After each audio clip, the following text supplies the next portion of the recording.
le na o e le ai le ne ya so mai na o e le ai le ne ya so mai ia no ma me se ua la lo vai vai a lo fa la oe e te la mai na o e le ai le ne ya so mai na o e le ai le ne ya so mai o mea e tutupu ai mea e fia ai a tofo i ma mea tinga e whatau ngā lue ai pule o e le ai le ne ya so mai pule o e le ai le ne ya so mai e whetau i mai lei awa o te whawai vai o e whawhela vei o te sauai na o e le ai le ne ya so mai na o e le ai le ne ya so mai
O te ufolofa ma whaatalo whātu le tunu o nei tai au fau, wha ma lo whalau manuia, wha tai le tua lo na alofa ma lo na angalelei, wa tai tai mailo so i fua ma lo ola nei as fau, ia vi ia i pē le tua. O si whonga neo lau mua, e alo mai loa, o le tātou sānu ngā notu, tai tai ia e le sunga le tausi mta ngā luenga, Reverend Toelei usu asione, mai le kālesia me te tisi Sāmoa wainui mata.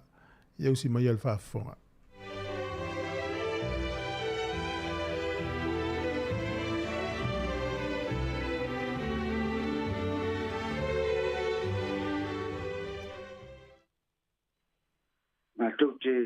tarafa atu e suafa malmalo tatou ni faola o Iesu Keriso na utou pa ia e le ngafa tau limaina i sa mātou tala ia whaale malo ia whaale anga nuu mese o pa ia whaale tala lelei ia foi na ua ia ile wala upa ia le atua e se tasio wana au aunga o mātou uso sa mātou malanga whatasi mai le ngarubang e tai ele whaia so mātou roto i pule pea le atua e se fua ma so mātou gora ka ma whanawhana le nganga o le atua mese le nganga o le atua le tina whanono mese fo i walo ma whanau pa ia ia inga ia mafutanga whi au lau songa te whono man whi lau tusi man mafutanga whi au e lutung tātou sa wali pēr ma le loto whatuatua mo umo na whata oto Iesu leala mo iato o le taungu unga lea a tātou whi au ma tātou ngarwanga wai ngai mai si tātou si ilui inga ma le whamanu ma le whawhitai le atua ona lona lofa ma lona whamaoni no kio pese atu ia Iova i le pese fau e lalo langi mai o tau pese atu o tau pese atu ia Iova ia whawhitai lona suwafa i le aso ma le aso o tau tau tau lona mamalu inu ese na ona wa venga inu o malaba ba sili Iova tu sa fo i ona matuavi ia o ia sili ona matauti o ia ia tua o malaba bene tātou pepese ili bi inga o saunia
ia le tua mo tātou le tai au.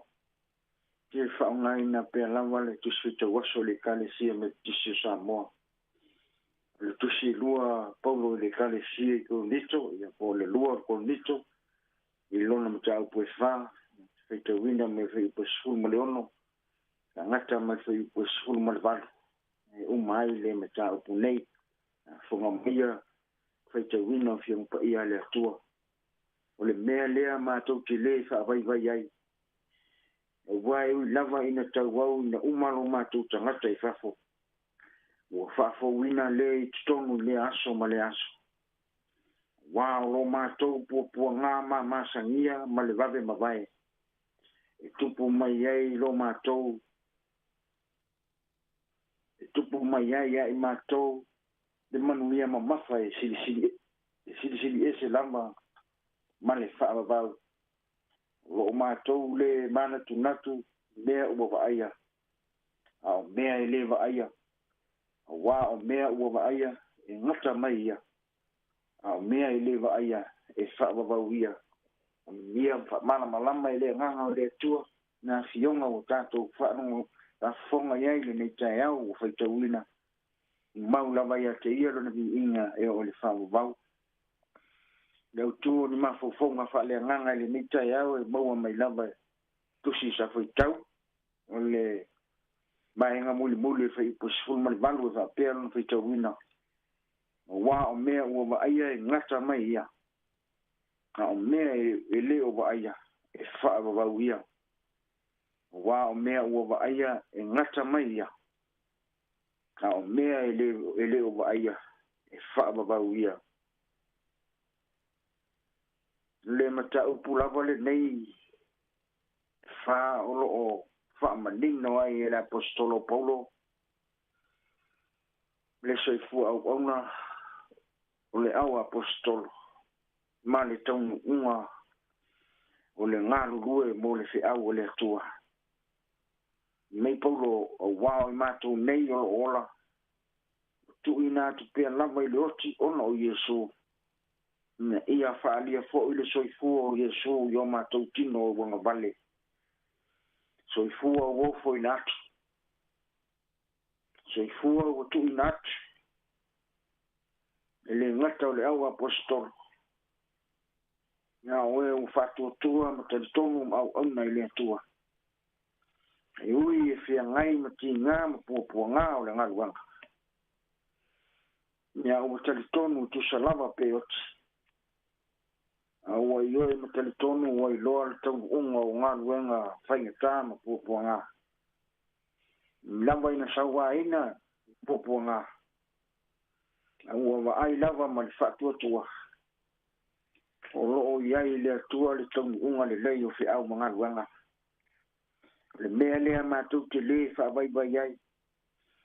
Wai ui lava ina tau wau ina umaro mātou tangata i whafu. O whaafo wina le tonu le aso ma le aso. Ka wau ina umaro mātou tangata i whaafo. O rono winga o ki ngā masauwanga whea ngai bale au apostol. Mei ui ai na ti ngā. Ui ai na pua ngā tia. Ai fongu wai aso uma le atua. Whaafo wina le tonu la to wanga. Ta fo wina I popo ngā. Wa vea popo ngā masauwanga mawhangita. Mau ai pere malo si fou mai le atua I le aso ma le aso. Mo ana au na mo le ngaluenga le li. Nya I ti ngā ma popo ngā whangita ngaluenga masauwa ina le tino. Alo ola pere nganga I le aso ma le aso. Popo ngā tia I mātou I mea uma. Ai le fa atu atu wale ina. O se meme ai le matua se meme ai. Sawa ina ai le tu lafo ina. Mo lafo tu ina I lalo. Ai le fano. E mai la apostolo Paulo pua ngā masangia ia. E vave o na mawai. E maua ia I mātou le manuia ma mafa. E sili ese lama male wha mabau. Ua wa ai le apostolo e sili atu, wana ma mafa pua ngā ma whaingatā na whia ngai ma Yesu Kiriso. nei lo lātou a lo lātou wa ai le māma sangia o ia puapuanga ma ia tainta. Lo o whaatali mai le atua manu ia mamafa ma le whaavavau. Le upo mātou lono winga tangata uma whātuatua ma au auna matalitonu i le atua. Lo wa ai ti ngā i lalo nei. E ngata lama i le lalo langi nei. Wao lo o le atua le tau i o le fili ngā i le ngaluanga. Wao mea ua wa aia e ngata mai ia. Na o mea i le wa aia e whaavavau ia. O le talo Yesu lono tamā. E mai ua outu watu la ua whionga ia te ilatou. Ua ino fo i le lalo langi ia te ilatou. Wae le ni o le lalo langi ilatou. A pei wao. O te le so le lalo langi ia. Lo wai ngai ia ke viso. O le tusi whaamaro si au le apostolo Paulo mo le au whatuatua e kale si e Korinto. E manatu o se whaamaro si au ta ua fo lea mo tātou le ai nga whatuatua o le atua. O tātou whatuatua ma au auna i le atua. Ma tāla i atu lona whina ngalo i le lalolangi. E tātou ono sai ma loto te tele ma whina upea mo le atua. I tau masani le atu nuu. E lutia i puava, e mapu i whanganele. E ui mua i whaingatā, ma ti ngā, ma mawhati yango puava. O na whatua maua leo manu ia i whanganele. A le ai ni pua ngā, ua lea i fo i ni manu ia. Pua ngā, ma whaingatā, ma ti ngā, o le ngaluenga lea li. Whai mai le apostolo Paulo. E tupu mai ai a te i mātou le manu ia ma mawha. E matua sili e se lava male whaavabau. E mai le autu o le nei aso kisu i te waso le kane sia mititisu Sāmoa. Au wale whaavai vai le ngaluenga le alii. E whaamese ma whaamafana whana le nganga o le atua i whalitua i asina. Male mafua alo. E mese pa ia le ainga lotu. Ka le sia ma pa ia i ainga. Nga mese foi le mafutanga whaifi au Wellington nei.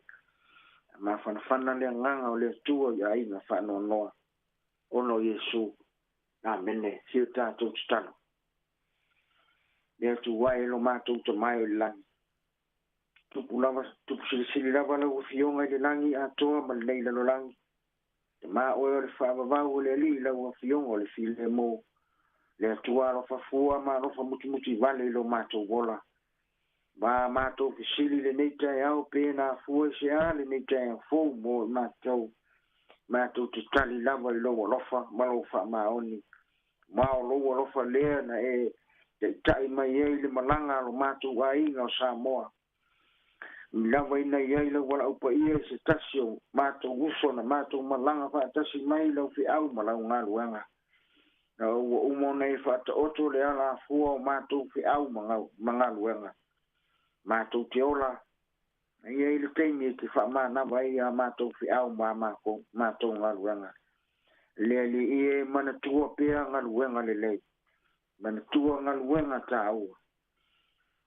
Le fili ngā i le ngā luanga le tua. Le mana tua pēa i o mātou loto. Mātou sava wari foi o se awa onga lea mo a mātou fi au mātou ngā luanga. Mālo si au mo i mātou. Whawhitai tele le soifua na ofu. Whawhitai tele te ulanga na ofu ina le li i. Ia vi ia lo alofa ma lo wha maoni lo mātou wola. O mātou titalo whawhitai tele umanuia lo mātou a inga i Sāmoa. Sāmoa i New Zealand nei le li i a fua mai ta ma tina mātutua.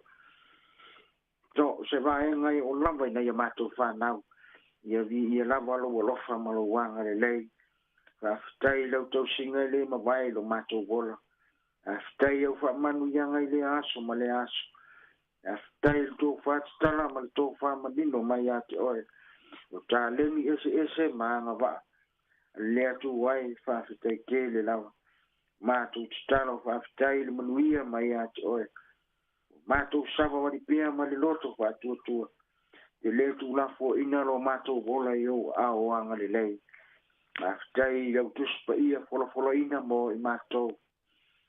dai fo ilo u fola fa manatu mo I mātou le nei aso. Vea lea o le fa malo si au ia mātou fi au ma mātou ngaluanga. Mātou te ngalu lue pea le li e.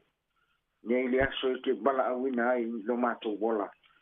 Mātou te talo fa afitai le mana o loa nganga e fisosoani mo I mātou.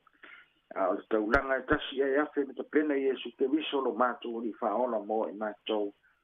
Ia lea li ie fa afitai tele matu maula ua fionga le vi inga nei o le fa mau. Na mole fa ma ngalo I mātou. Mātou te leongi se lau sila fangati. Ia yo mātou fa le tonu ma me se mātou te whaia I la mātou sa malinga o whaia nei. Ma lie lo fina ngalo. Wa me se ma sala wa mātou whaia yo luma. Mole fa ma ngalo mātou li toto Iesu ke viso lo mātou li faola. Alofa mai mo I mātou le nei asu. Tala fa auto Sāmoa I au mga luenga le li ie. Mese fo yo le tapu inga nei tina ma nei te maa mātutua.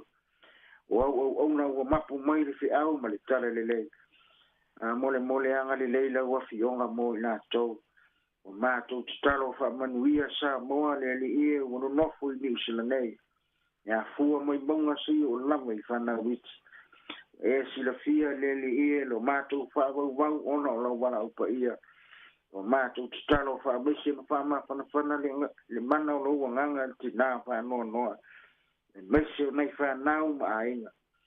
A inga lotu ma le kane sia ma le mafutanga le atu wai. O wō mai masani. Le li ie ia iau fa ma whananga mo I mātou. O mātou te talo le li ie. Ai o fale mai fa malolo ina lo mana fa ola. Ai o fale pui mua atu lo nganga fa sulu atu lo mana malama mo I mātou. Wai o mai matinga ina ma mafatia fi maua la sosoan. Mole apa tu au fa ola mo I mātou. Fa manuia Sāmoa I le anga se sai ma le anga se sif. Malanga I le ea ma le malanga I lunga wala tele mame. Bai Sāmoa malanga I ai tu o le ala. Mole lave ina lo mātou wola I so se ala. Fa manuia fa nau Sāmoa le li ie. Nau ia o onga fa nau so se fa moe moenga. Ia au fa manuianga mo I lātou. Manuia le li pule ma le ofisa fa sala lau. Lātou ngaluenga fai peo le tala le lei le aso ma le aso. Sala lau ina ai lo fina ngalo mo I mātou o lau fa nau. Mātou talo ia au. Pambanu yanga mo lātou. Lātou malaua fionga I nei aso maso umolo mātou mola mātou te manu ia. O Iesu whai ola o mātou ole mstalo atu ai nei. Mene tō mau mea I o mātou lunga umalo manu ia le atu atama. Le lofa mani file mo mono Iesu ke viso lo mātou bari whai ola. Nā futalama I mātou malua nganga pa ia nei o le whai wau lama. Amene.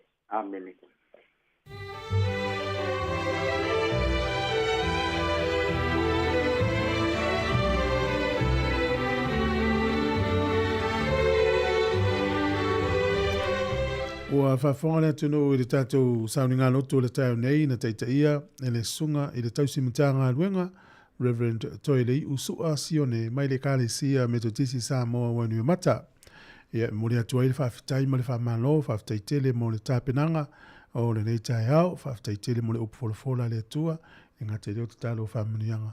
Ia le talo lava le atuna o ianga le lei ma whamanuia atu I lau sunga, Ia fo il fatua mo no fa lo fa pelta po inga le kalesia. Ia manu te leina ne ia so fo fuanga le alo tu ia fa aftai tele lava. Ia ole terminei ole ua luas fu 2 minute o te el fitu. Ole tautua le nei le si fonga le lamu Wellington. O nisi nei o vi inga ole tua sa langina e le ofe pese e le taimi o so mai le songa I le to ina Reverend the late po lewa tatu silfia uma Reverend au fanga fafia ma wale va o nisi ne o pese o la tau sa nga loto ina I tau sanga mo vai ia le la usi mail fa fonga na fanga solo ile o por kala me le tai au fa ftai tele level tatu tunu talo falava ia pepe se tatu nei fa manu ma fa fetai ia ye o na lo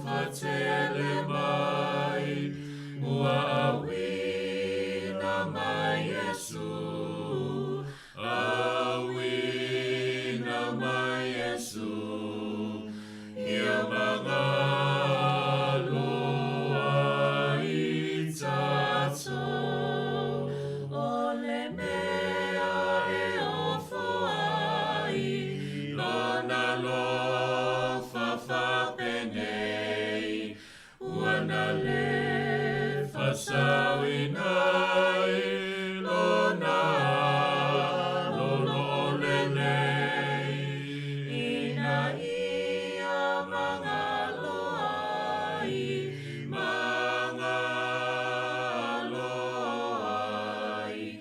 Tato mama olai sama tua whaingata ona whai le whalelei ia olai le pangota ia ngatai le masesei awa whai awa mawhai ua whai awa mawhai ia Yesu na whio mai elefano solatou e o tali tonu ai e o lai e whawawau talulona whio mai e mangalo i latou mangalo i latou i le maliu o Yesu. O le tautua le si ufonga o le laumua o lo iai fo i le langolango a le New Zealand On Air. Ua o vivi mawhawhetai Yesu i loa lo whamai o loa lo whawananga o loa lo whae tu mau o loa lo whawananga o loa lo whae tu mau lo maliu pua puanga moa uia sawa i lunga e via e whawava o lo whae tu mau e wila wa mio e whae ua e sisila lo whamai malo alo whawanau nau lo alo whae tu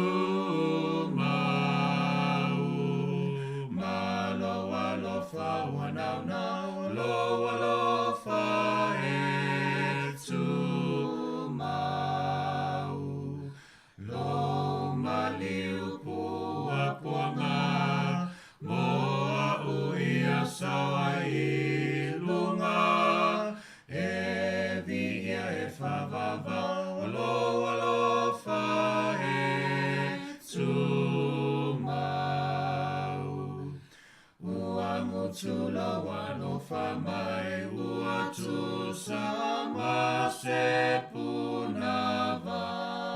punavai o lo alo whawanau nau lo alo whae tu mau o lo alo whawanau nau lo alo whae tu mau lo maliu pua puanga moa uia sawa i lunga e via e whawava lo alo whae tu mau ua o fia lele atu nei Yesu ia mawai pea maoe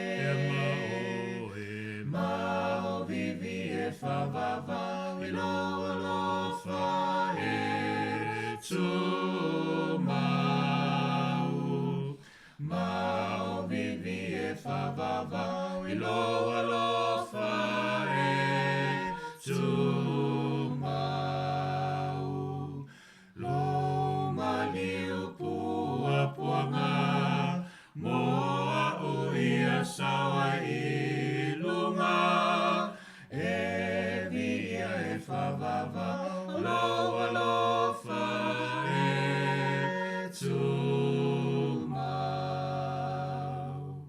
O le tautua le si ufafonga o le laumua o lo iai fo i le langolango a le New Zealand On Air.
Ata o le taia, si ufofonga o le laumua, aso ngafua i le aso foraile. Ata o le taia.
Ia o le tata por kalame le ata o le tai au le neu tata tu fe lo i lungo pe o le ea fa ma no le fola munui le tino a no le sopo fa tai le lo fo le tua u tete mai no so i fu mo lo ola u tata o le ni tai au fo ia tata tonu sa munui ma no longo le pon po ma le nga sa fenga i le tino ta lo fa lava so ngai fa fenga nga mo fa tua ta ma mtina ma tua le malo si le tino mo nei fa nau ia onga le au fo ye ni aso la tolo Whianga mga luenga nei taimi ni si o lo malanga pe o lo fe malanga nei taimi ki mai li teo whalongolongo whatara whatu le ngā whiwhetele i tātou paanga so se tua lalangi ni usila atoa ma Wellington nei ia o Australia, Amerika, Hawaii, Amerika Sāmoa tātou Sāmoa, Alaska ia o nei tātou ainga i Kanata ia o Afrika i saute o lo i nei misionari le whafonga mai lawa i tātou tautua ma lor so i fo manuia ma lor fo lau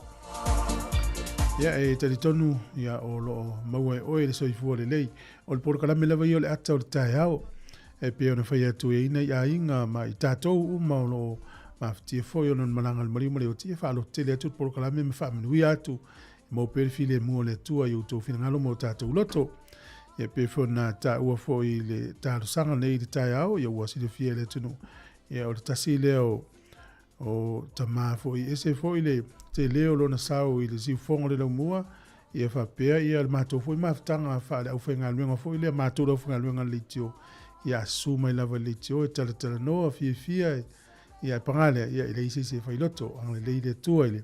Le tua ia mese le karesia fa malo fa ftai fato pa nga uma ilunga Facebook mo YouTube polo fato por kalame mai fa nga ina app so nga elen manuanga luenga eplen masua ia malo level on sai asena titua lo ftela tu por kalame fa ftai ia sunga fa so tauloa no fsili puleia ia tau Sāmoa i Portland i Oregon America malo level mafuta mai fa ftai te sa le oi wile mato yono tina ia lo salia mas fo i pali i lo fatu ya sunga le fauto ina ya malaki mo ava faftai tele lava lo fatu po kala men lita faftai mo tapo inga Howard matavao ma lo faftai ya sunga live manuanga lunga le ya so pele tangaloa oli potongi faftai tele ya o sunga ya penatete tu matavai lo fatu po kala me se malu vanga futi Paftai tele ia manuia tele ne ia som fo fuanga o le afenga iai. O le la fanga solo le tatu por kalame. Alo fatu Aaron Sila, ma alo lava. Si ufonga ne lo mua, a tatu wos fa fifianga a mata il tatu por kalame. Ta alo fata alo falava o le tautua le si ufonga la mua. Lo unu le nei na pua ina mai le la. Na po ina mai le tua le tama. So poi le tele o basa pe a fai malanga. La o Sāmoa pele i lo uanga.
Lo nu bua ina mai le la, po ina mai le tu.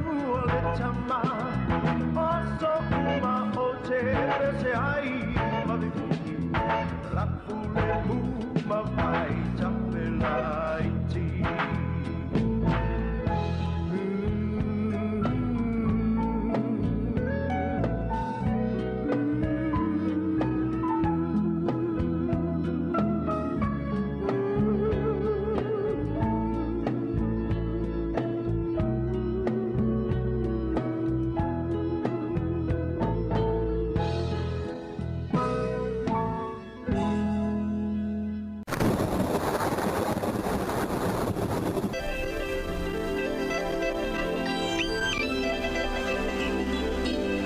Tala fatu mai fa fonga le tatu talo le tau pe na tu mai foi l'official vai tau le so wo tu ne le vai tau le son fu o le va so fo o le so le vai tai au asto na ima le sa e langi le tau o tu le sa le son fu a matan fa malu le tau e na timu kapiti manu tu fa no imata na kim tu langi le tau le so fa pe wa rapa Hawke's Bay taubo mamalbro e langi le tau le asona nei.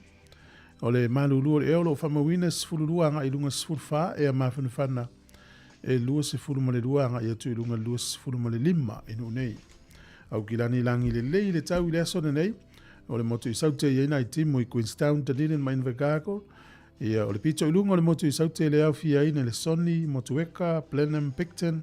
Whasolo atu i le loi kalai estete langi le tau.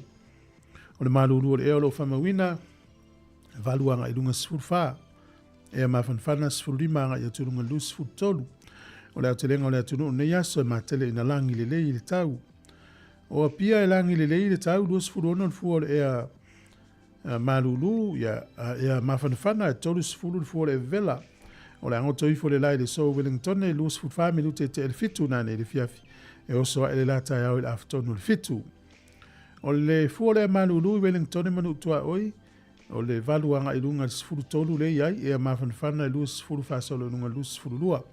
Le mana i al mawhanwhana o le tau nei fu taimi. Ia, au vai atu le kalena le iai ele o toe tele ni aso, o lono inga toe tasi le vaso atoa, ia mana i aso i toe na sui le le tatu taimi, sui le taimi i le aso Sāmoa. O le tala o le tai mo e whangota Wellington e pe le tai te o le iwa i le tai o nei sua le tai. I le toi lua sifuru 5 minute e le whae le fiafi o na toi pele o le tai. I le te alai titi o le afo le iwa le pōna nei. O pori lua sua le tai i le toi 5 minute i le iwa i le tai o nei pe le tai i le tolu le fiafi. Toi sua le o le tai i le te o le iwa na nei le pō. Tala na o le tai ma le tala o le tau mo le silifia i le atunu. Ia ai mo latou e lafo latou se leni. Ia malo lava le anga le leisi o tatou tunu i Sāmoa. Tasi tala New Zealand. Ia maua lau tupe Australia e valus fulu maleiva sene. Valus fulu maleiva sene. Ia o le tasi tala New Zealand maua lau tupe Amerika e 5 sene. O le tala fiti le sole o tala 2 sene. Tasi tala New Zealand, mo lau tupe Sāmoa e tala 5 sene. Ia mo le tupe tonga e tala tasi tesi ma le lua valu pa anga tonga. Tupe Sāmoa le so tasi tala New Zealand, mo lau tupe Sāmoa e tala 5 sene. E lau mana ia le walu ilunga le tatou tala i le so. Manui e tele le nei aso, anu lava le anga le lei Sāmoa ni u tatou ainga.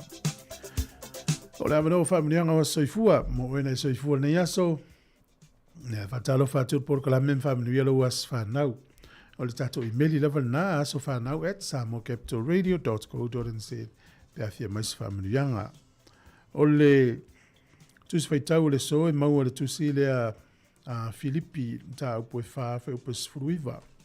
Filipi fa fe upo sfruiva lo il foi tau ne.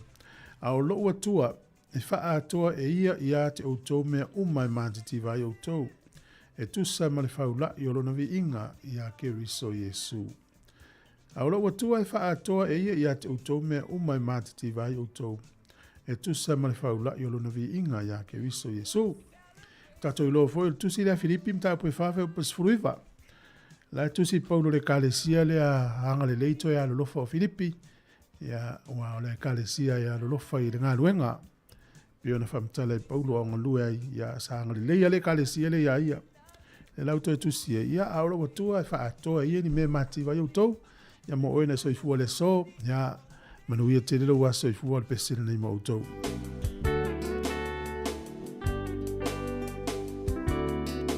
Elelea Sāmoa wana whai ele atua ai ese ai ole nei aso malona taua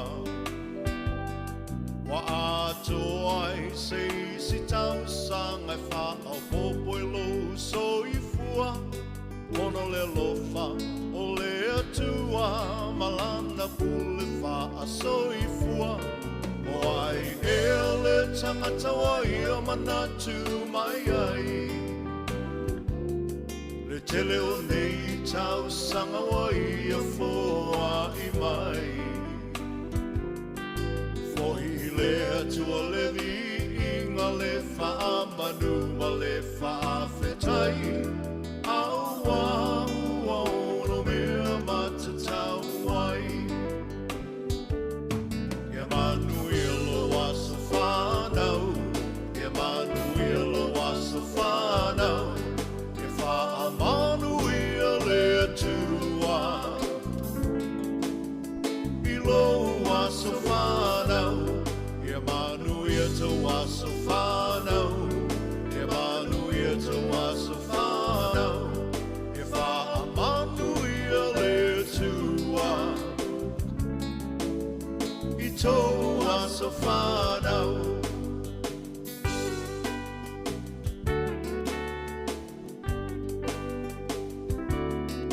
Le atua e le mase ualona whina ngalo a sa moli moli le nei aso e ale le tatalo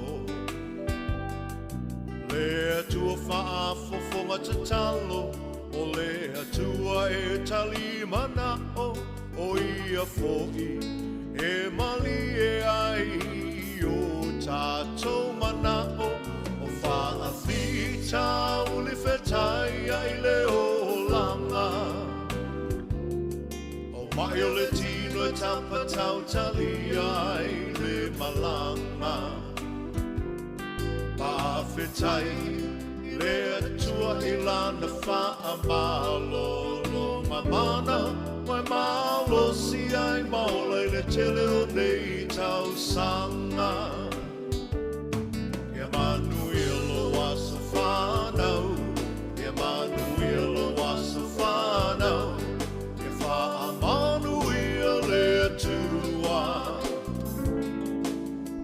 i lo waso whanau ia manuia te waso whanau ia manuia te waso whanau ia wha manuia le atua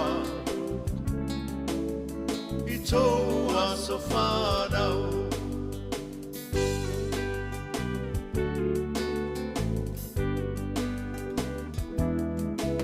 Ia whia la ia le tele o au me alofa se me alofa siri nai le mana vaola o le fina malo le atua o le tia e le maseua awa e wha i fo i le moto ai e toli fo i le matua mai le tau pati mai o ai ngana lua venga wa ai ia e mamana le atua Tato te talo ia wha o popo ina e le atua o nisi aso na se mana o lau atua ia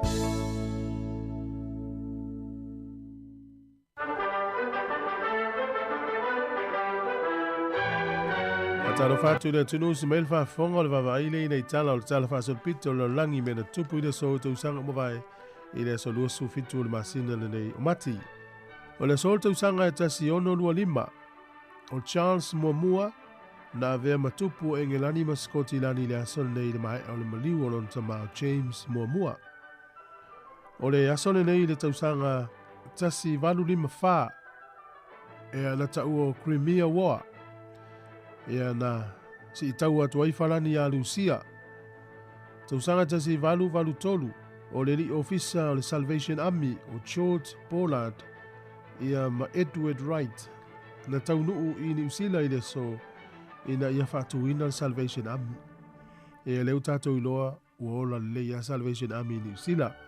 O le tausanga e tasi hiva o lima na urua i fao ngā i tono pelitania le fingerprint. Ia po so esuenga fo i maua i tūlanga lima o le tangata. O le maliri wai o se urunga li i tono pelitania i na woso fai is tangata lo la fale oloa. Na fao ngā i lo fingerprint mo le taimo mua. Ia o le tangata lava le na masalomia na maua i o na tūlanga lima i le masini o lo te waitu pe o le pisinisi a le urunga li. Na rua i fao ngā ina le sol tausanga te siiva o lima. Tausanga e tasi iwa lima valu. O le tangata suafa ia Nikita Khrushchev na vea ma primia o le malo Soviet Union ia por te itai por palmia foi o le malo o Lucia tausanga tasi iwa lima valu. O le sol tausanga tasi iwa fitu i wha momonga o talafa sol pito o wha lave tau wa alele lalulangi o se wha lave matau tia tele nei na tupu e to tono nuna Spain. E lua wa alele le tu ai ngole fitu na feto ai. I lunga o le au wala fo i lea e alu ele atol va lele o na lele lo lea pe tu na wil ele ai. Ia e lima se lau valus furu tolu so i fua na whano i le sol te usanga te siva fitu. O le tausanga e te siva valus furu wha na isi pomuna na nai tonu o se ato pau. I le ta o le Trades Hall i tono Wellington e to o lua tangata na afia iso i fua. O le tangata e ngā lue i le whalelea, por caretaker, ia ma le tangata e sofa ia Ernie Abbott na maari riwa i le pomuna na. Wellington en tupu e te usanga te siva valus fun mal wha. Tatu tala ia to e maul whapoponga te masani whaftai. Ala e whafonga mai tau tua si whonga le no mua le tai au le aso tofi o tatu iai. Ia o le toi vai aso fo i le nei masina. Pe ana fa vai tu ka le le so mai al masina ile so fu asau ya le utatu ia ina ya so toi a mano fa taile tautua i ngalwengo lo to fenga yai a mano ia le fa forma le mafuta mai le minuto fa forma le tatu tala mai sa mom telefone ni tau a file tu nei tatu wolo sungale a tau sumtanga lwenga reverend missionary tu ta mai alo fatele tu po kala me moni lava msiel mafuta mastoina ya petitea lo fatu tahiwi tuina ya saulo manuia ngalwenga ole li popoli manuia tele ya soifu sio watoli Antonio popoli luas futasi tausanga le asol nei alo fatu por kala me familia lo nasfa nau ya oelo o e la usufol nei ya so vai tu le wa matan tau mal malama mai wa va via le taimi ya tuai na mal malama ya vai o te we tulilo te wei a fualo lo taimi se appointment pos fuanga i le tūlanga o fōringa le tau. Ta wale vai pe le wati o na lea ua la tāle valu. Ya, mahalo, nei whawhiwhianga o le nei tai au tina ia lupe mai Brisbane, na lo whtele atu porklame whawhitai. Whawhiwhianga mai a sina pada mbo asa Sāmoa na utai mane. Ina utoi fitu minute o na tāle o le valu tautua si whongo le ramua.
Se manua e tau tino mai, o lea awe oa e whai mo tofi ai lea whaina. Te wane lo manatu, e o isa isi aso, e tasi ai ue mau.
Tofi alea whaina, te wane lo manatu, e o isa isi aso, e tasi ai ui mau.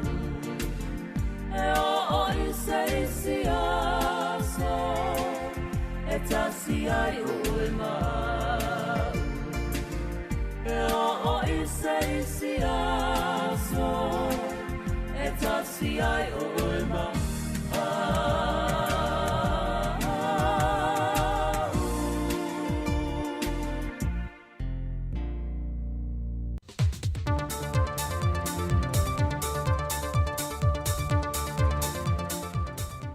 Whiwhi lawa te whaatala whātolo tātua tino i leisi whaopoponga le nei, o tala whau mai Sāmoa o se mai ele whaafonga. O lo kilia o ngā Sami mga te whale o ta whitoala, e nia awhianga mai le wa o le mana wanui lea na mango toai. O le iunga leo o sue suenga, a le whare sue whasae nise Sāmoa le Sros, nā suma Yesu a Sami mai ngā te whale o ia whioanga e whaatino i Yesu suenga. Peita i lo wha awau fo i o na whaia suenga a le vaenga whasae nise New Zealand, o lo ngā lulu e pē tau mo whai awe e se mei nisi o vaenga o a upenga o tu tau mo pulu whana. Wa whaasolo atu ina e lea ma pala le tele, ina ia whaai tia ia a whianga ngā te whale, o a whio anga ia o lo mango to tonu ai le waa New Zealand. Mai o ia suenga o lo ngā lulu e whaatase le malo New Zealand ma Sāmoa, ina ia awane ia a whiele fonte mawhau le atu o lo whaalango atu i o le Sami, e me se lava ia whio anga tū lata i le vaenga o lo mango toa i le waa. O le whaai unga le masina fau o le a mata ilo i loa le wha sinonga, le tāna sanga ma le taitai ma le sui taitai o le tua ngai. Wa tāpā ai se wha amaramla manga mai i le wha sinonga, e le pāsia o le teuteu ngō isi tū la fondo ia sa whaatara no ina le pāle mene taroi nei. E le anga waa po le anga waa i lalo le wha vai, o na pālota le fionga le fonfitalai o le pāle mene. E maiso le lua vai tolo le limas whamal tolu na fō le pāle mene. O le whea wha vai ina, o le tolu se fulmane lima po le tolu se fulmane ono. Peo na sila whea o mai o whaatara no ina le pāle mene i le masino Februari, le pāsia i o nisi o teuteu ngō le whaavae. Na whaamam lama manino i le fionga i le fonfitalai o le maota, o le lua vai tolu o le lima se fulma le tolu na fō le pāle mene, e tolu se fulma le lima tesi ma le tolu pa o le tolu se fulma le lima.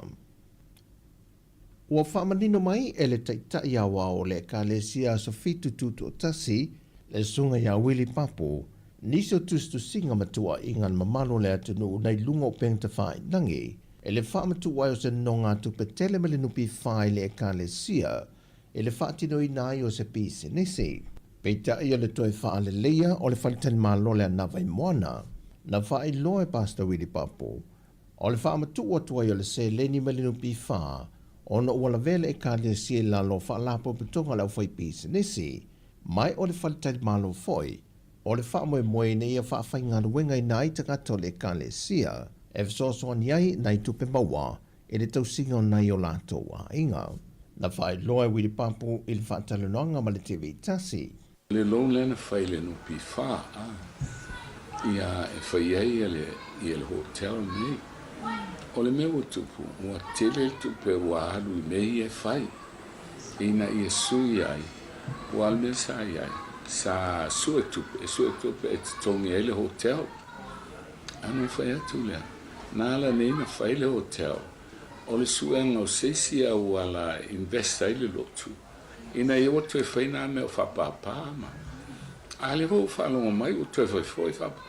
E le o te ena fuil te tai o le ka le sia no ngā tupe, ma aita lafutu uolo i ai le te minei. O le loan le sa whai. O lopa e toi luga aso le pe o whatoa le o le fitu masina le pi hainai. Ia e iei fwoi la loan le i le depositing o le limas se la wafe le ana whai ai le hotel. O te iloa, o lo i ai a mea o whatau, ina ia pay off ai umana mea. Le ala wala tala ta wai fwoi le plan. E umal tau sanga nei, mo e vai le swinga wai ai, le kalisia. Because e tai au i le, e o vatu i po le fitu se lau miliona me tōtino loto. Pay off umalawa. Au manatu, wana anta tio nei mea. Au le alawa e whatau whapapare e kalisia. O fati, tūlo nā mea, whaangata to properties, e whai ele lona invest, a whaangai investments. Pe o ne sila fio le whai ua le tausanga le nei o walo ia e le teitai awa o le ka le sia, mai le tausanga te nei, e toia fio mai a Yesu. Ai o tali fo i le teitai o le ka le sia, e whaantatau i tua inga matustu singa, e manatu o ia o lo whaaleanga i naile ngō le ka le sia. O le whaaleanga le sau nei, langa o lai e whama o sosoani tele, le matou lo sut, o le newspaper toi so ma lupi wha, o ala tau meia, o e la lisi lo sut lau a momua, lau wha solo manuia lea, ia e muli e toi fwela ma matou lo sut, ia po le astupe mo mai ai, pe o whai umanei, a tā la fo whai, e le whapela o tū la whai, e lei o lai ai lea, e fofuanga le kalisia, e umal tau sanga nei, ki rea o mai talo, ai whai tau miliona tupe lotu ai ai. A o loma ta alonga la i te le Pasifika, e whai ei palau i le masina union tau sanga le nei, o le ua malanga mai i Sāmoa nisi o sui, o auta alo le Pasifika le ta alonga o le pii, e ko leni whantasi ma le awa le atunu, e tā pena tuai mo lea wha moe moe. Peo na sila fia, e na o le ta alonga si ua mea mamafa, sa mawhai ana tu whaatasi maisi atunu o le Pasifika ma le larolangi, e ko leni whaatasi on o le mawalunga wo o atu yele au si le atunu. Peitai, o le teimi mo whaile ua malanga mai eisi sui o le Pasifika il ta alonga lava lea, e ko leni whaatasi ma le awa Sāmoa. E tasi le vai aso le atu whaatase ia ko le ninga, ma le wha moe moe o le whaia onga le awa Sāmoa, ia mai ane lea vai aso, wa si iti atu le tūlanga o le au ta alo le atunu, i le isi tūlanga mawalunga atu, mai le tūlanga na whaatase atua i ta alonga whaavao malo i Amerika Sāmoa, le na fo i mei e mapine oro e lima, mapine siliva e lua. O tala fowia, manu te li ina fo whangala whianga e masio tātua tanu o nei aso, whasoi foia.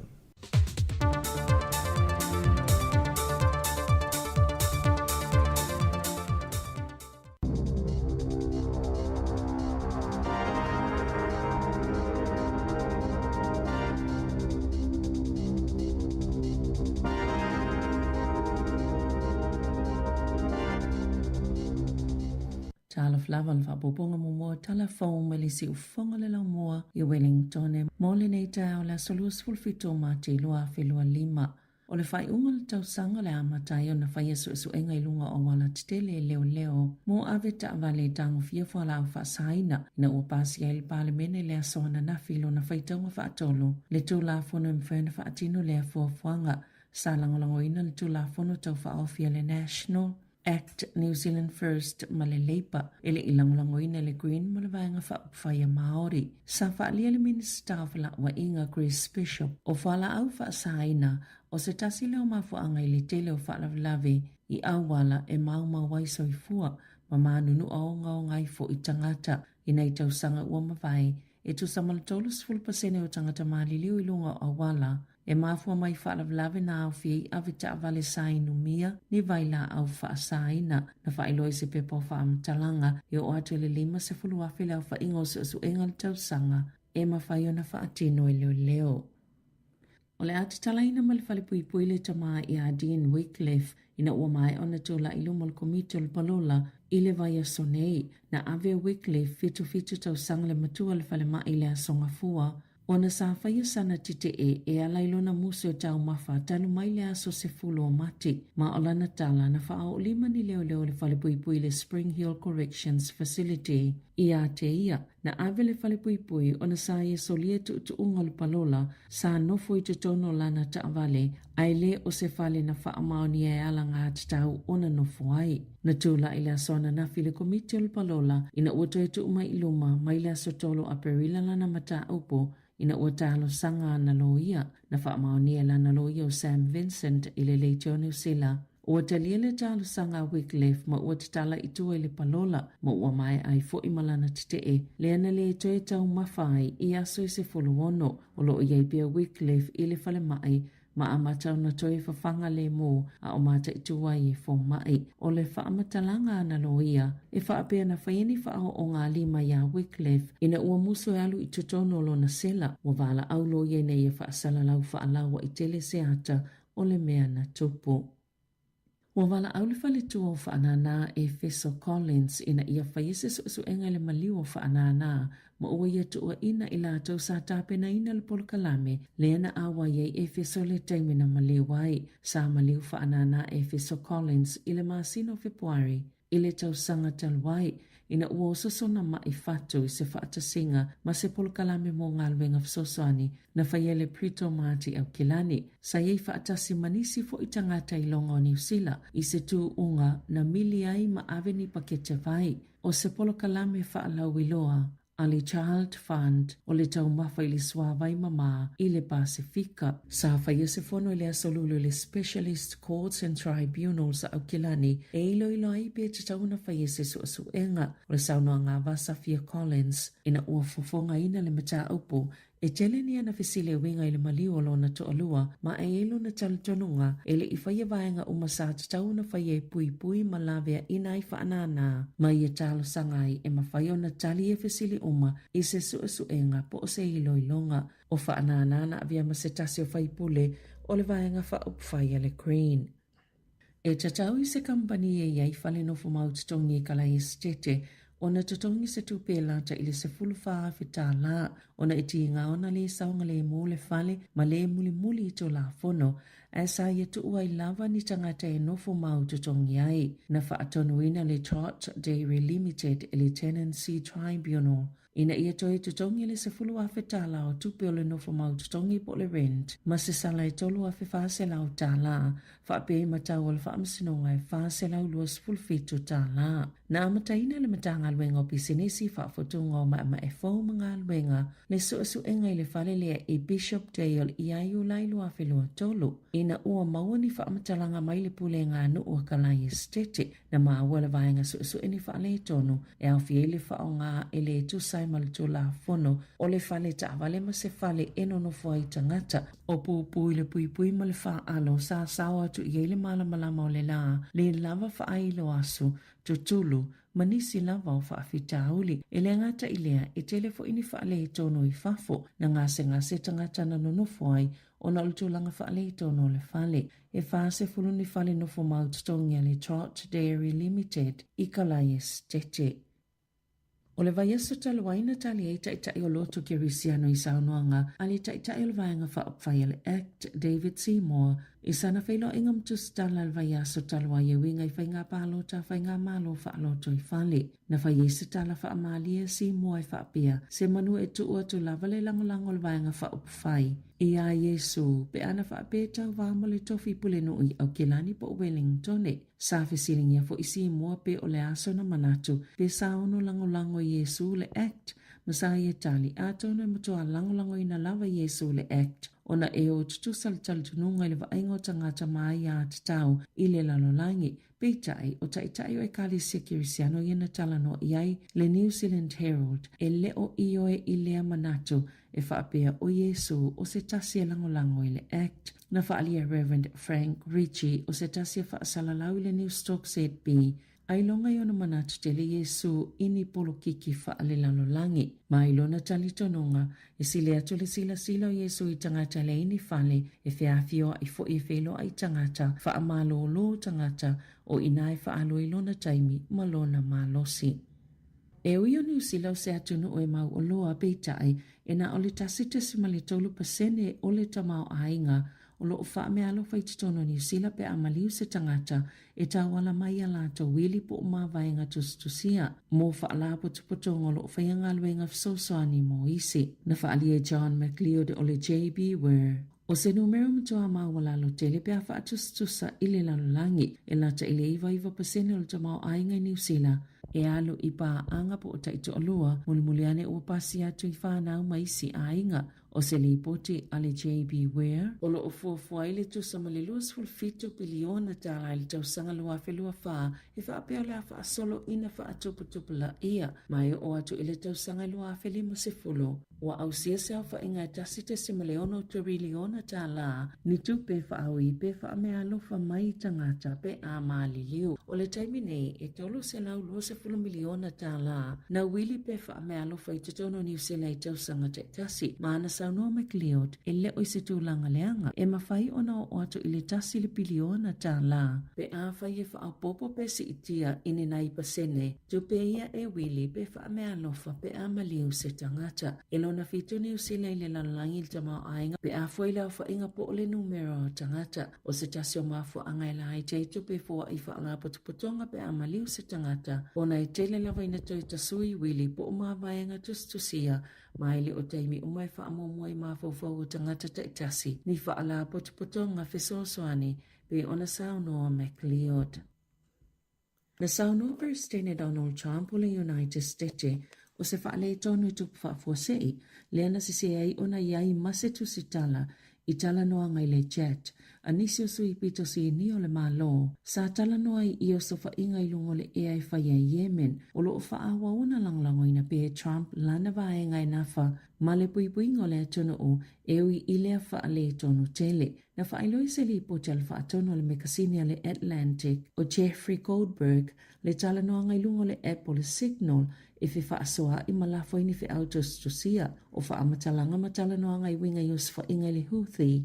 O wha amatalanga matala noa ngai winga yos wha inga le Houthi, le ai langolango ina Iran, sa au whini sil pule ngai au fia mal whailau tu sil puipuinga, Pete Hexeth, o le Sweepers Stena J.D. Vance, ma Mike Waltz, le fautua le malo mo le puipuinga, o le saunoanga Trump, e le o se whaale tonu o ngonga tele, ma ua o oina Waltz se le sona, mai le whaale tonu, ai o se tangata le tele, na whaale Hexeth, le ua avea mawhailau tu sil puipuinga e sangalua le Fox News, e le aise tangata na lafo sana tustusinga, e winga ini fuafuanga mo se taua, pe taina whaalia le Democrats, e le tusai ma le tula fono, ma ua wala au fuina ia whaia se so enga, e sa ili ei pe ai sea ua whaongai na Yesu yo le malo, se app e whaongai na whaapisinisi, e whaia ai tala no ngai mata upe pui malu ia le malo Amerika, na whaalia e whaapia, sa whaawa ai le whalipa e pae, pe na whaape whiau na iai male numera Goldberg, I tutono le jet, po le tala noanga, na ta awenisi le poti le tai au nei,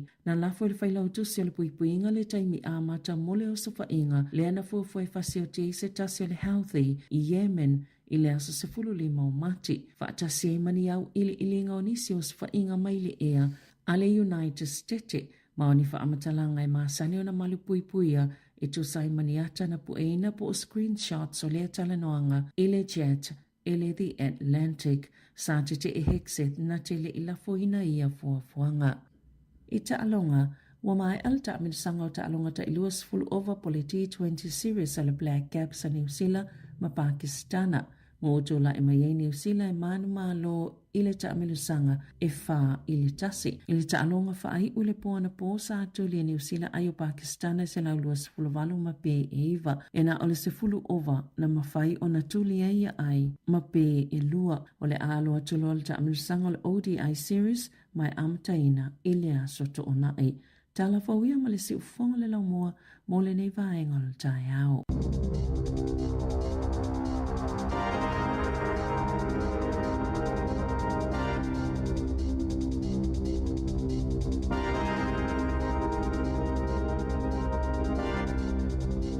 O le nau whaafonga le atunu I tātou talafau a mātou le nei tai au pe ona tapeina ina savarina Kasiano mai se tala mai Sāmoa le sunga I a tāse salam. Sam, was fuliva minuta te nei le tulai valu ia toi whaafiloi me toi whaatalafatu le tātou atunu ma lo le soi fomonuia ma lo le langi ma ia tau atu fo ina ua tapena fo ina I mātua o le o te leiva te le valu e momori nei whanau a onga le nei tai au ia whanau a onga manuia lava onga le awhia ngai mautou la tau fo ilo mafuta mai tono ngā ruenga le nei tai au ia whaatalo fatu ma lo wha malosi ilo tātou I la stofi la se luas fulmarfito le masino mati lua fe luas fulmalima ia toi foi au tai au ia on tātou tā ape fo ile fai al me mana o il tangata fai al me mana o il tangata fai ngona vai aso ia ma tātou fia I ma tātou whanau ma ia o haman le tai au ia si whanga la mo Wellington toi whaafiroi ma toi whaatalo fatu ia ona le pisi mai se uiso le spito wa fisi si vai ngol tātou ngaluenga ia le o taltano atu le tai au ia on tahile tātou pese ia manatu ia lo solong manuia uma fuafuanga le tai au le tātou atunu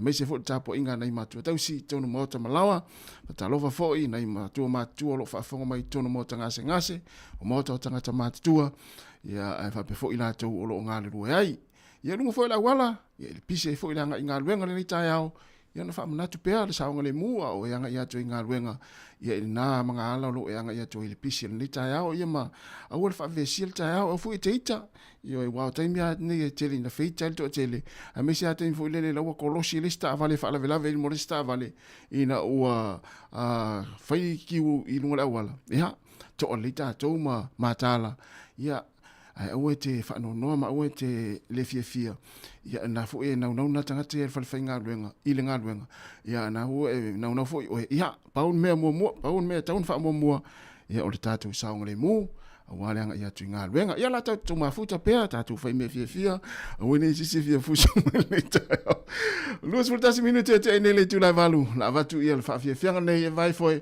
ia ona waturere whangasoro tūlele tātou poklame tālu whalawa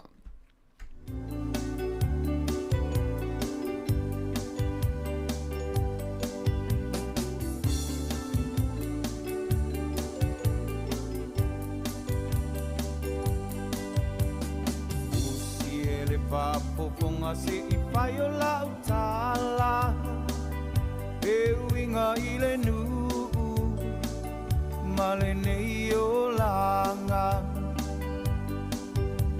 E umea uma o le o langa I le pala pala Sa I li mua mua Le malo le atua Au e sau awe sauia se I e tofo ina e se le manaia o le ta a se le tala inga umea umafaanga lofo I lo a inga sa I li mua le malo le atua E o malili utoa talo fa Sāmoa Wa ngaule tasi potu o Amerika Sāmoa Le tina ngā loe o le atua e le maseu Talo fa koma na ni le asalua tauto alua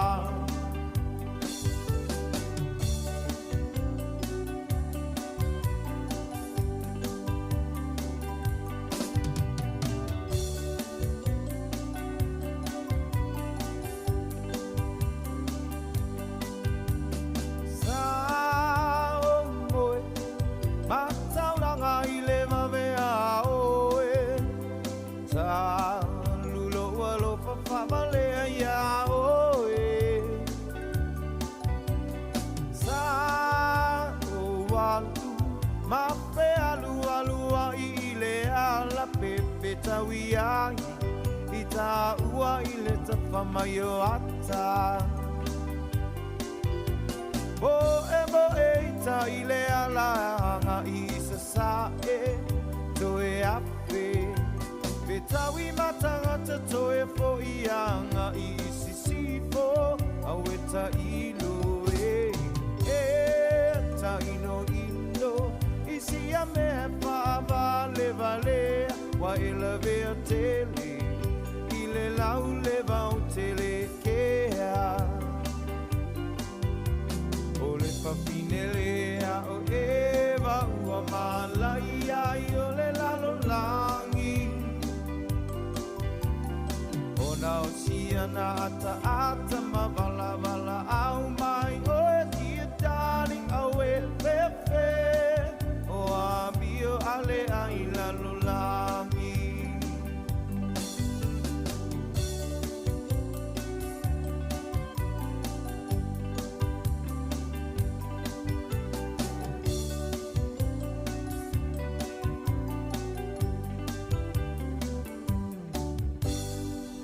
E tusa malo mātou tū langa e veai ma ofisa whaasalalau, mātou te tau sisia tū la whono, was our nearly Broadcasting Standards Authority, a whaia sau whaasea I se mata upuna e whaafofonga I ai, I le Sāmoa Capital Radio, e te tauna la whamailau whaasea tusia, I le tua tusi, Lima Tasi, Mancavan Avenue, Porirua, Wellingtone, po ole e-maili mai, tealu.morisi@samoacapitalradio.co.nz.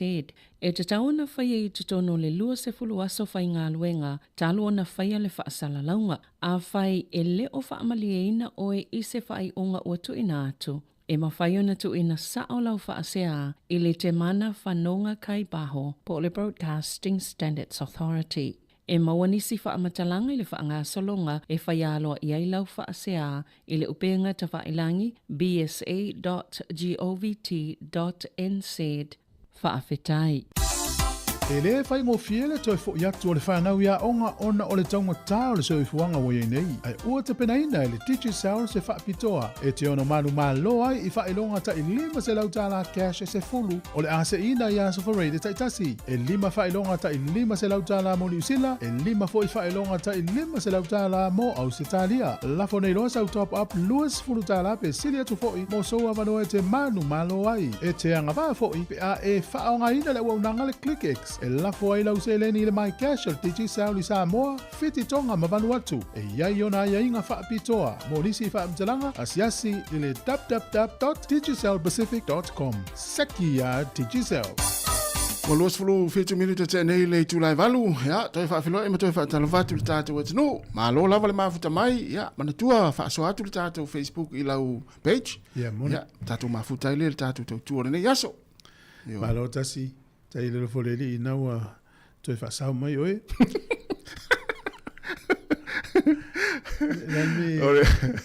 Ore tūlanga lea sa iai ia.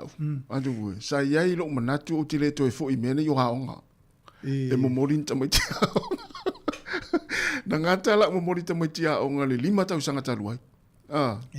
Ia ai pei o le taimi mua le nei ia o le nei fuitau sanga. Wo toi fo ia tono mene yo haonga ma fo ile ma momoli tamaitia haonga. Yes, au le leia. Ia. Pea na o whaiatu.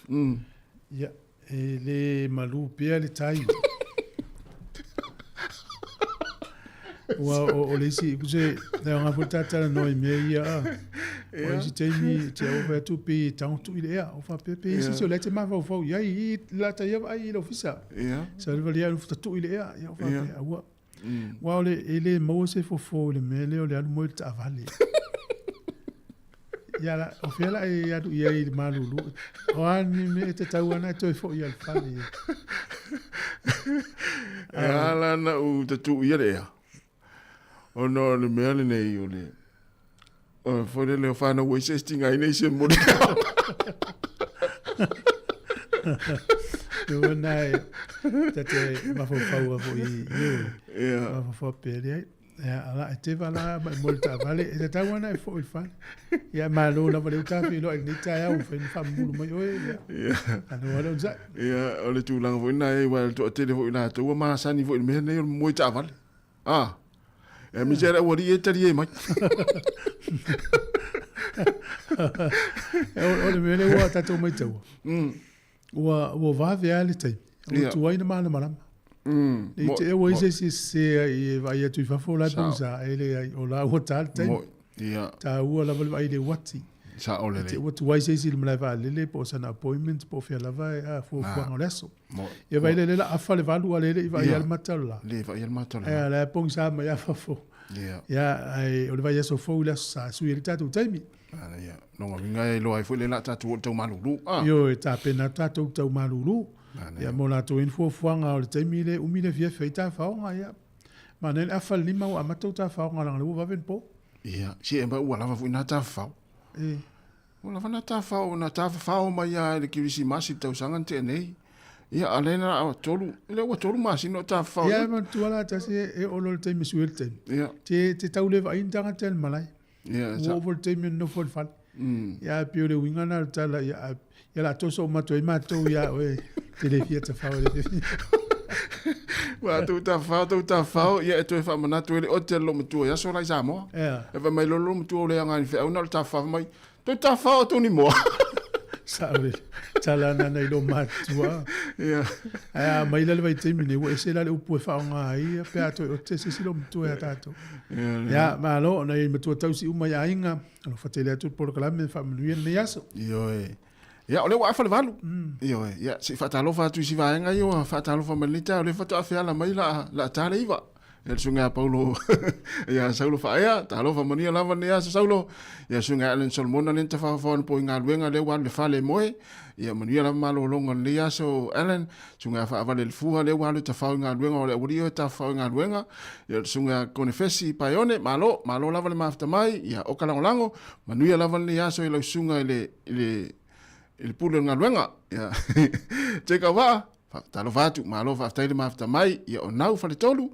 ya o lo mafutu mai o IPF ya sunga malutafa se kai fa taile lava Abdullah Sataraka manuia lava ne yaso fa taile mafta mai o Vinsa Siainia fa taile lava ya o sunga maua sale ya lo mafutu mai o i Tacoma i Washington ya na alo faftai ia sunga tapsori mai ava sunga tai malanga na koleni le taiao por al meu koleni va ao ia o le sunga ia mafo Eric talo mafo e maria lava le yaso i fatu ia media fa moana ia trenga ia le vao to lei matpula talo fa le vao fatu ia Teresa Augustino ia malo faftai tele lava le mafta mai ia la talo matato pesere ia matina matua le fatu ate mai tu fa mai ia tausanga papali fanga io manuia lava ni taiao ia te tina matua Hey,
Whawhianga mai le penino tia whau ina oto e lua se fulu ma le 3 minuti na tālea o le tūla eiva.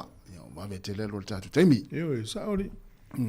O le masina o masina fau aperila, i aso lua. O le o manfatatia me le tātou whainga mana, o le iei nei, ia le suia inga. O te tongi maulano le tātou tunu. O le tongi amata, le sa luas furu tolu tā las furu lima sene. Ia. Le lasi I lufu tolu tāla lima sfu sene. No inga tolu lima sene le la whao popo I lau tongi le I tūla. A valu lau tūla whenga luenga. En whaatele le tolu lima sene. Ia, mawaila I o le sfasi dinga nai lau tongi. Ia mana tua leu tātou loa o le alulunga tongi le alfo ingo tax. Ia, mo ilele. Ia te le lope isi swingo tax se vaenga le ye le tongi le amata. Minimum wage. Ai mo la tau ia le tau le starting out and training o le lato minimum wage le il temi nei. Es furu valuta la 5 sene. Ia le la is furu valuta la valu sene. Ia le tele ona tamiti a onga vo ie le mau le rate le o e whaika wenga. Ia na lufu valu sene le la si. Ia na ona I sa o tala no stoi mo pinati. No pinati mo. Ia me zili la ia tas. Ia li la mo chime. A mos fut valuta la fa popol va ia so ia na fio lolo. Ai o le foi la si mal pensione la matua. Ia mo la matua ia e to telo la matua le il telefone na fa na fa ia na lena na tusia na lena fa le le si pol vaso le. Telo la matua o fa dia le suru atu ino fo ia mo ni so so. Ia mo e sa pensione mtu ale le la va le tau. Lu tongi pili tongi le fale la no fo uma ia. Mo fa pepe fia ni mātua Pasifika ma Sāmoa le lawe ai. Pea fua ina nā tūra leo langa o Sāmoa tātou mai. Ia. E au au ama i whanau i mātua. Na tō tausia leo na i mātua. Ia. Tu se pole a lava le tūlanga le ainga e pi whamua mua mātua mtamiti. Ia, tārusia le wafaina ni mātua Sāmoa. Sau al benefiti. Halu matongi i pili tongi malfale. Ale la isi na si itanga. Ya ia se tātou vole pensione o whalonglong mai mana oe. Whasope fiel mena la si elan pensione vidi mai le. Umal vaso le on tua tātou tano pe auria. E mana ia, ia mo ia la mo familianga mo na istangata. Ia alto te leo istangata ele o ele o manui ai me ia wale o te ringa. Mai nga luenga ma. Mai nga vape io, mana ia fo ina i movie al malo wale la lata tu fo ilisi. Manuia whainga malanga. Ai malanga le ia sol valele ia vailo tus wala ngalo ia pe awane ngalo na siaki lau ato me whape nā ne te ua. A whaina wae e sāna whewea i meo o loa fo i o apu mamoli mwhaipula te o sāla seisi. Ai mana awa tausami e nā mla valele po lungal valele awane o ilisi atu no pe tsau mawe mai Sāmoa sau tau mafoile le whape nā whaipula me whape nā. Anai anai whamanatu mo le au malanga. Ia i pēla le au malanga, i whainga malanga. O le vason te nei le ana, au te rei loa se nei pailate se pe whawhiana. O le vason te nei le na alwe whainga malanga stasi o waalele le company waalele le Amerika. E tu uai i LA mo Shanghai China. Ala mena tupu. Ua lua i tu la talu na halu waalele. Ai whatu ai loa le pailate, e lisi pailate, le lua i pailate. O lai ngalolo na passport. Ia na toe fo i le leile waa. Na toe fo i le leile waa. E na fo i la ele i toe fo i LA. E na fo i atu afe na San Francisco. O inala. Na sui atu a ele le kurua le waa. Ia le au waa. Sui e ma le pailate? Ia, sui ma le pailate. Ia oi. Wha awa ua le malanga. Ia au te iloa le au waa le na vele malanga. Lunga toe fo i ma i LA. O na ole na ngalo le ia wai mai maule taimi e alu le va. A vatu wale i tu sfola uri si vai anga sa tawana no fona al paina te au. Ia. A leo toi mai mau a tawana taimi o toi fo i mai whainga malanga. Lua i tu la o lunga le e alu va. Lunga le e alu toi fo. A leo tu a lunga tanga tu le te ofo ni paila te le ma. Ia me e wha mua i whainga malanga. A te le pena ngalo le fale pena ngalo na le va lele. Au te le lofo i la pena ma whaina na whaafena check in i le paila te. A whaila na ngalo mla va lele la life tau nga check in ngalo mla va lele. A whaina ngalo le fale. E ila tangata le uso diel tu la fono wha saut paila te tonu malanga le stus fola. Na tonu. Ia. Ta uala sia ke tus fola. E a wha pela o malanga le alu Sāmoa. O le la o malanga to tasi le tu la mala wha o Sāmoa. Ia. La wai o i fale o lo la wha tali va. Ale utoe maurtala, yo utoe foi vale le mal tus fola ul paila te. Ka se fa tamala. Atamala. Ia, fa mana tu foi mota to ia wa pe ai foi le vai timi tau sangante nei le foi na ngalo le il passport le au malanga le na o nga kilani a tau su si o le ngalo ni Wellington le passport. Ia. E tanga pena. Sa tele yo me fa pena, ia wole o le fata malai tato o me si men toi foi il malanga vale le il malanga o le tanga na tulo wona manava tata toi foi le vale le so no ninga wole ele no for tanga le i no for alu tu sa tulo nga na alu ya nan toi foi le vale le ese tanga le malanga e ia me fa pena ia me foi le o le sona me uma o le sona ia o me foi ne o le o tinga mana vai no ia ponga i me o le ai i melena ele ia le malanga sa le ia o sona ai me sita tu ni la sa ai te no so stanga malanga e te vai so stanga malanga ele manongi se ai e foi le fiu to tal no atu ele te to e foi meio te o walu ile e foi meio foi ponga tas ya te wasala ese la utala le tatano mele le te manongi se ya a me fa ponga se ase vai le ngali e tau mafai no fo tatano se ele fa ponga no walu sole tas wala o mai me e tam vai po so fa ko ia ta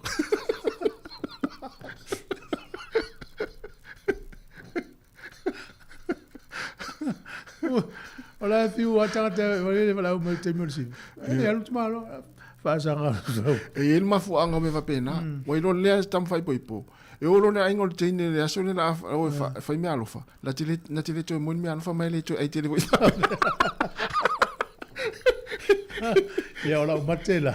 Ama pe o sa lo to sta mo tina lo to. Ya malo, o ne ngalo fai ngamalanga to na ma. Yo e mo ile le. Ya o ne ngalo meta o. O le na mai de telefone. O le atato fu ele malo Amerika.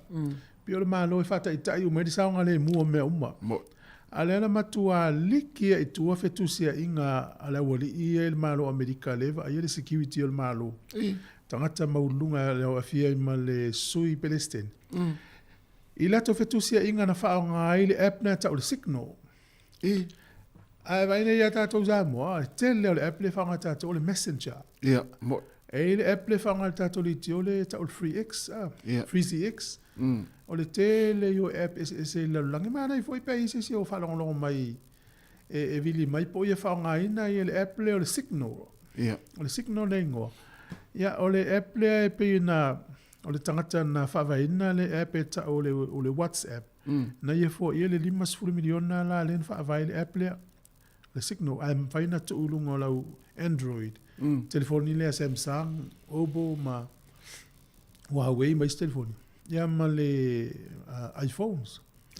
Ia o le whamaunga le tate wa atu i tu sa o le Januari 2022. E fast 4 miliona tangata active to say la whainga le app le masina. Ai o mea te se malua felus fulu. O ia lua felus fulu a. E siria mal se lau ma le 5 miliona tangata wala to download po tu app le ngona telefoni. No mingo Amerika la le tele fa nga le app le signal. Le lan fetusia ia la woli ia.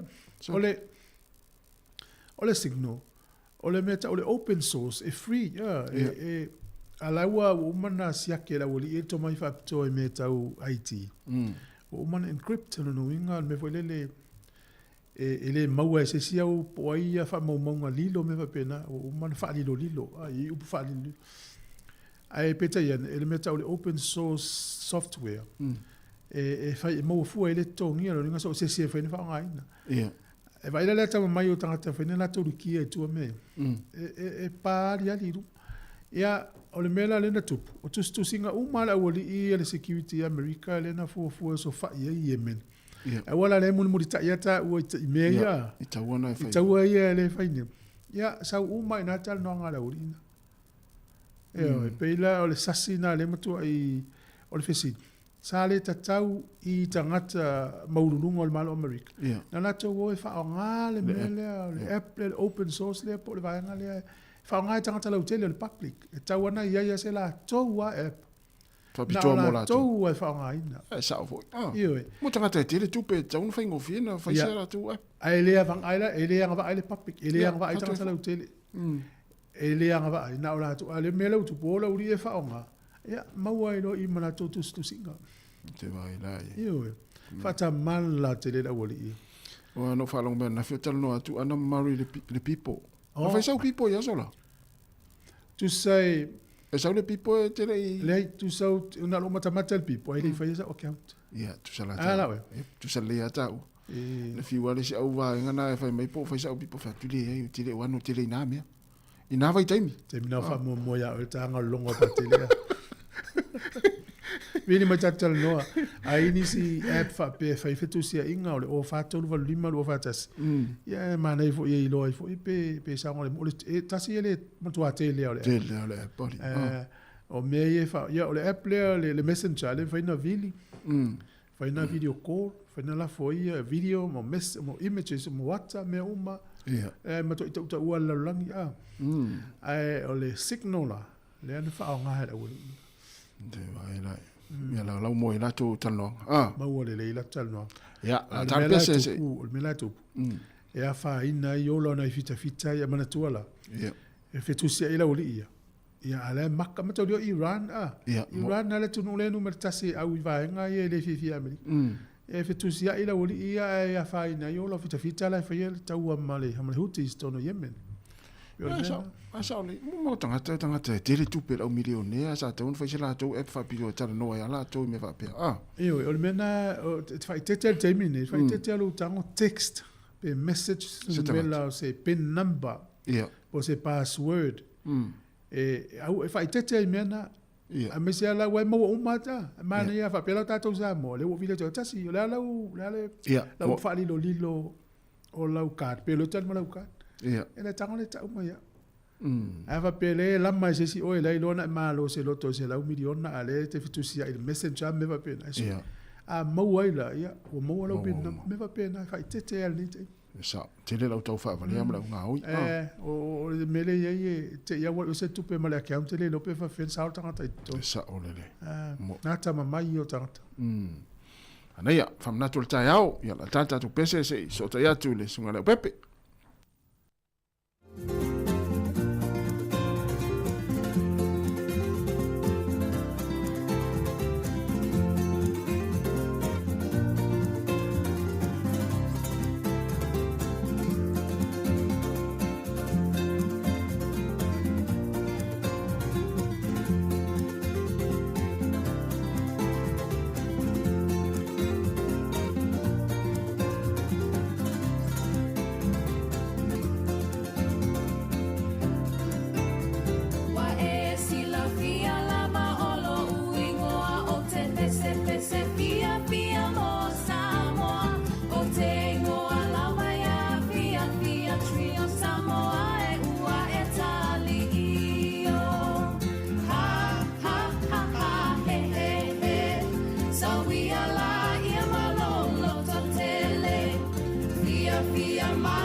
ya to fa tu tatu pese na lo mo le tatu se inga me finga le pepe ya va ta lo va tu lo finga le pepe ma lo lava le so fo la le ni ta ya lo le usul le ta ya la so ma ya va e lo et foi anga tatu po kala me tono le la mua foi si wala ya mato ya kilani nei ta ya toi foi na fela tamai ti wa see the train ya lewa nga ya to fo ya moli le onga ya pa to sulma nei le la lu fo neta ya masalo le au tato sabat valia to tau malulu e pe ona mata ye o to no le mo so fo manuia ya malo fo le so fo la le neta lo fo lo pepe ya sa le lava ya o taimia ni e o tato ma tu e moli nei fa na wa onga taimia ni o le pisi la wala ya alo fa pena fo mato le mone ya lo mana ya fo le tau ya o la fo no lo fa malu mai ya lo mana ya la vale malu mai ni ta ya o tau le fo ima fo fo ngol ya so le stofi nei ya ta ya mai al tele nga wenga to tele ta tu no allo o pa wa se fa sidi wa matan tau malu o to po le lava e maua ya le tau ma fan le tele no yo to fa tu ma wa ya o lo sa ofia la vale o fai tu taimi nei la pepe le I malulu mai matou o le ai mo ya le ma fan fan I stemi ya o ma sani foi la o fai tu ma la fai paua ya e lo ai la tu taimi foi le le tau no to tof ya o taimi la tau malulu ya lo nga solo pela o fai tu wa le wa mo nga la vale tu taimi nei yo no ya o te mea ni o te roe tele na ro fangia I lava lua pusa isa matu fue ele au fai tu me la fai pa wa o rua ya se upule lua o le sami ya matu ama mau ana tu langa ma ya fai na nei tu ya sei tau va ya foi se tai mea se cha toi o rua va le o ta o tai mea de mo tu ma le pa ya se ya tu foi o rua no na wa matana lo fangia lo pusa isa yo ya mana ya ole tau tu foi el tatu kabini telefoni ya mo se Taunanga lo fianga lo pepe, fa fonga tatu tinu un leva yaso. Le to sei muli la vale o tatu fa do nei taluna mata mai la ya fe puan. Ana fatti no la sota out a to no lo va no muli foi de anu malo ai se lima se la tala. Foi no le tatu promotion. Sila fia ya tawana luas futa la tapa petanga I falo lo fa tau. E tele dairies ma supermarkets ia fa pena fo ia tatu pampinsin. O le nae lata I mauta malawa I meo tō walalai. Nā ne fsilia fata unoa o le top-up digisao luas futa lana te mnao. Foi maua le tōlu sfumi. E fa pena foi le lima sfumi. E le ngata na. Ia a paingo fia foi nā ngai lunga lu penga te whailangi le tātou website Digisao Pacific. O ina la pai o na top-up lau te foni. Ia taulan whao ngā visa po lau. Mastercard. Isia tātou paanga o lo mwhai o na whātau top up, so e mawhai poi o na la for sale ni. O tātou company na ClickX. Ma mio malawai te ngai nei le ClickX e la for sale ni. E mawalo wa vanoa ai tono tātou sei lea lima tātou whainonga tai lima se lau. Se ina lea soa tai au. E la for ina for sale ni.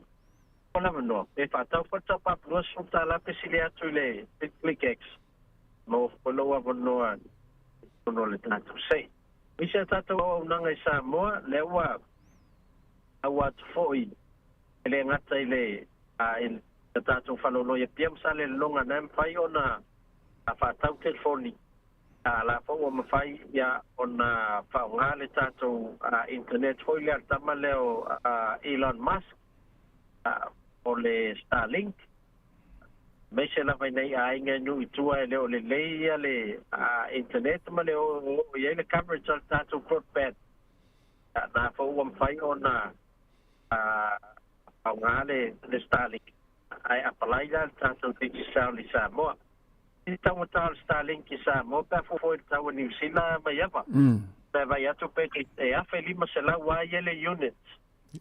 I Sāmoa, ia o lea e ono e lima se lau, toititia ono se lau I New Zealand. Lono winga e mako whau e. Pai se internet alo a inge Sāmoa, ia masalo pe si leile tango I whatau I nei. Ona la fole I Sāmoa, ia vai lei se e whaina installinga.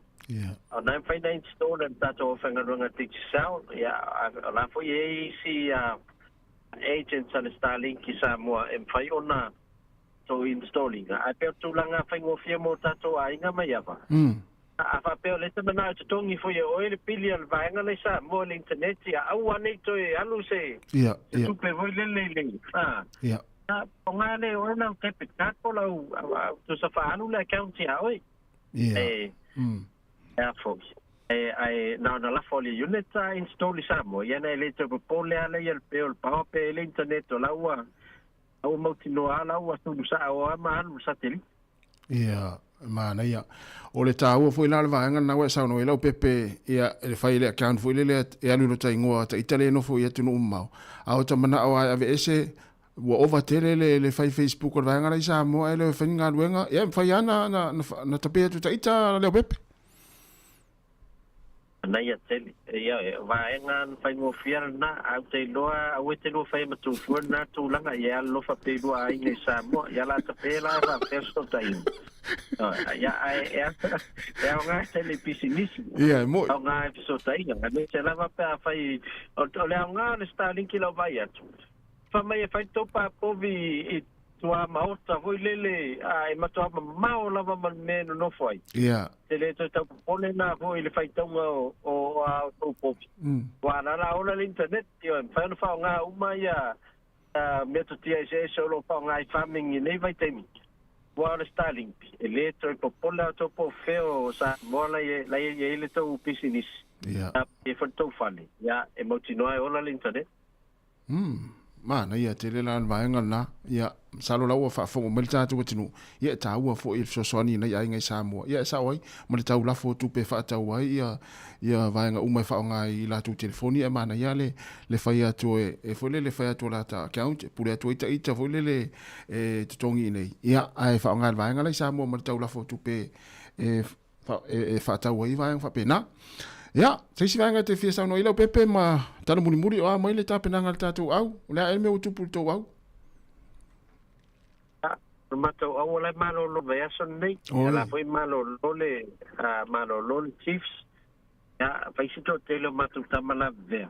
No la o ngane vai aso e ta wika vai ma se ta vai ta metto l'anta 17 na vai o l'anta 19 la fo la vea. Ya se au melanta 17 de fatto mole le mato au le fia ne o vai atu ye ne o vai atu le o to eta alo sa vea ta longa le mona mar Crusaders ato no la ta o li fieta alo tama mana o ya ma lo bona au le Crusaders io au te le ale se senga forta alo tama ta alo ya Arisa vea ya wa meta penanga to au ya o sa uni mato au ta longa ta au le fefta au mal au le Warriors ya o le mele le nei matu au ia o le foto e manuia mai uma matu ta mai na manu nua ia le la ta alo a mata le asta no ta au ia a le la fa ia matu ta lo o ia na la ta mo se no to te malo ta fa na fa na ya to au tu langa ya to fa te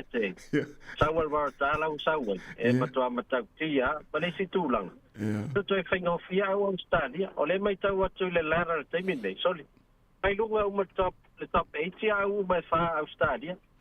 Ta winga ale mo wela se malo mato plus. Ya so ngia la ku sai da sanga le o man champini le sanga ale au top 80 le sanga. Ya malo va ta io non ta tu te miro pepe ya lo te tu mo ni la vanga luengo le yaso e me se fa ngol va yaso ta tu fe no il va se fo. Ya ia te foi tiu tem faiva o lualo te tau toina sa tātou watanu i lo Wellington. Ia, ma whai atu atu fue inu whala au, ia ngana ma whala au e. Ai le mai nai ma wai, alof te le atu mo urua. Te tongi awa uma. Manuia ne aso na wepe, ia lo watu. Ia, o lea ua, tasi minute te enei le tu la eiva, iau si me whafonga i tātou tala mai Sāmoa.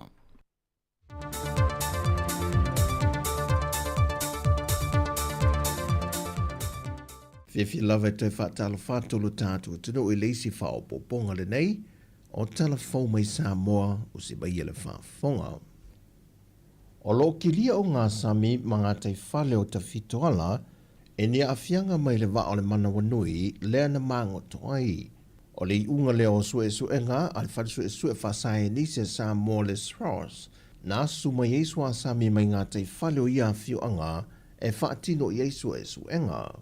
Peita i lo wha awau fo i o na whaia su e ngā ale vaenga wha sae nisi a New Zealand o lo ngā lulu e pē tau mo whaia ave e se mei nisi o vaenga o a upenga o utu tau mo pulu whana. Wa wha solo atu ina e lea ma pala le tele. Ina ia wha i tia ia a whiangore ngā te whale o a whio anga ia o lo mango to tonu ai le wa a New Zealand. Mai o ia su e ngā o lo ngā lulu e wha tasele malo New Zealand ma Sāmoa. E nei ia awane ia a fiele fonte mafau lea tunu o lo whaalonga atu i o le sami. E me se lava ia fio anga tu lata e le vaenga o lo manga toi le vaa.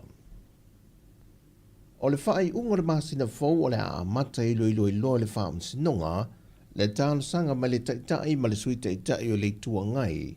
Wa tāpā ai se wha amaram la manga mai i le wha msinonga, e le pāsia o le teuteu ngoisi tu la fondo ia sa whaatala no ina le pāle mene taroi nei. E le anga vaa po le anga vaa i lalo le whaavae, o na pālota le fionga le fongfitalai o le pāle mene. E maiso le lua vai tolo le limas fumal tolu na fō le pāle mene. O le whea whaavae ina, o le tolu se fulmale lima po le tolu se fulmale ono. Peo na sila whea o mai o whaatala no ina le pāle mene i le masino februari, le pāsia i o nisi o teu ngō le whaavae. Na whaamam lama manino i le fionga i le fongfitalai o le maota, o le lua vai tolu o le lima se fulmale tolu na fō le pāle mene, e tolu se fulmale lima tesi ma le tolu, po o le tolu se fulmale lima. Ua whaamanino mai e le taitai awa o le ekalesia so fitu tutu o tasi le sunga ia Willy Papo niso tustu singa matua ingan mamalo le atunu unai lunga o pengta whai nangi e le whaamatu wai o se nonga tu petele me le nupi whai le ekalesia e le whaatino i nai o se pise nisi. Peita ia le toi wha le leia o le whalitani malo le anawai moana na whai loe Pastor Willy Papo. O le whaamatu o tua i o le se leni me le nupi wha ona ua la vele ekalesia la lo whaalapo petonga lau whai pise nisi mai o le whalitani malo foi. O le whaamoe moe ne ia whaafai ngā ruenga i nai tagato le ekalesia e whasosoan iai nai tupe maua e le tausinga o nai o lato wa inga. Na whae loa Willy Papo i le whaatalunanga ma le TV tasi. Le long lena whai le nupi wha ia e whai ai i le hotel nei. O le mea tupu, ua tele tupe ua alu i mei e whai. Ina i e sui ai, ua alme sa ai. Sa sue tupe e tongi e le hotel. Anu whai atu lea. Nala neina whai le hotel. O le suenga o seisi au ala investa i le lotu. Ina i otu e whai nā mea o whapapama. A le ho whalonga mai o tu e whai fwoi whapa. E le o te ena fwoi te tai o le ekalesia no ngā tupe ma aita lafu tu uolo i ai le teminei. O le loan le sa whai. O lopa e toi luga aso le pe o whatoa le o le fitu masina le pihai nai.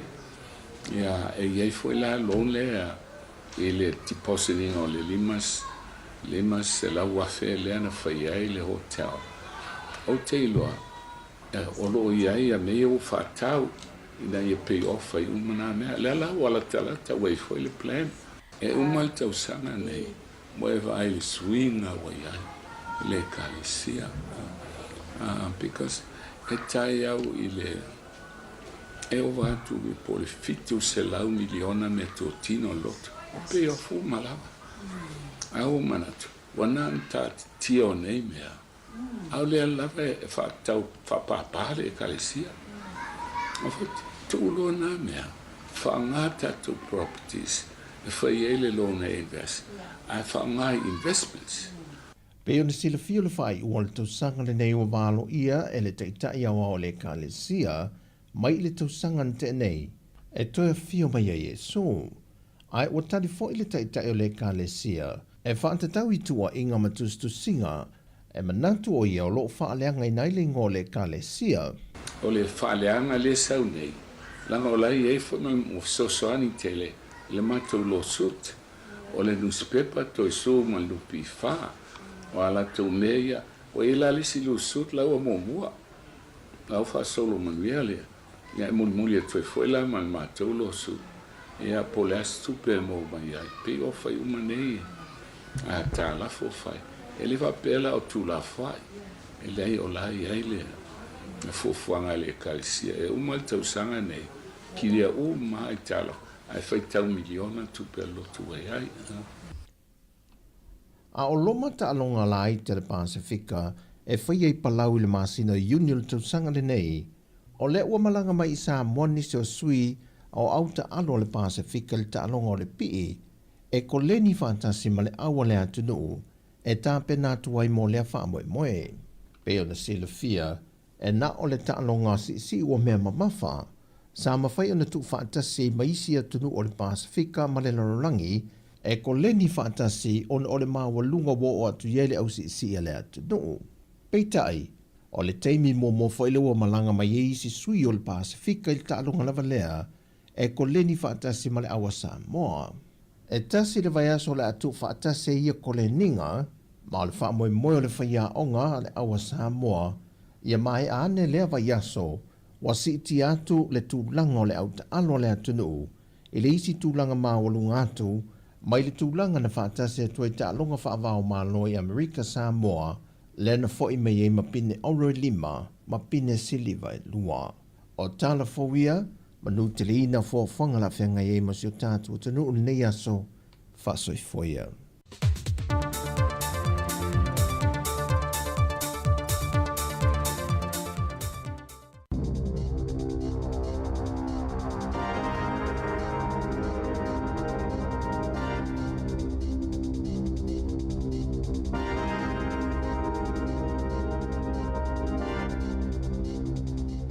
tala flava le whapoponga mo tala fau me le si ufonga le lau mua i Wellington e mole nei tau la solus fulfito ma te loa whelua lima. O le whai unga le tau sanga le amatai o na whai esu enga i lunga o wala titele leo leo mo ave ta avale tango fia whala au whaasaina ina ua pasi ai le pale mene le asoana na filo na whaitaunga whaatolo le tū la fono mwhena whaatino le afuafuanga sa langolango ina le tū la fono tau whaofia le National Act New Zealand First ma le Labour ele ilangolango ina le Green ma le vaenga whaupwhaia Māori. Sa whaalia le Minister whala wa inga Chris Bishop o whala au whaasaina o se tasi leo mafuanga i le tele o whaalawalawe i awala e mauma waiso i fua ma manunu aonga o ngai fo i tangata i nei tausanga ua mawai e tu samalatolus 10% o tangata maliliu i lunga o awala e mafua mai whaalawalawe na au fia i avita avale sainu mia ni vaila au whaasaina na whailoi se pepo whaamatalanga i o atu le 5 afele au whaingo su enga le tausanga e mawhaio na whaatino i leo. O le ati talaina ma le whalepui pui le tamaa i a Dean Wycliffe ina ua mai ona tula i lumo le komiti o le palola i le vai asonei na ave Wycliffe fitu tau sang le matua le whale mai le asonga fua. Ona sa whaia sana tite e ala ilona muso e tau mawha tanu mai le aso se fulo o mati ma o lana tala na wha o 5 ni leo le whalepui le Spring Hill Corrections Facility i a te ia na ave le whalepui ona sa ia solia tu unga le palola sa nofo i te tono lana ta avale ai le o se whale na wha amaoni e ala ngā tau ona nofo ai. Na tula i le asona na file komiti o le palola ina uto e tu umai iluma mai le aso tolo a perila lana mata upo ina ua talo sanga na loia na whaamaonia lana loia o Sam Vincent i le leitio New Zealand. Ua talia le talo sanga Wycliffe ma ua tatala i tua i le palola ma ua mai ai fo i malana titee. Leana le toe tau mawhai i aso i se foluono o lo iai pia Wycliffe i le whale mai ma amatau na toi whawhanga le mō a o mata i tua i e fo mai. O le whaamatalanga na loia e whaapea na whaieni whao o ngā lima ia Wycliffe ina ua muso e alu i tutono lo na sela wa wala au loia nei e whaasala lau whaalawa i tele se ata o le mea na tupu.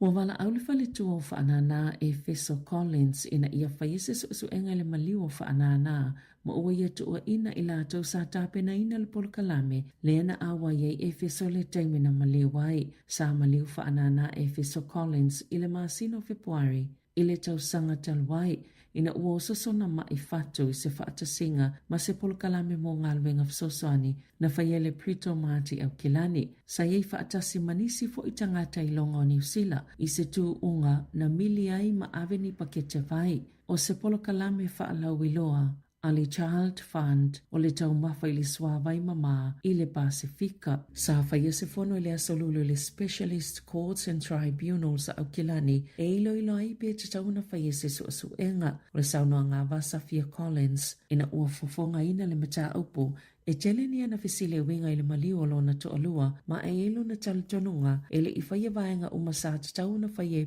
pui ma lavea ina i whaanana ma i e talo sangai e ma whaia na tali e fisile uma i se suenga po o se ilo ilonga o whaanana na avia ma se tasi o whaipule o le vaenga whaia le Green.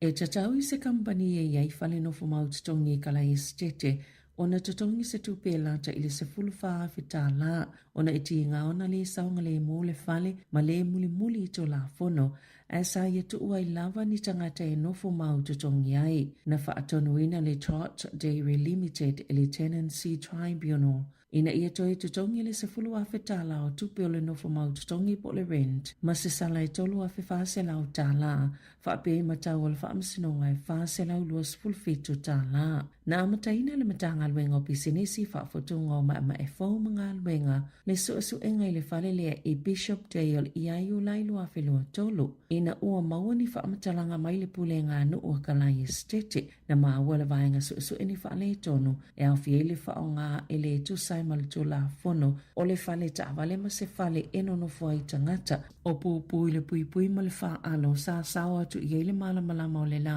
le lava wha ailo asu tutulu manisi lava o whaafita uli e le ngata i lea e telefo ini whaale tono i fafo na ngase tangata na no fwai o na ultulanga whaale tono le whale e whaase fulu ni whale no fo maututongi le Trot Dairy Limited i kalai estete.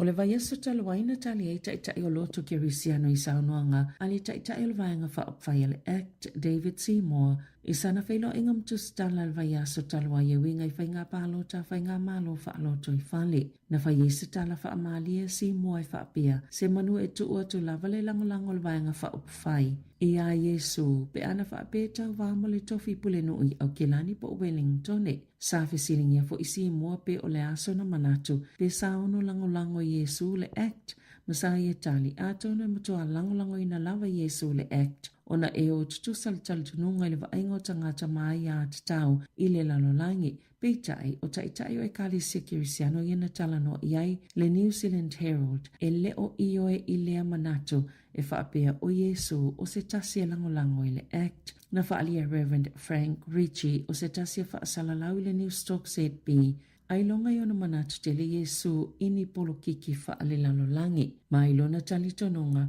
e sile atu le sila o Yesu I tangata le ini whale, e whiawhio I fo I whelo ai tangata, whaamalo lo tangata, o inai whaalo ilona taimi, malona malosi.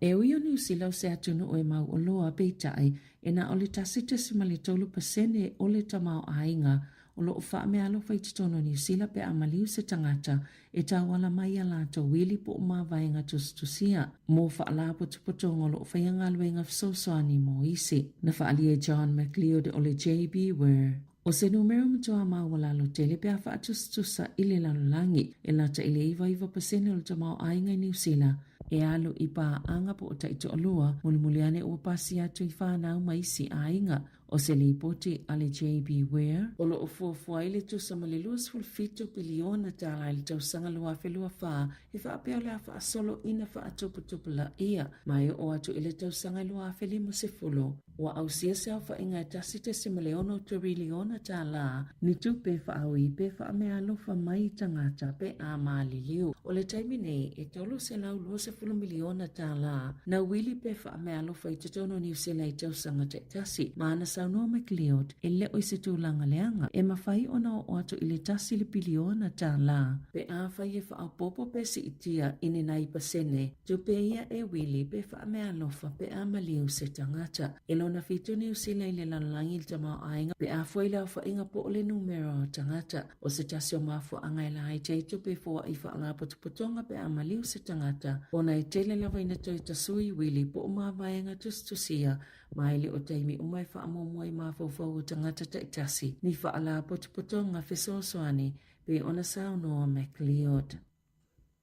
Na Sāmoa President Donald Trump o le United States, o se wha le tonu tupu wha fuasei, leana si se ai ona iai masetu si tala, I tala noa ngai le chat, anisi o sui pito si ni o le malo, sa tala noa I o sofa inga ilungo le e ai whai Yemen, o lo o wha awa una langlango ina pe Trump lana vae ngai nafa, ma le pui ngo le atono o eui ilea wha le tono tele, na wha ailoi se li po tala wha atono le mekasini le Atlantic, o Jeffrey Goldberg, le tala noa ngai lungo le Apple Signal, e fi wha asoa I malafo ini fi autos tusia, o wha amatalanga matala noa ngai winga yos wha inga le Houthi, o wha amatalanga matala noa ngai winga yos wha inga le Houthi, le ai langolango ina Iran, sa au fini sil pule ngai au fia malwhailau tu sil puipuinga, Pete Hegseth, le Sweeper Stene J.D. Vance, ma Mike Waltz, le fawfautua le malo mo le puipuinga, o le saunoanga Trump, e le o se whaale tonu o ngonga tele, ma ua o a oina e Waltz se le sona, mai le whaale tonu ai o se tangata le tele,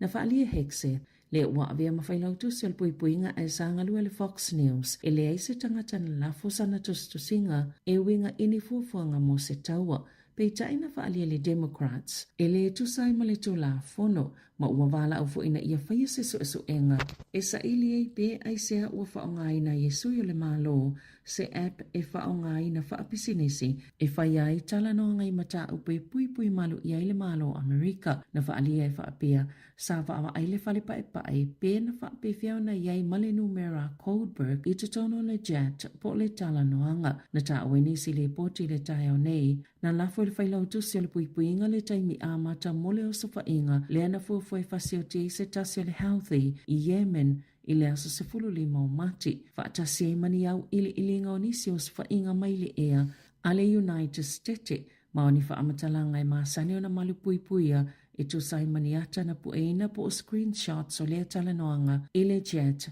ile the Atlantic sa te e hexet na te le ila foina ia fuafuanga. I ta alonga, wa mai alta minsanga o ta alonga ta iluas full over pole T20 series ala Black Caps a New Zealand ma Pakistana.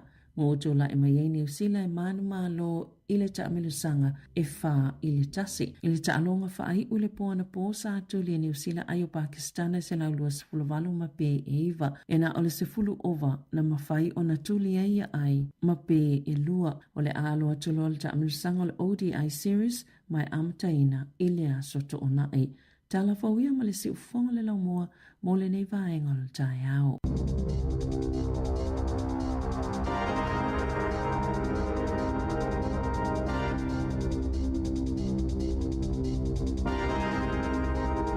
Te whawhonga ni whapapong muli o tātou talafou, le nei aso i le tūlai se fulma le lua i le au liana nei, ia ma tātou tala mai Sāmoa. Se fulu iwa minuti o te nei le tūla e iwa, ia mālo lava le mafta mai, ia amu ia o tau na inu tau ti le teimi mi tau matamata mai teimi.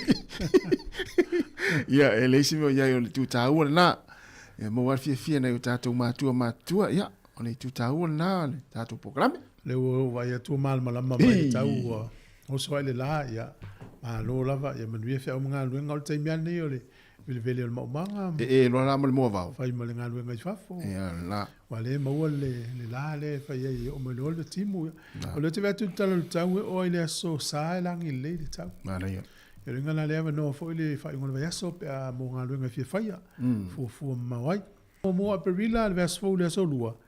Yeah, le te tala 11 no le se ia New Zealand mo tātou Sāmoa, ia ua no fuai. Ia va ailo ingoa la ilo tus folau. Yeah. Wai ele fa pela ele fa ilo tus folau te minei. Yeah. E alo ilo tupe. Ai fa mo mo se. Wai la lo ingoa le la le alu pe fanau. Yeah. Le ingoa tonu ale na tu tonu pe por se. A manuia. O le ingoa fo ia na fa ilo tus folau. Ia nai vaenga na awane i toi tele inga luenga toi fesu ia. Ia. E foi il whanau. Tu umai tonu ngō il whanau ile. E tamiti ei la lo mai le luas furu. Pea luas fu whale na uwai toi il pepale na mai si whare tua le a. Ia. Ia e. La toi si aki il matua tamiti. Tu ue le tonu. Mani. A mai uma amanuia ia. E male tu o le telefo tamiti. O le telefo na le rate e tawa o le pephenga luenga le lavatu. Ia nga fatia le tau singa o tamiti. Ia, mo me whenga luenga le tamama le tina mana ia. Ia, mo me whenga luenga le tamafa tasi ma le tali ipo le fine le tomi o mtua mana ia. Mana ia tele. Ia, ta hua nā mana ia foi le. Auro nau ia i tangata ia laki ma le se ia o mai uma. Ia, ia. Ia o mai uma e o whenga luenga ma. Sa. Ia, se i tofo ia. Ole waso ia tatu wa ine swingo le olanga ates. Ia. Ia so ia e whalangolango a tātou i Sāmoa i whatoanga o whainga whaiva. Moi. Ia e olai, al terminei. O whafo leo o olai. Nā. Matua, ia reu tātou lo matua te leo le se ngā tutongi o Sāmoa, matongi o tangata i nei. Sao. Ia, o leo o mai tātou i whafo alo lo whatu i Sāmoa, tau si atu a inga. A ua, o le mea fo i laua e mai tau ina, ua sui e le lifestyles, po o le so fuanga o so uma o isi tangata i Sāmoa. Talu ai ona o to tele ai ngai nim whanau. Le la watu o se le ni vai so uma. E ua sui e fo i manato, o le winga la talo le sui. Ua whae vai me a. Fo le ua pe ua le to iano e pe dai tato matu e so i la tatana ia. E olo le sa ulo le sa onga le kalesi e me fai tau langa le a. Ia o le fafanga tamati le onga pili a onga me fai komiti me uma le nua. Me masa. Aso le sa e fai ele tonu le ainga ile aso fua sali le popo a vitalo fa tau alu le fai va me. A wa fa mo e lo mone. Na. Tai milane. Le oto ai. Ile oto isi me pena. Na sa. Yo le ya tau la ma oto e. Ya. E ile as fa na u. Oi. La final to lua tua mau va. O ye me ye no mo tu pe. Dani. Tu no ancora no mali one naf. Ya. O ye ngo. Joni awai ancora no mali va so tu. Sulusi. Tu sa. Le swinga na ele la o mai to se I wa ngalua fa vai timing. Ya. O te le ale atinga enga. Ai va ai nei I Sāmoa I nu utua mafi I savai o nu utua tale vatai. E te le e te se eva ai I se a inga e lele e se a. Ia. Eva ai melo le e te whatau waa o le meo o fale no foi tangata. Mo. E matua I wala mai sia tunu o laulangi Sāmoa. Sa ole. Ona watia e ale tunu I nei tangata I mai whawharsei. Ngā luenga whawhaiteini. Sau at Sāmoa I whawhoi alo whailo na inga I Sāmoa. Ia. Ai ole mea na o mai tauin. O iei tangata o sui lo la towola. Sao. Ele pio nei mātua yaso ia. E whaapuna pona. Yo, tu sul maumanga. No noa il pito ole ie por solo na I sene a wale. Taimi nei la le alu leu whaalu ai. Pe la ole el whautuanga mo la tau I Sāmoa. Ai tupe e watu I nei. Ai ni mea o ngai whai ai. Whaonga tau. Ia.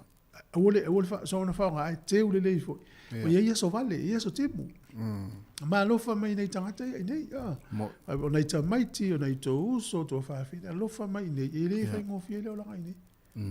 Ia wa, e al teimi wa mei. Awole mai a le tu pena mai vaso, wela ma nei o nata. Ia, e sa al nei. Al mena le, au mai. Sa oi Moses, au mai. E no la ule usau. Ia, ma no se fua talofa. Talofa malau. Ia, ma no se fua I lo sunga na u fai pasalau. Atai. Ona o leo wa umapule le lua pokambo le fau ko inga ka mo me. Oe lunga valele pe amalanga ba. O le na tiri poke kusi men kupuya. Ma nei. Io ngo skalia. Ia, sama man lumako ya sile fanga. Ngolo le tia so wa kingalo mifo. Ia, e so e kuma se ngin sai I me fai ku kala fanga ele se me. O lo na ia fa ka me ngin sai nga. O so lo na ia ame se role mo polo ka wekas. O kan ku ko ki pilua. Ai fo lo le o le afa ko o mele o mifo le kinga. Wal vai anga fai un fo pa kinga. Ia o melan kupu. O le polo kala le o me vole le a ko le ni se ngi ma. O gon ku ko la henpe. Ia. O lo ke ni ko e sa o sa ngi sila. Wa ko ngi Wellington. O ka no lo se ke la foi la ko henpe. O ka ko ro ko no ko ngi ko la ko pa ula po vole. O sa lo malanga. E ngua maso wa ko le ko ngua po se me ka pelako. O so wo. Ya. Ka wale ku bi ma le avelo ko la po le ya. Sia. O ke ya le lo ko fa mai se ka la wa ko la po se iso. Ya. Ale o le ma mo le masingi. Le mo le fa le kama ye ma ko po ka ngi sai nga hodi. Ya. Ya. O foi for mo role in benga alu mali alu ma kama rome fakal so alu ya lu le ku maya o to lu ya ba alu la sei do pa a fa pese me fa le ku sia o ya sa mo mo pa pu mo kala a sa mo le mo sala fa se la sala fa se la sala a ngai ka mai poloka yes ta mai nen sai ya ne ka mai mo ma fa se la sala le ka ko ngi le mo ko so fai lo sala mola il me mongia a fa pe ko con la handbag man ko sa lo me fo le sueia le pa via e boa okay ma wa nga ku wa nga ia e ku wa nga vo wa la fa pe le fa ka a lo me la nga se si wa nga lo ko lo ku pa la po ya o mo se pa ku fo le ia ma se la sala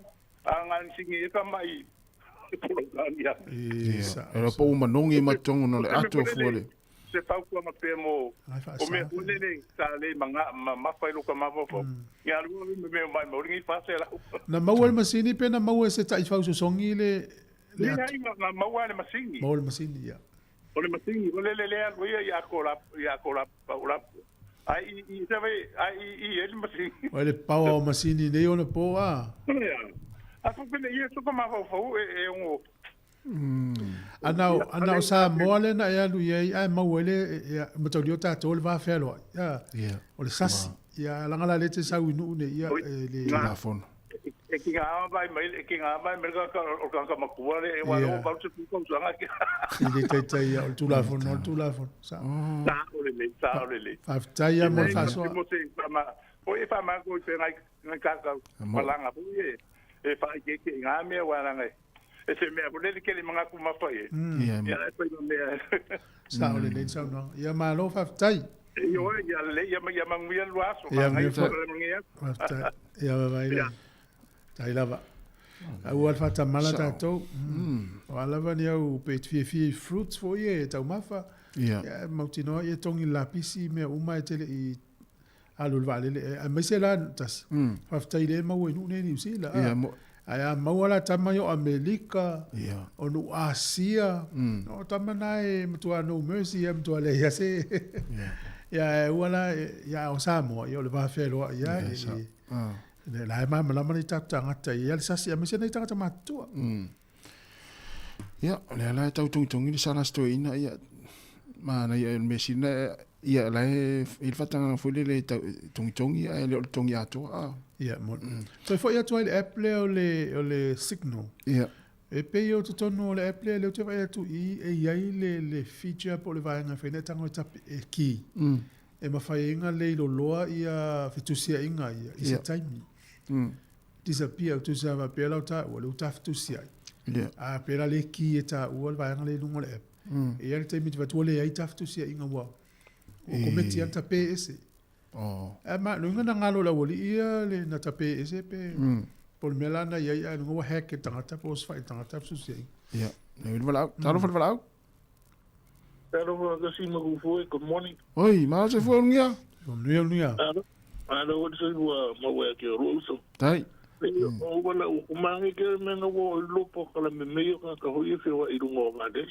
ia o le wa e se ka o le na vai e o algo que quer anga o ali samo per bene quero algo le ra o per le mo mal por mo na fai cola o que de aí hoide de po hoide o fola kai a ko mo la vai de i o kira ela o go ia va que a de fonga mai e ka wanga e du ko fone o hoide de kau o que mo so que de mele cola so o la so ngai ke ko kisi de fio como vai de le ni mo fonga we ra po po i vai ki o ka fa o e le ia pe ko fio lo ta nga va de e o ai a ho nga ku e mo ka fa nga eu so mo de chiku pe la wa de o que ne ka o ku la i ho de ka du de o lo ka ke fu de ma ko mo na vai ku la e o inga le o me de ro como so ka o mi o mai o inga le pero le o so nga le que o la wa de la o me de kai o que le so ai de po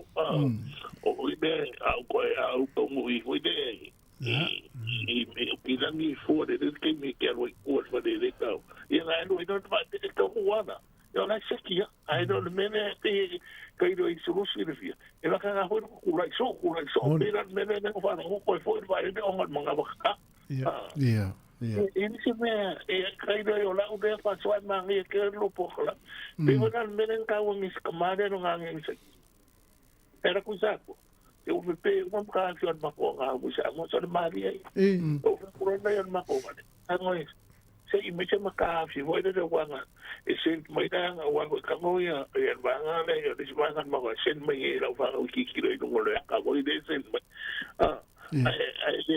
no le fa si de no me su kan ba o yo ni si de su mai de ka ke no to no ka vi de e ka si na po i sam ba se na la lo nga mule nga muila no wila ke na su e ma wo sam e ba se na ko no ka vi ale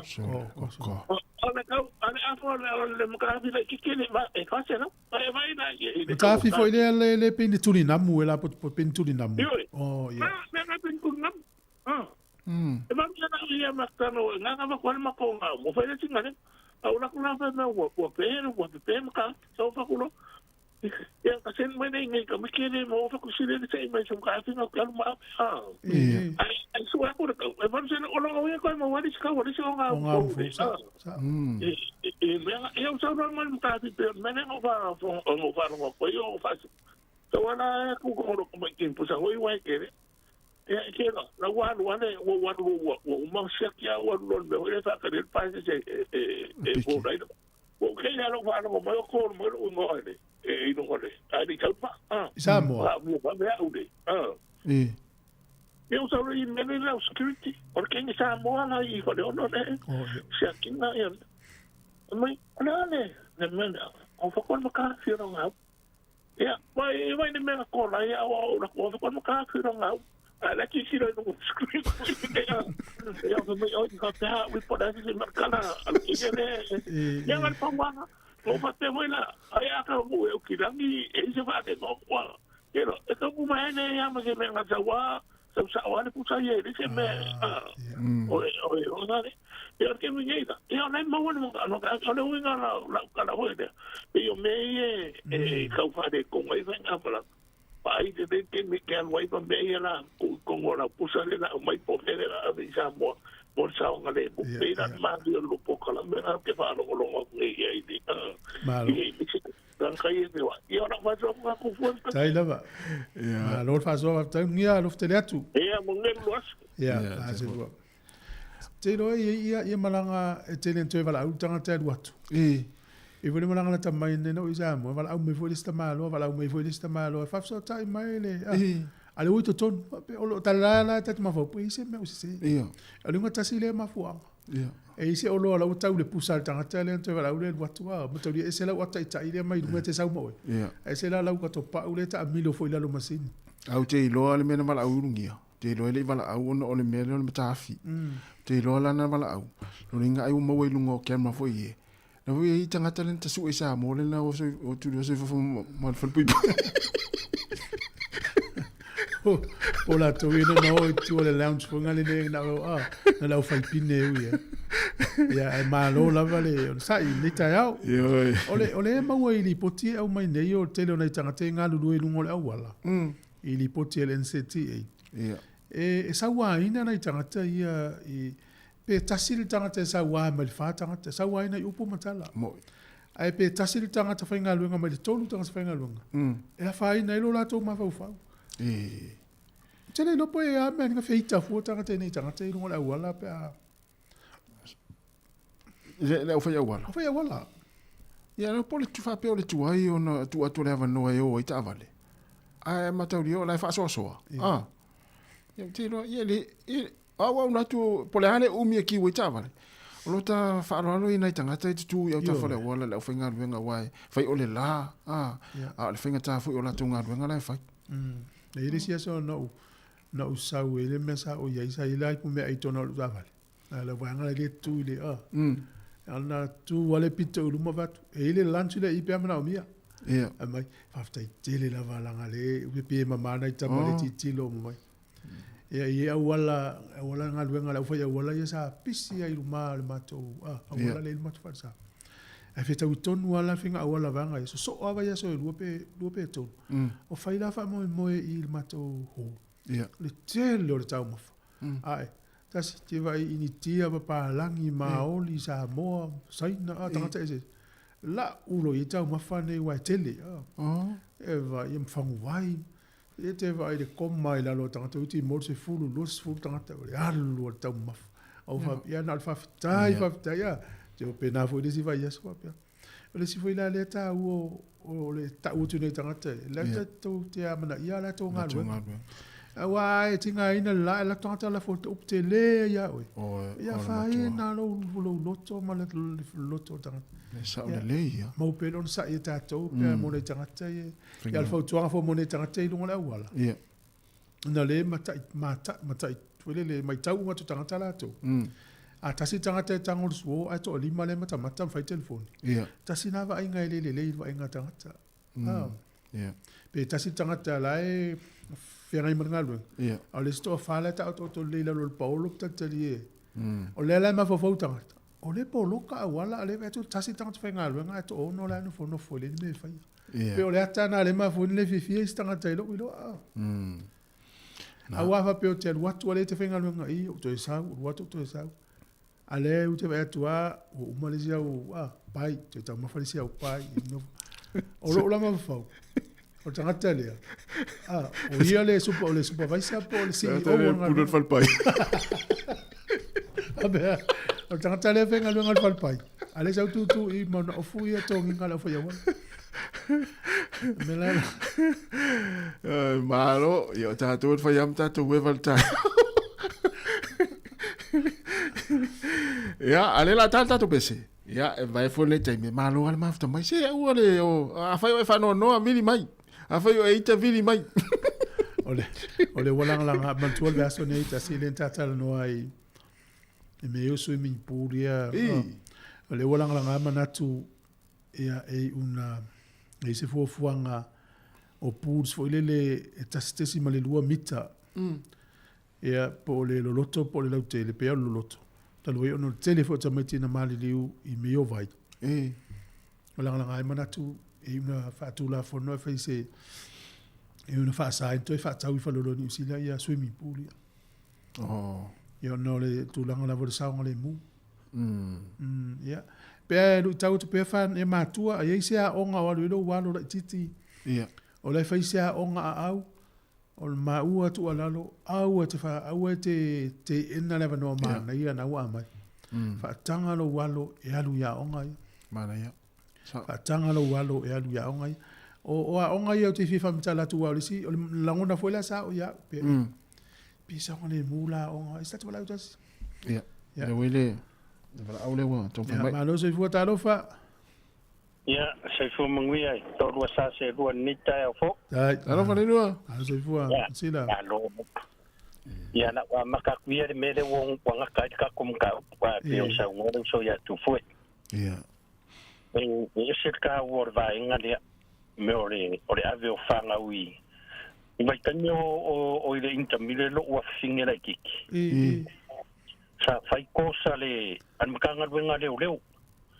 E ave ina ka makinga ngoli kisia ngai wango kualo wa finge e ave yai ya umbanga ave swimming pool ya o faila ko kole nginga foi ngai wanga ave kai il sami se kulo e makaulia ngai ya mako e wala ngai alwa ku nga kai ispona ko ngai ulu selfie ngai le wala savali ngai alwa ku ya ave la ko ngai ngo kai mila la siakia la ko a ya ave lo la ye ko ngau ke aka ngo sauso singe famai o ku ro fai lo le kauanga le fa ke kai foi le mo e o la fai po ka miki ke mo alwange mare maso por pa u e lunga o mera o ke fa ka u ile kulanga le pe ngai sa ngo o lo la te mi o swimming pool e ka faul sam e ngar pa ora kai ka me vai o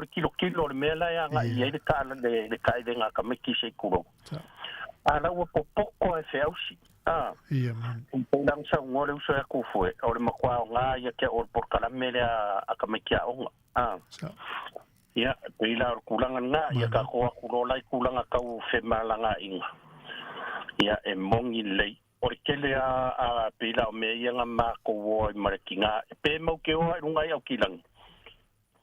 Oa ka unga po kus folau. A makasiaki a po kus folau e oa kai mila filosofir ka vale. Ele ia ser ka vale marefale o ko fa kurkinga. Wa inga kus folau. Ia e pe or ka uanga fa manga ku foi pe un karangon ni kaio. I le manga yo me o iai.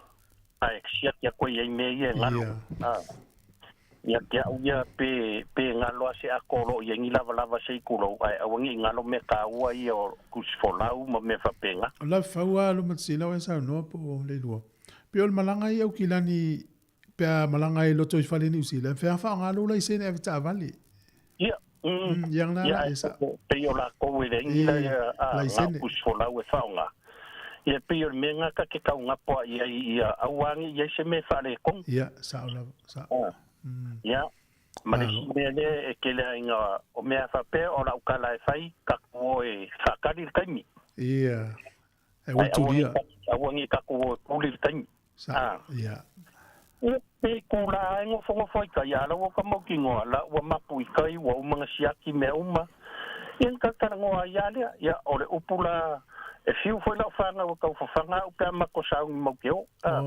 ia ya te mai fakau mai sau fakau o ngana o ke vai kulanga i pe ka karango i ngai rumor vale ia o su ke le ngai me o kula iso ia sa ya ai o me uma se o le o ngale o ka kolikio e faukua e la para paka e faukua i ngai ya so se me uma ia pe o ngai ia o le nganga ngai fa ia ku fo ka ngana ngani ta ya ko tai lava vo i mo fa so a pe o le nga foi na le sa ni ka ke ru Sāmoa ia nga si ngai pukia ingua sa o ngia le kalir mo Sāmoa ma le na Sāmoa pe ka ngua kwa e le o fakaria mai fo ia la mo me ai Sāmoa ia sa o le ia ma no mo fa so ya lo fa mo lo mo mia ngia ni foi a ver al mul maulu batsila ta o ngai ta mai o le manatu foi lai sa ia fa pelo manatu pisa ngale mua o ngati uma le mose si o fa na wa ya o na ma o la man mato ai ngai le tai mua la iti ala wa matu tu peto o fitu tangata la ngalu swimming pool mo fa ya o ngai peto to peto fa a le papa o yo me o ya o nano tai lo le ai la e ta wala le wa peno fa tu ele se taimi i New Zealand tau te o aveta mai ti o le au pe tai fa alu le vai aso al por kala mele a onga so la e tu wala va no le lo hotel e alu lo fin e ola na amatua ola wa lo ya ta to matua le pe e foi le masal salo i por kala me au ala vete masal salo ai masal salo alu e la ma o e te va ai ya tasi ape wala walu i wa me ata mai ti o le solo ma te swimming e na tu le la ta ele tono le atu na la te lo fu lo te lu ape tolu ia so fa la tota elenga o le au te alu yo le silote ia o te alu wala e o lo sa ngale mu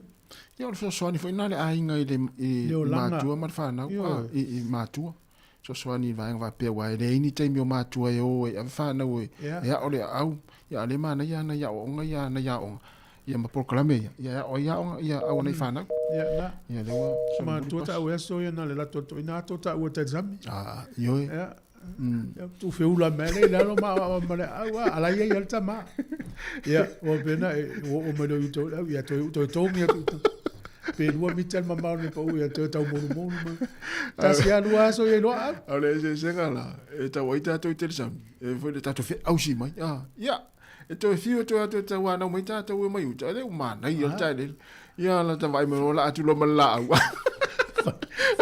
au ne no o le si pito ha e ani la lo pu ia na ia malo ia matalo fatu le sunga ia seioliana la sailele ia me se foi ia le tina matu ia to song fanga ia senga peni fa after tele lava ma after mai sunga fatu tale le ulu fa after tele lava mania le yaso ma fo Eric mania lava le yaso ia fatu ia Rachel Sifa ia ole sunga ia oi disilia fatu ia selesa ia fata fa after tele lava ma after mai tina matu ia la wina si mangele ta lo fa lava ia tina ia fianga fa muina mangutia ia le sunga Robert Eddie Robert ia fa pe fo ia Hale Tomasi mania lava le yaso sunga Robert Peterson ia Kevin Swanka ia mania lava le yaso nga luenga fatu ia Teresa Ene ia mania lava fa tai lava ma after mai ia sunga Kele au vale au sange ina woto es full 10 minute ta le tu lai se fulu Ila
Le whawhianga mai le tia maa ina o toi se fulu minute o na tāle o le July se fulu. Ia, e le tātu proklame pe o na masani ai le July se fulu, ma le July se fulu ma le tasi. Ia, le July se fulu ma le lua. Ia, musika o le auli, tāle tasi. Ia, tani fulu o tātu whasalaunga i Sāmoa. Sunga tāse sa le tātu ofisa ina i lalo vaia. Malo. Ia, tātala noi nei tala o tālonga. Ia. Mea tu le pepa o le tai au nei. Pe o le e whalu whesasi ia finangalo o le mautonu ia New Zealand, ne ulaka pia New Zealand. Po le almo wha pēran au teito fitua tama. Te le alfa le tonu teito fitua tama New Zealand o lo le ia teini. Ia. Ale manatu koren teacher le wha alia le pepa le tau ne. Wa le eini ta amurisanga e ta alo itama. Ia. E ta umai ei le whaia o nga mai filia lau. O a u leo te fia ta alo pe wa tau o na piki au New Zealand. So le mafu anga na ilana mai. Te pia mele sa sau mua. Sa tele ta mi sanga fa loto I fale fu le fai. E su e sa o le ia ava pena le patata inga pe la woli ia o ma sani ala woli ia le koleni o fa ni ta sanga koleni. Al sidi o ini sita mai o sili tu la woli ia. O le tali io e. Tele. Ai do ilo ala fa ya o am selectors. Sa ala mai sa o la kolenti. O le ai ni ta mi sanga fa loto I fale. Su e tama le lei mo te tofitu. Ia sa o le fina ngalo na ia faita inga tale to vai atu ai se au te to fitu Wellington ia o Manuatu sa faita mi sanga fa pena ia na power te to fitu le te vai te mine o te to fitu a onga io mo o le ainta ta o le ni tanga ma tu wa o le o laki fiti e tele o te to fitu fiti le fai le tele na ave au ia New Zealand Australia sa mo fa ta fitu li ina le la te vai le la tu maua fiti lunga le la sanga maulu e ui o mana rosi fo ia o isi atu wa ile vai o tau sanga nei ta mi sanga tau sanga nei fa tonu na fai ina New Zealand ia Spain ia o vai le te le fa le tonu la o ta New Zealand Uruguay le si fai ina fo New Zealand na ia le fo ta to ilo ai ia lo ta to tala no ta to au te to fitu Sāmoa ia le o ai au te tele la langi le o le taimi le fulu pito I lunga le tu fui au ia su ia vai fo ile o le matua matau au ia Spain Uruguay mai si au ia lo sau taimi nei sa le ia o le fefiana nei le amata fo ta longo liki o ta lo la piti ma le Panthers il pona nei se fulu o le valur po taiao o le ta lo le Roosters ma le Titans. Ia ona ta alo leo le Dolphins ma le Broncos se fulu po taiao. Dragons ma le Storm, lima le fefio le so tonai. Cowboy ma le Cowboys ma le Raiders o le afo le fitu le fefio le tonai. Ia ma le Bulldogs ma le Sharks i le afo le iva le po le tonai.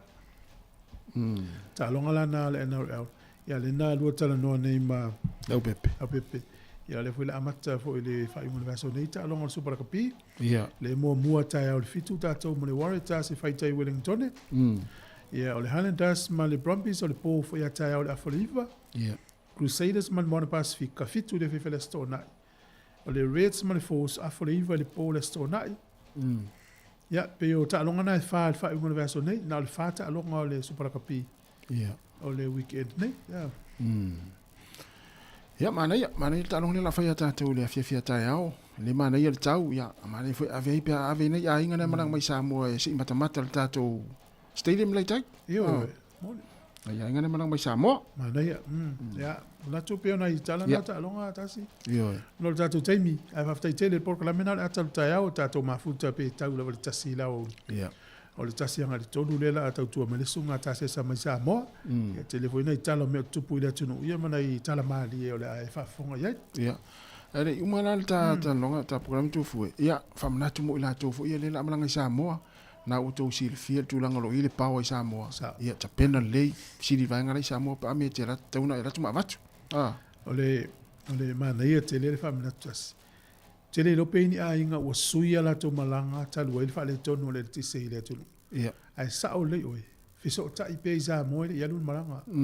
O wā mai le tise wa wha pe istanga tai ola e se masini e ola le pāua e whaonga i lon so i fua manolo i. Ia. To e liu la lau tō wha. E a tō le aso o pe le pāua i a whaina lau masini na. Ia. Wa o le isi mea mana i o le oso tātou ave Sāmoa. Nai mōli i fo i ola la. Ia. E ia nai whalolo e whatau i mōli i ola la. Ia whatau ni o mōli se lua pe tolu. Le tau ngofie ni. Ioi.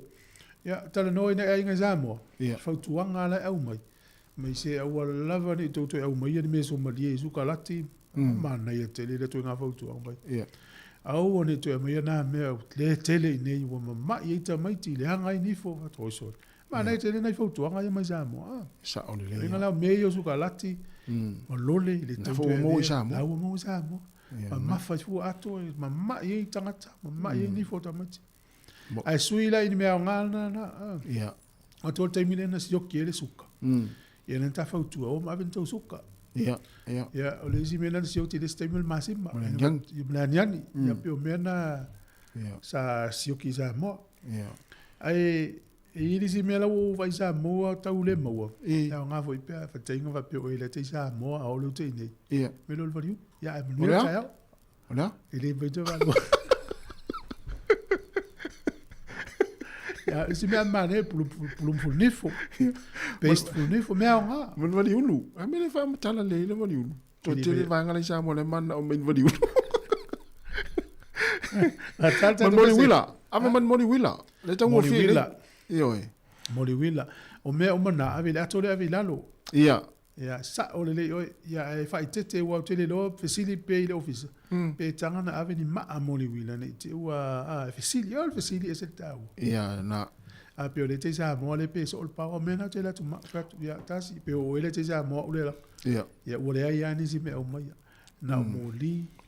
Ia, mori wila. Ia. Mena, ia malau pulumu, malau paste. Ia. A ua le to e mai ani mea, ia, pau ana o mea le ua mai. Mana ia. Na ngā leo se o sauko momo, te lea whale tonu o tātana noanga, mena lo me pulumu paste. Tō tonu minuto na tāne o le sifulu. Ia, watu whawhianga nei. Ia, na so loe mana i programe o lo tapena mai.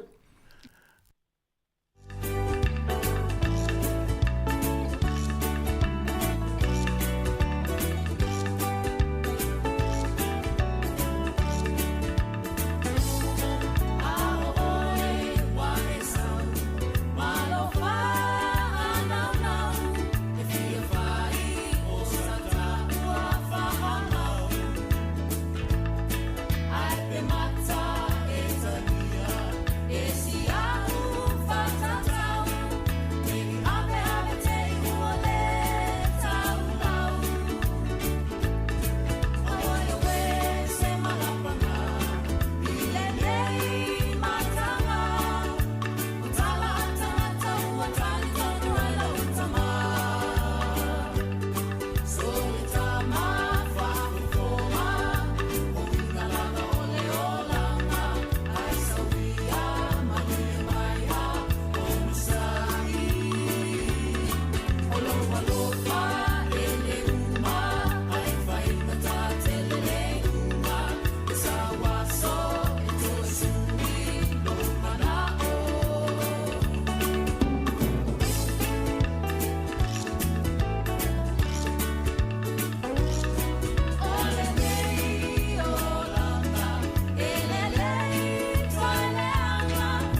Ia, e le nganga fia la fo I mātou te toi whantalofa ma whaafeilo e tuai i le malu ala u whaafonga.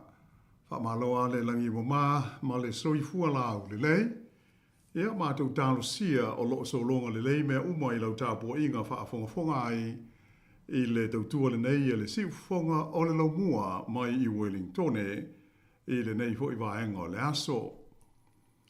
I le nei whaapoponga o le tātou Paul Kalame o tala I mea tupu I le lalolangi. Ia o le a se I mua fo I sina o totonga o nisi o nai mea tupu e a fiai lo tātou I tūlangi I le Vasa Pasifika. Lava I le teimi ia ona se e tuaila lea I mea tupu fo I nisi vaenga o le tātou lalolangi nei. E mua ona mātou whaeilo atu fōi ia o le sunga ia tasi tui torawaa le o loo so sani mai ia o le tu inatu o le tātou ngā ruenga ma le tātou tala ia e pei ona māsani ai le nei o ouli mātango fearless whareile le aso luas fuma le tasi le nei o le māsina o mati me lea ia fia fōi e toi whaatala whātu lau sunga tasi whaafitai lava le so sani mai le tātou Port Kalame le nei ma lau hori soi fō munuia le nei vai aso. Ia whaatalo whaatu fwoi malanga whaaloru lau whionga la wano. Ia malo fwoi lon sai malo wha malosi. Ia mania fwoi ia tātou poklame le yaso. Alo tai. O le tātou tala mua la. E whape nei lona whaau tala o loo iai. E le I whaia ia se whaai unga mautu e tusa o ni swinga o le a iaile Paul Kalame so sani ale malo tele o Amerika mo atu nuu o le Pasifika se ia aulia ia le masina fou o Aperila. Ia pei o le utala na I le maita watu foi ia I le nei vai tau a misi le nei vai aso I mea o loo hadi mai tulanga wha ale maa o maa loo. O se lipoti le nei mai le wanes whaasa lau whaale wao ma lo New Zealand, le Radio New Zealand International, na taua mai ai la amtanga o le vai aso, ia se whaalinga mai le minsta o le vai whafo ale ma lo New Zealand, o wa wasa mana ia Winston Peters, e whapea, e whaatoa whaia ia ni whaai unga mautu ale ma lo tele o Amerika, I lana Paul Kalame so swani mo tu motu o le Pasifika I le vai ruanga o le masina fou o Aperila. E pe ona si fia o le sa iai tarui nei Washington le minsta ia vavasa manaya Winston Peters mai sa feilo iai le so lua na te nei ma le li o lo avea ma sui fa tonu o le ofisa o le Paul Kalame so swani le United States mo ati na e whaale wā o mā no. O le Paul Kalame nei le malo Amerika e ta ua o le US Agency for International Development. O le ingoa tele lepo o le ingoa atoa o le whaala pōptonga o le ofeakai ma le whaasoa soa ina mai o fiso swani nei whaale wā o mā lo mai le malo tele o Amerika mo isi o tunu o le lololangi e awhi ai ma tātou I le Pasifika. Ai o lona sui whaatonu la le sa whaila ai ma le minsta o le vai whafo New Zealand le so lua. O le li e ngoa ia Peter Marocco e whapea na whailo e fo I le minsta ma le whauwhau tua whaapitoa o ma tā umpu tau le saunga le mua Amerika. O le li swafa ia Mike Walsh. Sa ta ua fo ia le minsta o New Zealand whapea e manino le lei ma mala malama le malo New Zealand I le ilo ilonga lea o loo manao ai le malo Amerika e whaia I lana Paul Kalame le nei o mea tau fiso swani mo ati na e whaale wao malo e au fia ai ma tumotu o le Pasifika. Ai pita ai sa fia manino pea le malo New Zealand I le tulanga e o iai ni swinga I le rumana ai e pei ona tau fuafua ina mai le whainga malo lea ua iei nei ale United States e ono whaia I lea Paul Kalame tele e a fia ai fiso swani mo te nuu I whafo. E pei ona sila fia o le masina o ia anuari o le tausanga le nei, lea na tau fia ai mo le iwa se furu aso e le li pele stene o Donald Trump, ia fesoa swani uma mo atunu i fafo mai le malo tele o Amerika o lo awala mai i lana Paul Kalame pei ona o ta ua. O le nganga au tu o le tau fia o fesoa swani ne ia Amerika, ina ima fai ona sue pe o le lei mao ngā ia lea Paul Kalame ai pe o fetau i fo i matala whea ngai ma whainga whaamai tau le vai fafo a le whainga malo lea wa tū nei le foe i le taita inga o le malo tele o Amerika. Ua tau fia i nei la mo le toru masina le toe fuafua no nisi Paul Kalame fau. Ato ai ma le whaamatu ina mai o se leni mo Paul Kalame fesoasoani ia ua umo na pasia i le tonu o tunu i fafo. Ai whape ai le whaataunu ina ma le tau fia lea ua le whaataunu ina o ni ati na e mani ngā ruenga whai a le tele o whaalapo tonga tū ma o ti whaalevao malo ai whape ai fo i ma pisi nisi sa a fia ai. I le maitau maila, i le tātou tala, e le o se whaai unga laititi, ia le tau fia o Polo Kalame veso soani nei a le malo Amerika mo le vā o malo. Sa whaino mai fo i le taimi lea sa whaiei le polo inga le li Palestine o Trump e tau fia Polo Kalame umanei. E whapea o se suinga lava e fia whaia i se vahenga o le polo inga le nei wha Palestine. E te tau o na maua mai iai ia se whaatangana a le whailu tusi fau lea ua iei nei o le malo tele o Amerika o le li swa whaia Marco Rubio. Ai pe o le atonu ala se a fianga o tunu o le Pasifika i le tau fia ai o le whaatinoina o le Paul Kalame so swani nei a le United States o Amerika. E pei o le fesilita ua lea o lo fia manino iai ia tunu ia lo lātou maua ia fesoa swani mai lea Paul Kalame a le United States. O le vaenga sa whapeo na fesilingi ai e le wale si whaasara lau a New Zealand ia le li ofisa su e si nia o le nofuanga tu tonu o mea tau whainga whaamae o a ti nae a le University o Australia i le ai o Canberra o le li e ngoa ia Dr. Cameron Hill mo sona taawhi. Na whadi ai Cameron Hill e le lei mataua o na sila fia o le tūlanga tonu o lo o iai le Paul Kalame fiso sani le neia Amerika mo tu nuu i le Pasifika. Na ia whaadia mai whapea o whaamau maunga pito i lata mai o le tausanga e rua whe luas furu lua na tūlai mai ai e i le wā o le ono ma le fitu pasene o le au whainga atoa mea tau fiso sani mai whafo o lo maua maanga i mai i atu nuu o le Pasifika o lo awala mai lea i le Paul Kalame fiso sani le nei a le United States o Amerika. Ia mai o ia foi numela e whaatusa lea i a Australia po le malo Australia e pei o le atunu lea o lo au pito i sili o na tele ana fiso swani o lo tu ina mai mo tunu o le Pasifika o lo o maua mai ai le a whainga e tolu se furu fitu pasene o fiso swani uma mo tunu o le Pasifika o lo awala mai le Paul Kalame fiso swani ale malo o Australia. Na taua ai le li o Cameron Hill e ta ua tele le sao le malo Amerika mo le Pasifika i ana Paul Kalame fiso swani. Ai le taua no manino e le o Amerika le malo po le tunu o lo o pito i te lelo na sao i mea tau fiso swani o lo maua e atu motu o le Pasifika.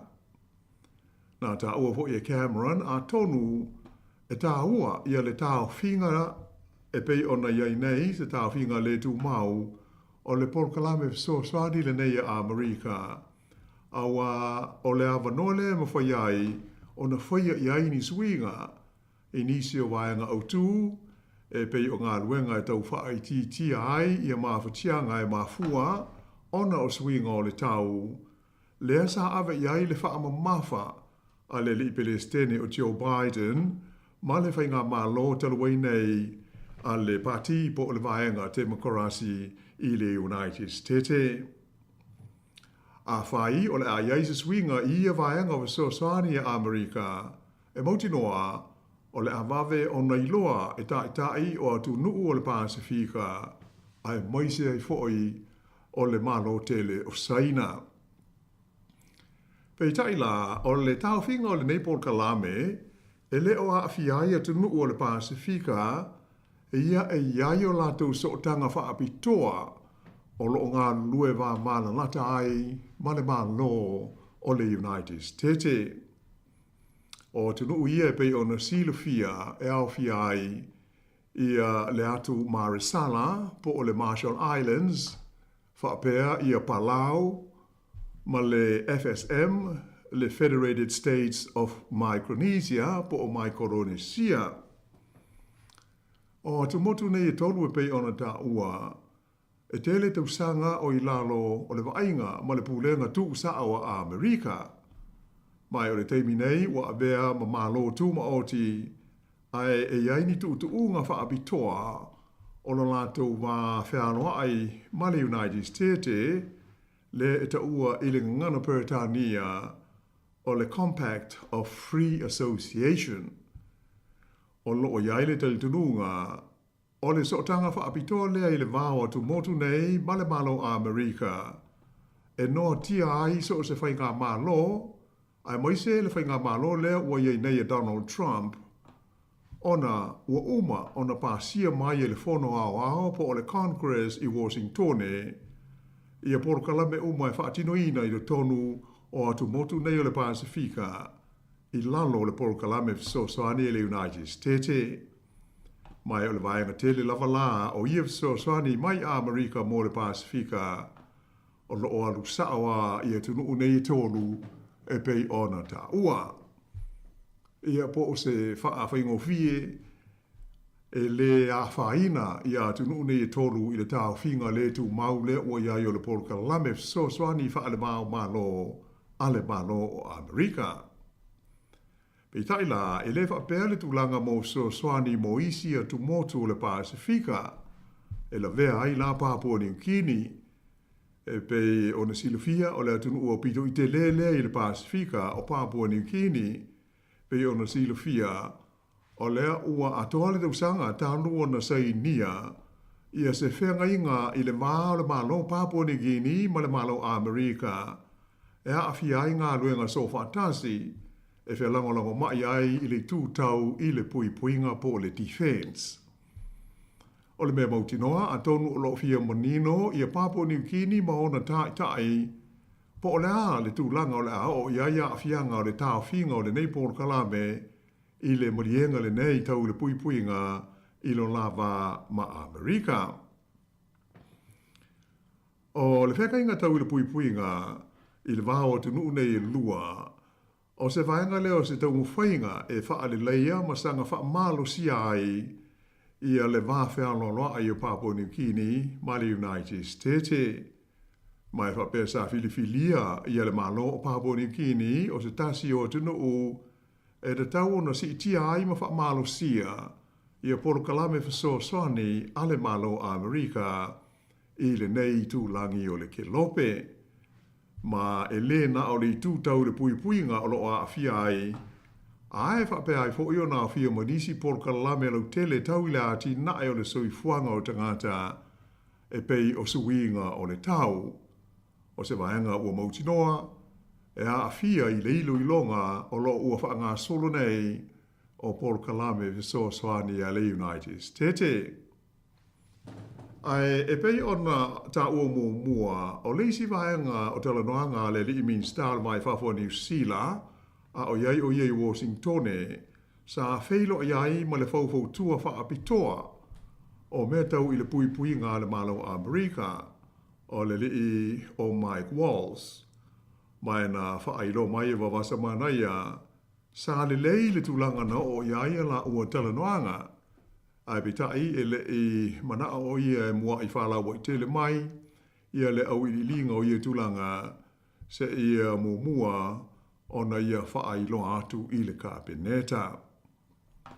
Na whesiring ia le autu stala ia Peters pe whamata o le a le lei ia le wawhelo aloa i o New Zealand ma Amerika i le anga ia tu i luma. O na o lea ua mai ta wina fo linga whaale manuia o iai le waho le United States ma lona atu nuu tua oi le tu i mātu o ka ngata. Peta ai na ta uele le i Minster, o le nganga tonu a lea na malangai o ia i Washington ina ia tau mwhai e sanga whaale le ia pea le wawhea loa i o New Zealand ma le malo a Amerika i le hanga i atu i le luma nai. Na uma ia wheilo inga nei le amtanga o le vai aso, o na wheilo ia i lea o le li Minster ma le wheilo tusi a wao o le malo a Amerika o Marco Rubio i le aso lulu na te nei a o ia le i tu ua Washington i le toe te liu mai i New Zealand. Ia ai se i wawai foil nei vaenga o le Polkalame, ia ona toe so atua i leo le tātu tala, pe a toe te liu mai sina malo longa pupuu.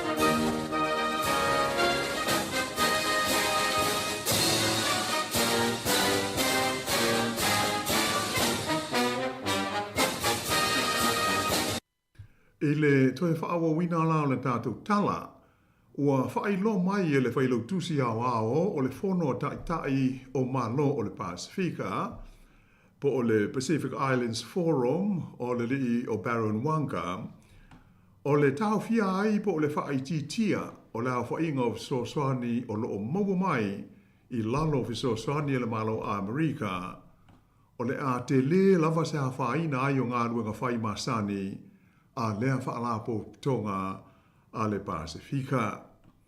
Ta ua le li whailau tūsi e whapea, ua te tau i sui a wai o le forum, o na kāru lue whatasi, mō le sā ilinga o nisi a wala, e maua ai se leni, mō le whaangai o ia o ana ngā ruenga whai. O na o lea ua tāu fia mō le teimi nei, le toe whaamatuina mai o tūpe, i lalo o le Polkalame Fisoswani le nei le malo a Amerika. E le gata, mō le i tūlangi le nei o le Pasifika, ai whapea fo i maisi a tunu uma o le lalolangi. I se whailo inga le li whailo tūsi o wanga, ma le autu stala i le vai aso nei, na ia tauai, o le whai unga le Palestine a Amerika o Donald Trump, e tau fia Fisoswani uma a le malo a Amerika, mō ngā ruenga tau wāti nae wha le vāo malo, wa whaina ai le tele o Polkalame ma ngā ruenga a whaalapo tonga SS a atu nuu o le Pasifika. Ta ua fo i e Baron Wanga i le nei whailo inga. O lea ua manino mai, o Fisoswani tau tūpe uma sa fola ina mai e le ali Palestine sa iai lata mai nei o Joe Biden mō tunu o le Pasifika e au fia ai ma le tūpe e lua se lau miliona tā la, o se vai ngā tupe fau, o le ua tāu fia umanei, ua le tuina mai i le Pasifika. Sa ia mawhaina ai e te tau i malo le Pasifika, o na ngā rulue whatasi, ina ia maua ni vai ngā tupe, mō le whaatupe ina o la tau ngā ruenga ma Polkalame whai. Ai i se tustusinga le li Palestine a Amerika ia Donald Trump i le nei vai aso i lunga o fesota inga televavave o le Truth Social na ia taua i whapea o lea ua ia whaatangaina ia lana whainga malo e a mata loa o na whaongaina i le tonu o le United States ia le malo sianga e maua mai i le koale po le coal. Ma sa ia tua ia ai lea wha se launga ia i lātou o loo popole ia a fianga o le siu manga ona o ia i tu a inga o au wala o malo si anga sa ia whai tio aia i lātou nei e whape o lātou ni tangata ua whaale tonu ia mafau whau. Ai pe ona sila fia ua uma ona whaia se i ngā whono alo ia a tai o le Pasifika le ana o lātou whaari ai o suinga onga o le tau o le whaafita auli nu me le tasi lea o lo whenga i nei mātu motu o le Pasifika mai ua te tau ai o na whaia vave ia ni ngaio inga e whaafita iai ia a fianga e mafua ona o suinga o le tau. E le ngata i lea ai ua whai ngā whono i na fo i tai o malo le Pasifika e te tau ona auli atu le tausanga lua afe lima o ua le o toe iai ni kasa o ona e te tau ona masua i le ea male si manga mai a wala tau le malo sianga e mana o mia i le nei tu langi. Ta ua fo i e Baron Wanga o loo manino le leile Pasifika i le swinga ua whātu lai mai nei o whainga whaamae ale malo a Amerika e tu sai o swinga o le tau.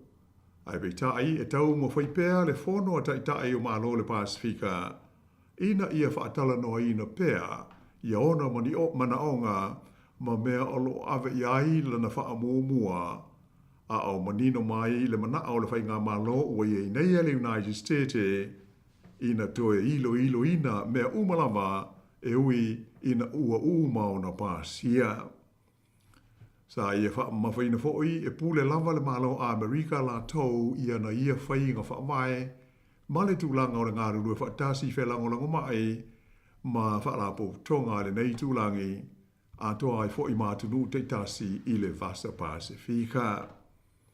Mai o le whanau o loo iai o le whono a tai o le Pasifika po o le Pacific Islands Forum ina ia maua le awanoa e tala noa ai pēa ma tai o le whainga malo fōu a Amerika e pei ona tū lai mai nei. Nā whailo mai fo'i e le halo o Sāmoa lea o loa vea ma whailo tūsi lango o le forum o le tamaitai e ngoi a Desna Solofa. E wapea o le United States o Amerika o se tasi le nei o pāanga ma woma mai le forum e a fia pea i talanoanga pe a uma o na tau o fia ia le fono wha le tausanga a tai o le Pasifika a mata mai lava i le tausanga e a fe iwa se lauwa luiwa se i o mai i le teimi nei. Na ia ta o fo i o le a wha o pea ia ngā ruenga le ofisa o le whailau tūsi e fei loa ai ma talanoa atu i sui o le whainga māloa a Amerika ua iei nei e wha ai loa iai ma tā upu ma waenga o loo ave iai le wha mua le whono a tai o le Pasifika i le nei fo i tau sanga.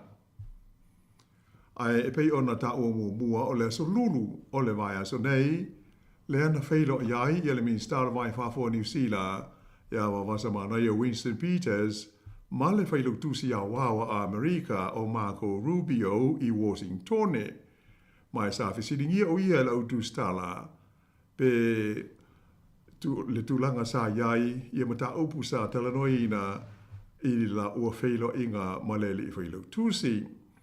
O le saunoa ngā le Minister e paula vaenga na ta ua o le polkalame fisosani a le malo New Zealand e a fia ai fuafuanga mo le wha malo sia lea o puipuinga mai a fianga o suinga onga o le tau.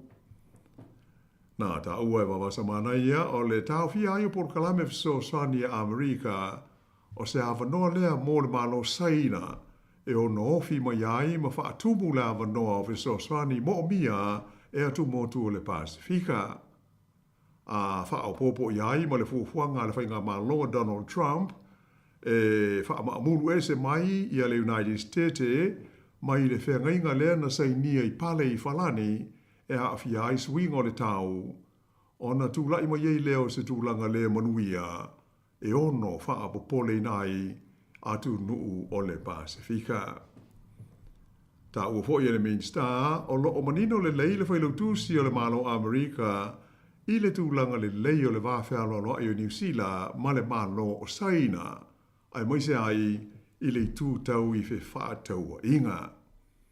Ai sa wha mawhaina mai wa wasa manaia o lo o si le fia le lei foi e le li whailau tūsi a wāo le United States e le na o Saina lea e tala noa i ai i le neiwa ai taimi ai o le Masa Pasifika atoa lea o lo o te le sao o le malo New Zealand mo le ati nae ai moise o lona puipuinga ma lona si o manga. Ia ai usi moi pēa le whaafonga.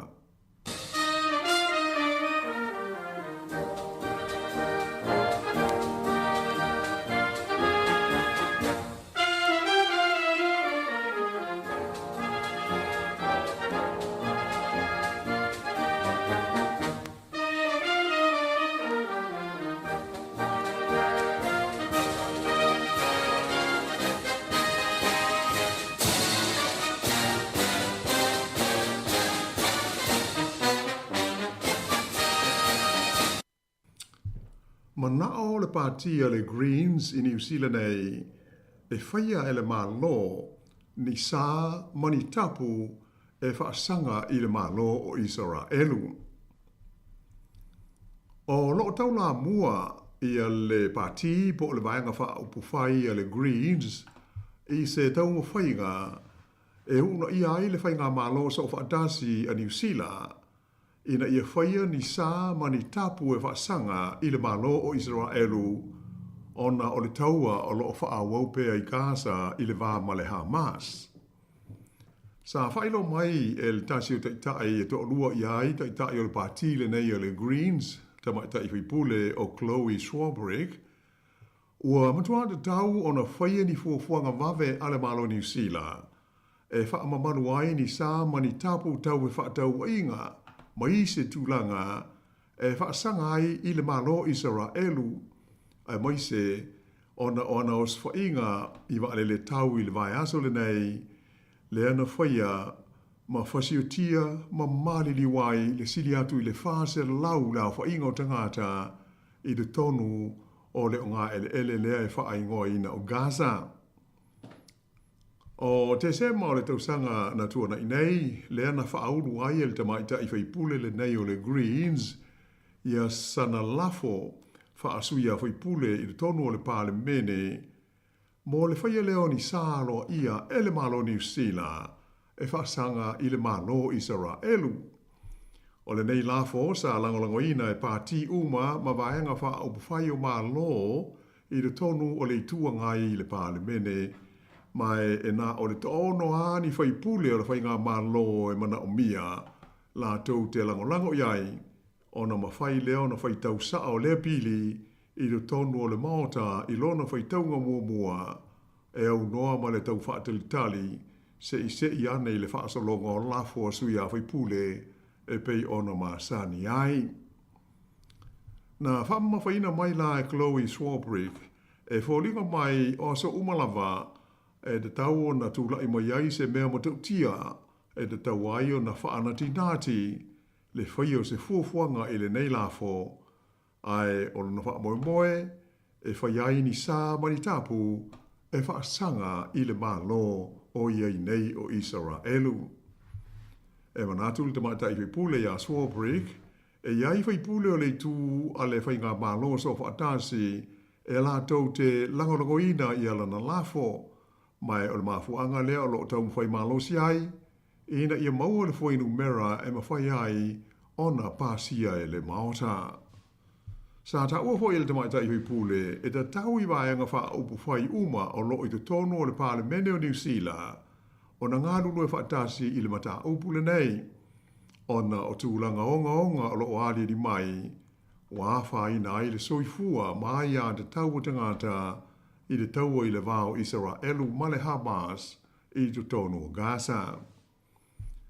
O le tula whono tu maunu mela lua walu a le palemene o New Zealand e whaatanga i nai whaipule e le o umia ia se tofinga wha main star po se tofinga wha whailautusi o le palemene la tau te lango i se lafo po se pili a seisi suia whai pule o le maota i le taimi e pā lota i nai. A whai e maua ni whai pule se ono se furutasi la tau te langolangoina i le tono le pā le mene o loo iei nei, i ele la fo ona mawhai leo na whai tauina le pili i lona whai tau ngā mua e au noa ma le whaatali se i a e le pusa o loo iei la fo a sui a whai pule. O le vai aso na te nei, lea sa whaai loa ai e le pātia le leiba, lon la tau langolangoina o le lafo le nei a le tamaitai whai pule i a Chloe Schwarbrick ma le pāti a le Greens. Ua whailo mai e se sui o le whainga malo so opa atasi, e le iai i a se suinga o le manatu o le whainga malo e tu sai o le mata opu le nei, e au fiai ma se la tau taliane i le lafo a le tamaitai whai pule. Ai pe ona sila fia, ua tele taimi ua whaalia ai e le malo o New Zealand i a lona langolangoina lea o le iai o ni whainga malo e se lua i sa sae tūru tonu. O lona winga o le mea e le ngata i le malo o Israelu e pe ona iei nei, ae ia iei fo i ma se malo mo te ngata o Palestina. Whailo mai ho i e Chloe Schwarbrick, sa langolangoina e le malo New Zealand whaatasi maisi e tunu e se lau luas fultonu o le laulangi, ia se i unga fono la ta mai nei, a le fono ao a malo o whaatasi, le asa whautua nai, le whaia leo ni sā mani tapu e whaasanga, ia i la tau na mafuai, o na o atu le fita Israelu, i te tonu o lau ele o Palestina, a to fo i mawewesi na tutupu mai ai. Nei e tā wai, o lea lango ala malo New Zealand, sa ao fiai mani tuunga wha apitoa, e ao fiai le teimi te tawai a Israelu, o na tuumuli ese mai ma ele nei, na o lātou no foia wha malosi o Palestina, lea e ta ua ila ngana Britania, o meo occupied territories. E o mai la i le teimi nei, e le ai maseisi o tunu nei e se lau luas fultolu, na o lātou langalangoina le nei hi unga fono a malo o whaatasi, ua lātou whaia ni tapu e whaasanga ai i le malo o Israelu. Mai o le tū langala fo i le tasi o lo iai i le malo New Zealand, e talu ona ia langalangoina le nei i unga fono ia se tema o le tausanga ua mawae. O se saunoanga mai le ampasa o le malo New Zealand i le tonu o malo o whaatasi, o le tamata i sua whaia Caroline Schwalker, na ia tau ai, o le nei i unga fono a malo o whaatasi, e le ai ni tūlanga e no tia ai le malo o New Zealand, e ese mai tūlanga masani o tūla fono wha le bao malo. Ai o lo no sauni le malo New Zealand, e wha atino so se wha ai unga, e whaia mai e le komiti o le puipuinga, po o le Security Council, a le whalabo tonga o malo o whatasi. O le masina o te sema, le sa whaalia ai e le li pāremia, ia Christopher Luxon, ua lewa o na iai ia le whainga whaamai ala malo New Zealand, e whaasa ai o na malanga mai i New Zealand nei, ia tangata Israelu ia o loo nofo whaamalo si i ele o Palestina, a to ai, ma le langolangoina e New Zealand, o le iai o ni whainga malo tu ma o ti se lua, i sa sae tu tonu. Ai o le nei vai aso ma mea ia ua tutupu mai, na whaai loma iai e le pāremia o Israelu ia Benjamin Netanyahu, o le oso whaia e lana vai ngā au o le Hamas i le tonu o Gaza, o le whaamoe au tu ina ia tatala mai ai ma whaasa o loto e le Hamas i tangata Israelu ia o loo te toe mai ia i lātou ia na lātou mua i tāo fia whaamalosi i le aso fitu o o ke topa. E le ngata i lea, ai o loo whaao pēa, o nā te e nai le malo Israelu i a tua inga i lo lātou whaia ni sori ngā tū la whono mamafa e whaasanga i isi tangata soifua o na o vevesi nei o loa fia ai te tonu o Gaza. o le malo a Filico Sote, lea o la tau whaauruina se tangi e whaasanga i le malo Israelu i le whaamasinonga wha le vao malo. Le International Court of Justice, mai o le mata upu o loo whaawawina pēa i le teimi nei. Ai pei ona silafia, o leo swainga le Hamas e whaasanga ia Israelu, ia o ke tau pao le lua awhe lua sfultolu, lea na whasi o tia ai tangata o Israelu e tusa ma le awhe lua se lau le a whaai, ma le sili atu i le lua se lau lima se fulu isi na tau fia ai wha malosi ele fita le Hamas, mai telefoi, ma ano ano a isi sori ngā tula fono sa lipo tia mo iai, na whaia ele Hamas e whaasanga i tangata nei o Israelu. I se whaasanga lunga tusia, le whailu tusia wao o malo o watasi, o le Leo Antonio Guterres i lunga o le tweet, i na ua tula i mai o se whainga wa le taua Israelu whaasanga i le Hamas i le vai aso nei, na ia ta ua mo iai, lona matua le fia tele i ia ngāio inga le malo o Israelu. Sa ia whaiai se talo sanga whalau i tele, ina ia tau mawhai tu e lua, e whaamamalu ma tau sisi i tu unga maia inga o le tau fia o le pāpāo whana po le ceasefire, e pei ona o loo iai i le vā o i tu e lua i le tau i Gaza. Ma sa ia tala ina foi, ma ua de tau ona de tala, ma whaasa o loto ina mai, ia tangata uma ia o loo tau fia pēr e tu e lua. Ia, ai o le a toe so atu le dātu tala pe a tariu mai sina maa lolonga pupu, ai usi pēr le whafonga.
O le tātou tala e so ai, ua o tau mwhai e whaali liu i le tātou ngana ia se tusinga na i meli mai an nafi i a te au e se tasi o paanga i le matanta o le tusi.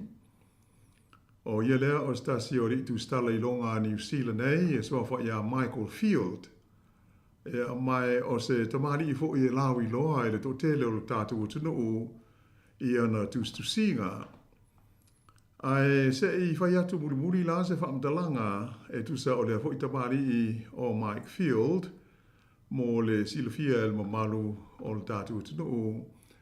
Ai o le amo mua o na whaafonga I le whaaliliwina le nei o lana tusinga e pei ona meli mai ai lunga o fisota inga o meli te le vavawe I le eletise po le I meli I le asona nafi.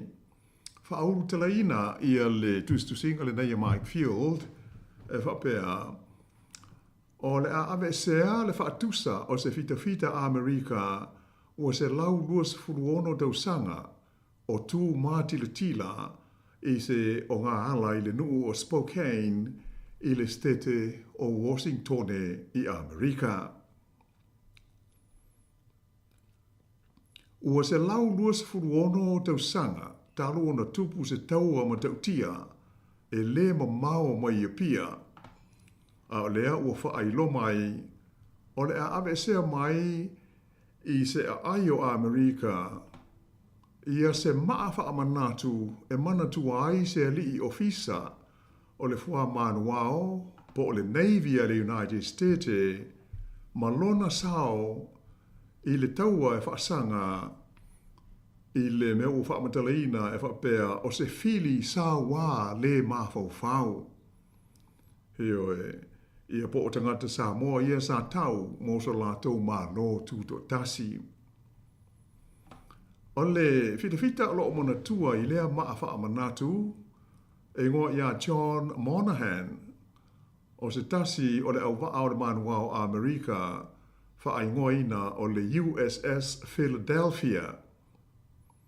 O le aso mua o Aperila i le tausanga e tasi walu iwa o lo whaamawina e whaapea na maliwai ia lea fita Amerika i le lona lua o taua sa whaia i wailele. O le taua le nei e tūsai o whaamau maunga na mano ai ia i tu au amata afa Iosefo. O lātou sa tau ma le fita tu whaatasi a Peletania ma le fita ale malo o Amerika. O lo o whaamawina fo'i, o se teimi mua lea talu ona tula i mai ia vevesi nei de tonu o Sāmoa ia ono po. Ua au whaatasi ai fita Peretania ma vainga au a Amerika e whaasanga tau i vainga au a tangata o Sāmoa.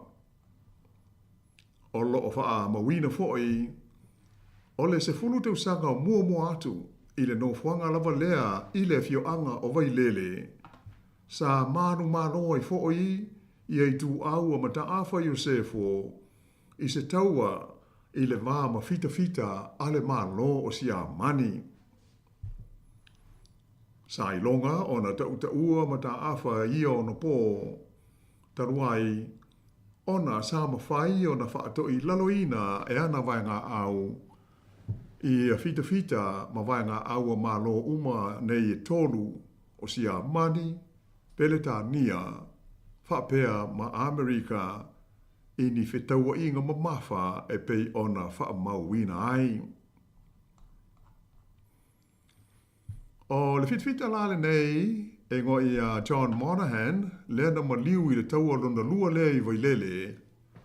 E whapea o le atalii o se au ainga e tū le lei ma maumea i le tonu o le nuu le nei o Spokane i le setete po le state o Washington.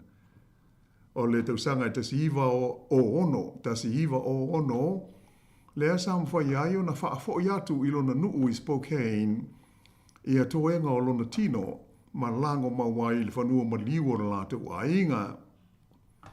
Sa muri ane o na fausia i lea o se meo se whaatangata po se statue e whai ma maa whaamanatu o lea fita ma whaatu ma tila ai lea whaatangata i se tasi o mga ala pisi ma autu i le aile nei o Spokane. O le nei ai pei ona sila fia nisi fo i umwhai o na asiasi atu i ai o se nuu mata ngō fia tele e te tonu o le stete po le state nei o le Washington State lea e tua oi makanata i le tu i matu ma le stete o Idaho i le tu i Sasae. E wila ina e le o se mea tō tino ale ai i a le whaatangata le nei o le li fita ai sa whaatu ma tila ai i le mga awala le nei i se ele o le pulenga o le ai o le city lea o Spokane.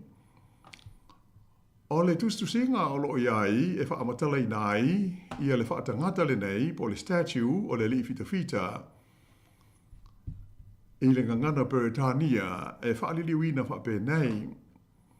O le taimi na tuu muri ai i a fita so whaatasi mai le marolosi o wafana ma le to tele na ua o le fili e na o ia le fita sa tu to tasi mai u ina umai lo naola i le puipuinga o se tasi o na uso a fita na manua i le taua. Ai peila o na whaafonga mai o le whaupunga o lo whaamatala i nai i a tangata Sāmoa i le tustusinga le nei, i le maa wha amanatu, o le fita e pei ona tātou tala noina nei. O le whasi foi upu whapele tānia e whapea o le savage foe. Savage foe.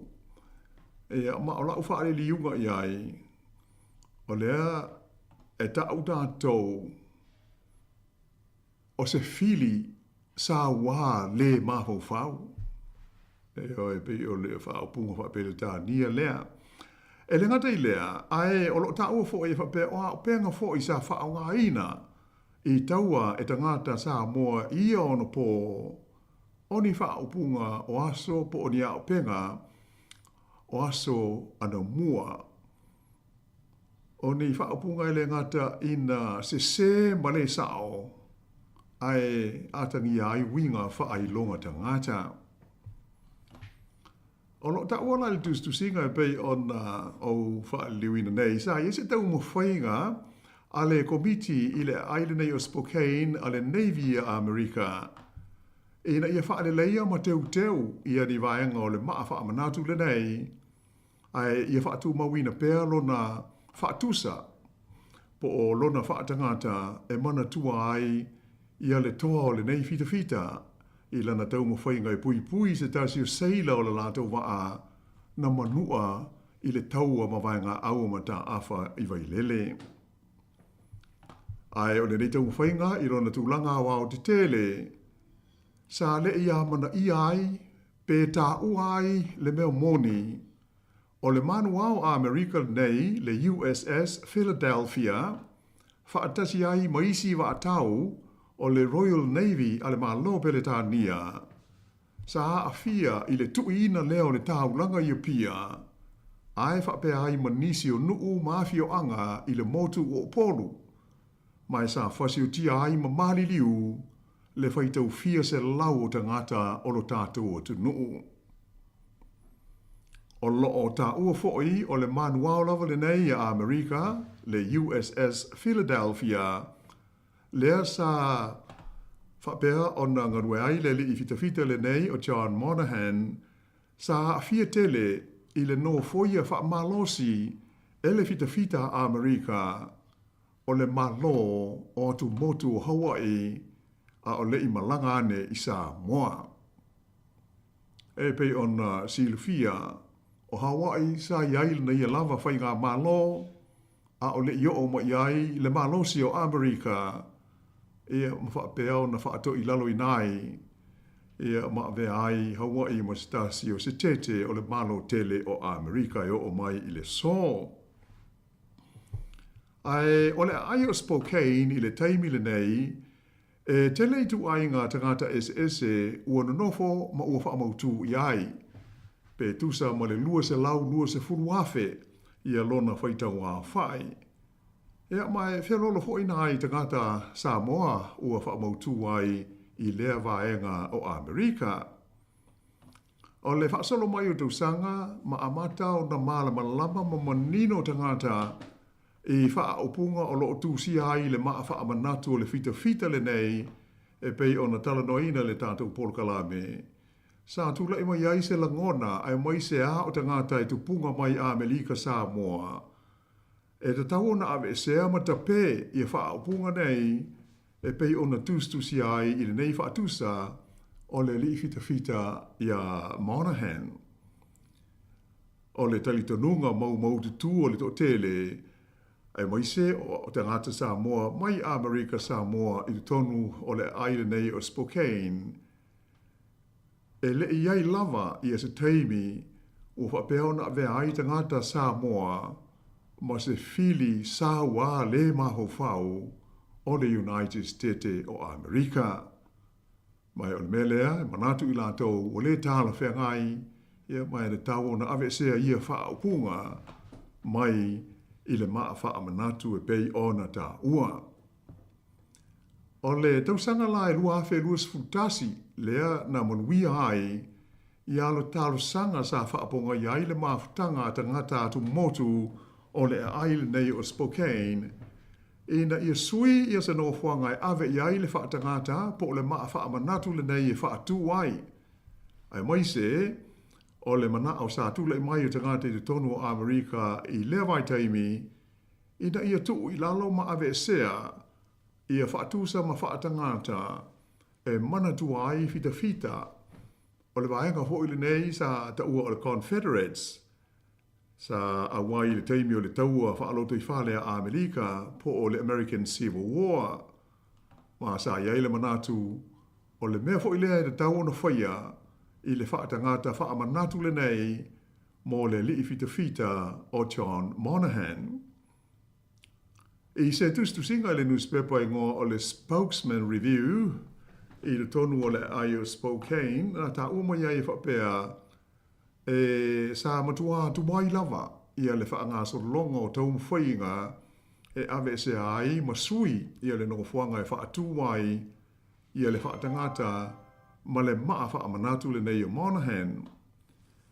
Mai o le tausanga na mawai atu nei, lea na pāsi ai, ia se tulafono e alo i ai, ia fuafuanga i le whaia o ni swinga, i maa whaamanatu a toa mai ngoa o awala i le tonu o lea vaenga o le tunuu. O lo ta uai le ripoti le newspaper le nei le whaapunga mai le whaatonu o ai a te tau o tangata lutele, i le Ayo Spokane o le liingo i a Yero Haynes e whapea. O leo o fiso tai i la tau i le ainga o le fita o Monahan e tu sai o le ngāruenga o lo whiwhaia mo le ave sea mai o le whaatusa po o le maa whaamanatu o le li fita mai le manga awala o lo tu ai.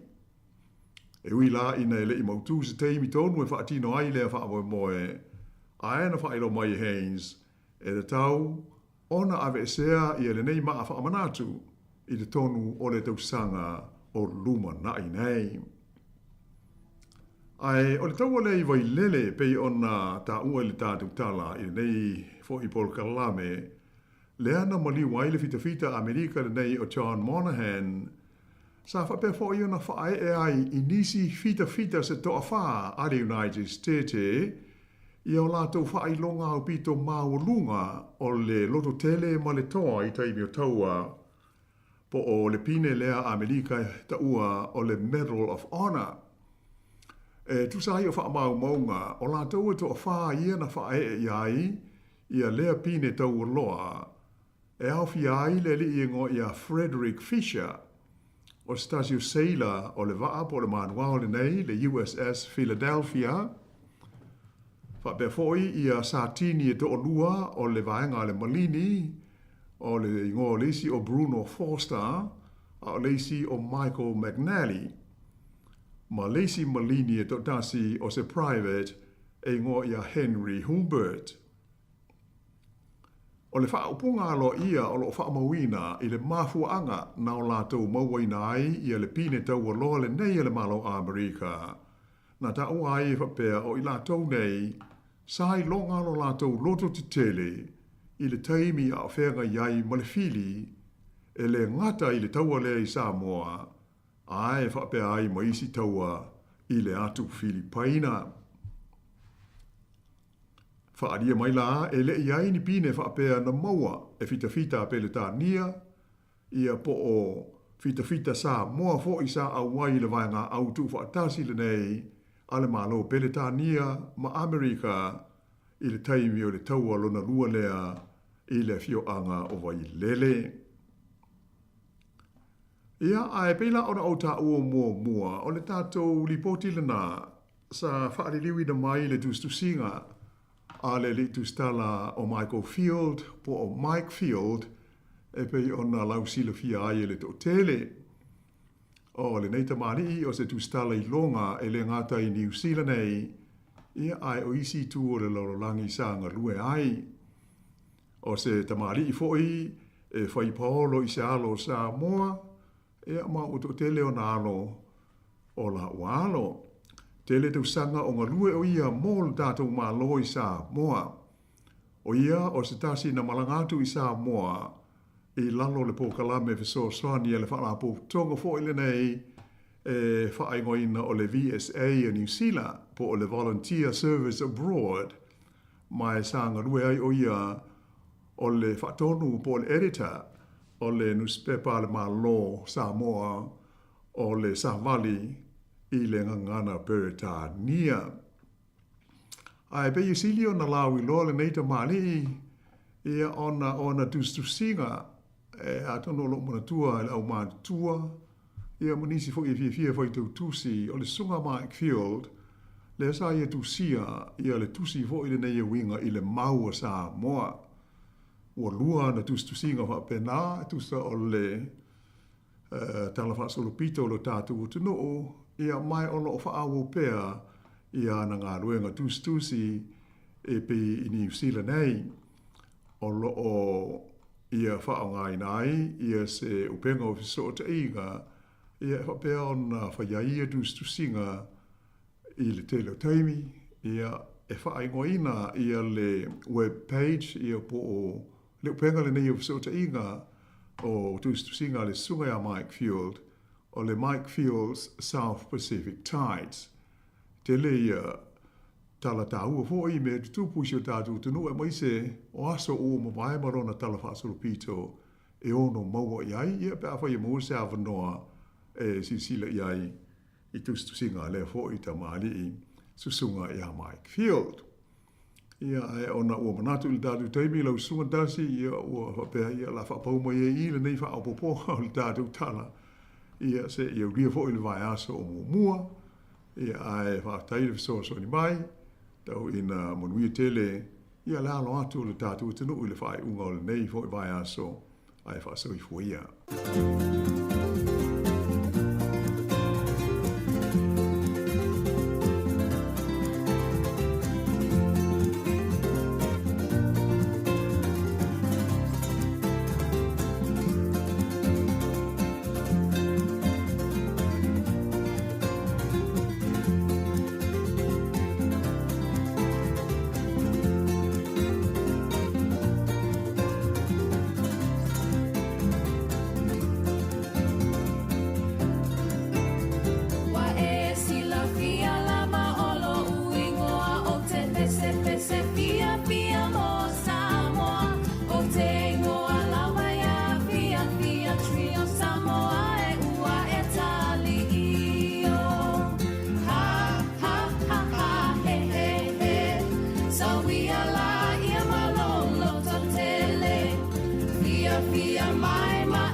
Whātalo whātu, i le paia ma le mamalu o Sāmoa poto i le suafo Iesu Keristo lo tātou li whaola. O le na au mai alo tō soifua ma lo tātou ola. Tātou le manuiana nei vaenga o nei asfo whapopo yaso lo tātou soifua ma lo tātou ola.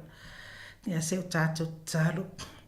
Whaftaita mani nei awa noa tāua ua pau e tono nei mtanga luenga ma nei ofisa whasalalau. E mamoli atu ai le anganga o la wafio i alo ma whanau e mai se foi o tangata o malawa o le nei atunu. Whapea ti nā ma ta maitak o ta mā ma le tāpua inga lau tele ale atunu o Sāmoa tono nei atunu.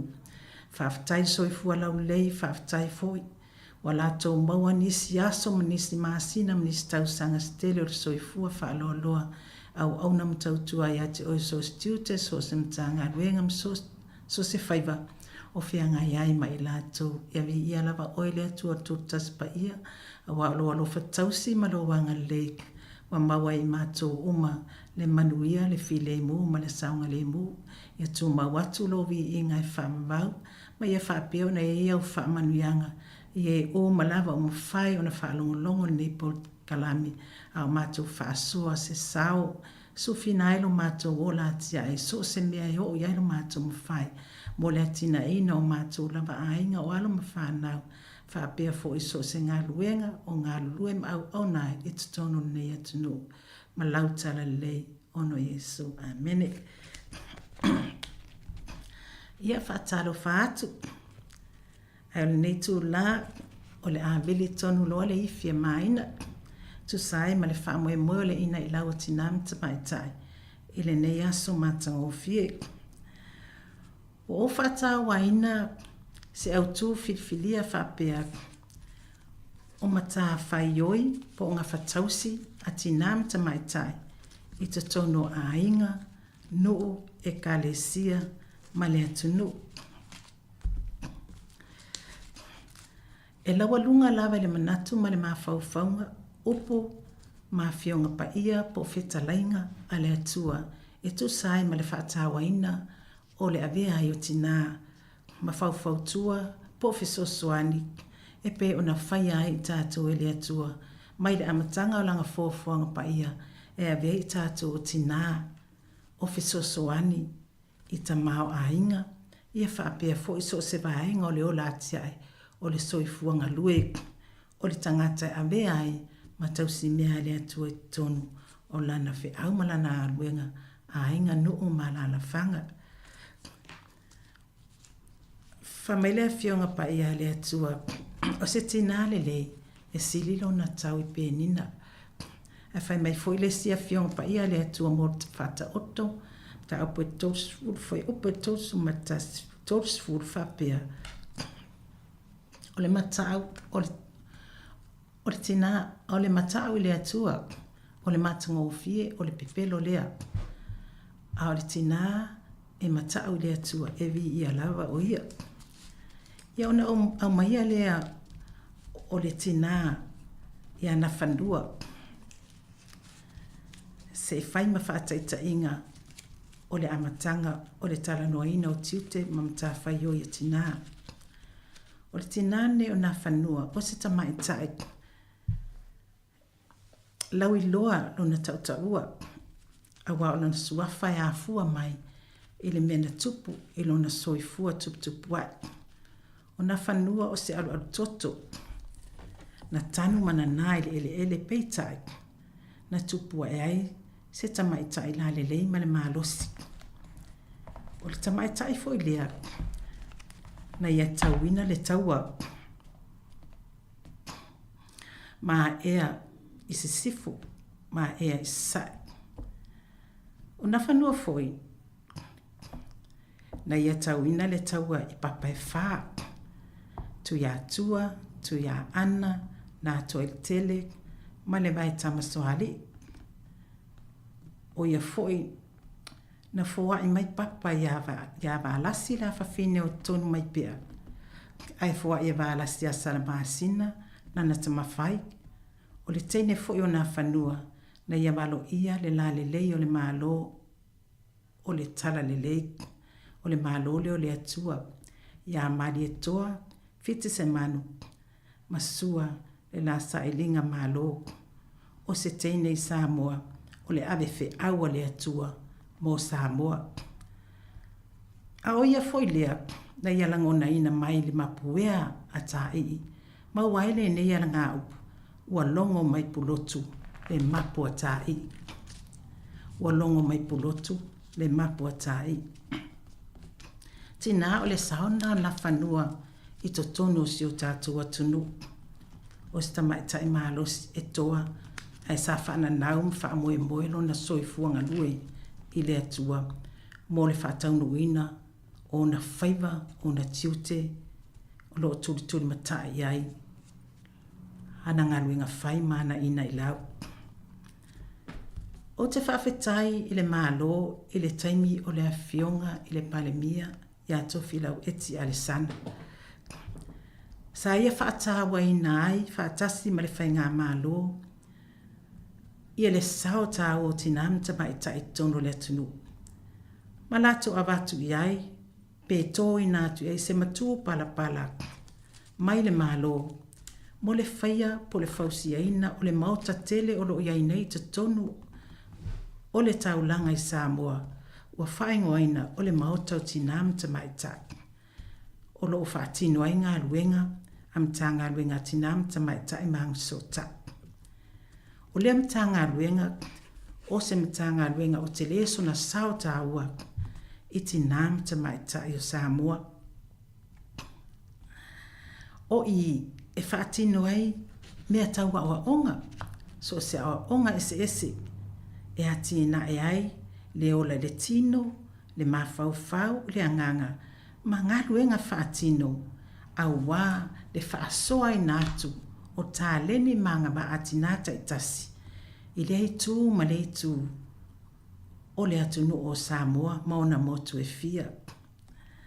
O ia tā leni maianga ma, wa whailo ai, me a lofa le atua, o lo i to tono nei tina. O lato mawhai, o na lato whaasoa e ala ia o onga, ma lato wasi atu fo i nuu mai tu malo, e whaatino ngā luenga soani. Ia a wale atina eina o nai ainga matitiwa mai le tango lima le lama le whaasoa. A toa foi, ma le sao i tu tonu o alala whanga, nuu i whaapea foi e kalesia mai tu malo. O nisi la i o mta whaio i atina, o mawhai o nā ea ma whaataunuina i to tonu o lea lama mta ngā luenga. O mawhai na lato whaatino ai, ia ngā luenga taulima le whaatawaina o le tutoina o lau whala, o lau paongo, ma le whaasaoina o le whau, o le ua. Ia atoa foi ma le sa ili le tonga avao, ia po o ola pea, ma maua le la au le o le oa. Awa o ia la au uma, o le oa le mal tamau ainga saa le atu e tono le lau whanua o Sāmoa, o mawhai o na tua i aiti nā, matamai ta e Sāmoa, e whaatino i la tō whaiva alo filima. O le ua, o no na sua e whai ele e le, o le oa, o no na sua e whaonga e whai ele e le, e mix whaatasi ma le lama, whaatino ele e le, ia peo na iai e le mai Sāmoa, ia so ia oso nei, mo whaonga bali whaatau mai whalolo a oso ia, lo wa aisi o tina, ia ma le tele fo yo o ngā ruenga whaatino o tina mta mai tai, pe o le sua le oa, ia atoa ma le lama, mai le lama le meo li huli le maua mai le malama lama le mori tu, ia pe a o na mu tele le mori tu, o na mix whaatasi le, wa whai ele e le, ia e o ngā fo i mo tātou, a le mautu pe whaatau wai le vali pe o na whai ele tai ma dip and tai nge kai, ia, alai ma whai o na toi o e sa ili mai tamau a inga o lo i lau whanua o Sāmoa, ia pe a whai fo i mo tono ni e tunu, ia whaatino ai, nā vaenga tāua, ia sa ili e au tupe, ia ma whai eini au e le e whai au mea alofa, i si tangata o lo e fuafua e ave iai, ia po te whai tau langa i fu i le kale sema le lotu, ia e ala i sau e le e whai a fifi ave. Ia o nisi nai vaenga tāua. E maua mai le sua le oa ma le lama. E maua mai i le malama lama o le moli tu. O isi tu tāua. Ia o fale la langa. O fale la langa e mafua mai. I le upu la langa whaatasi. I le wha mau popoina o tinam te mai tai. I to tonu o nuu malala whanga tasi na vaenga tāua.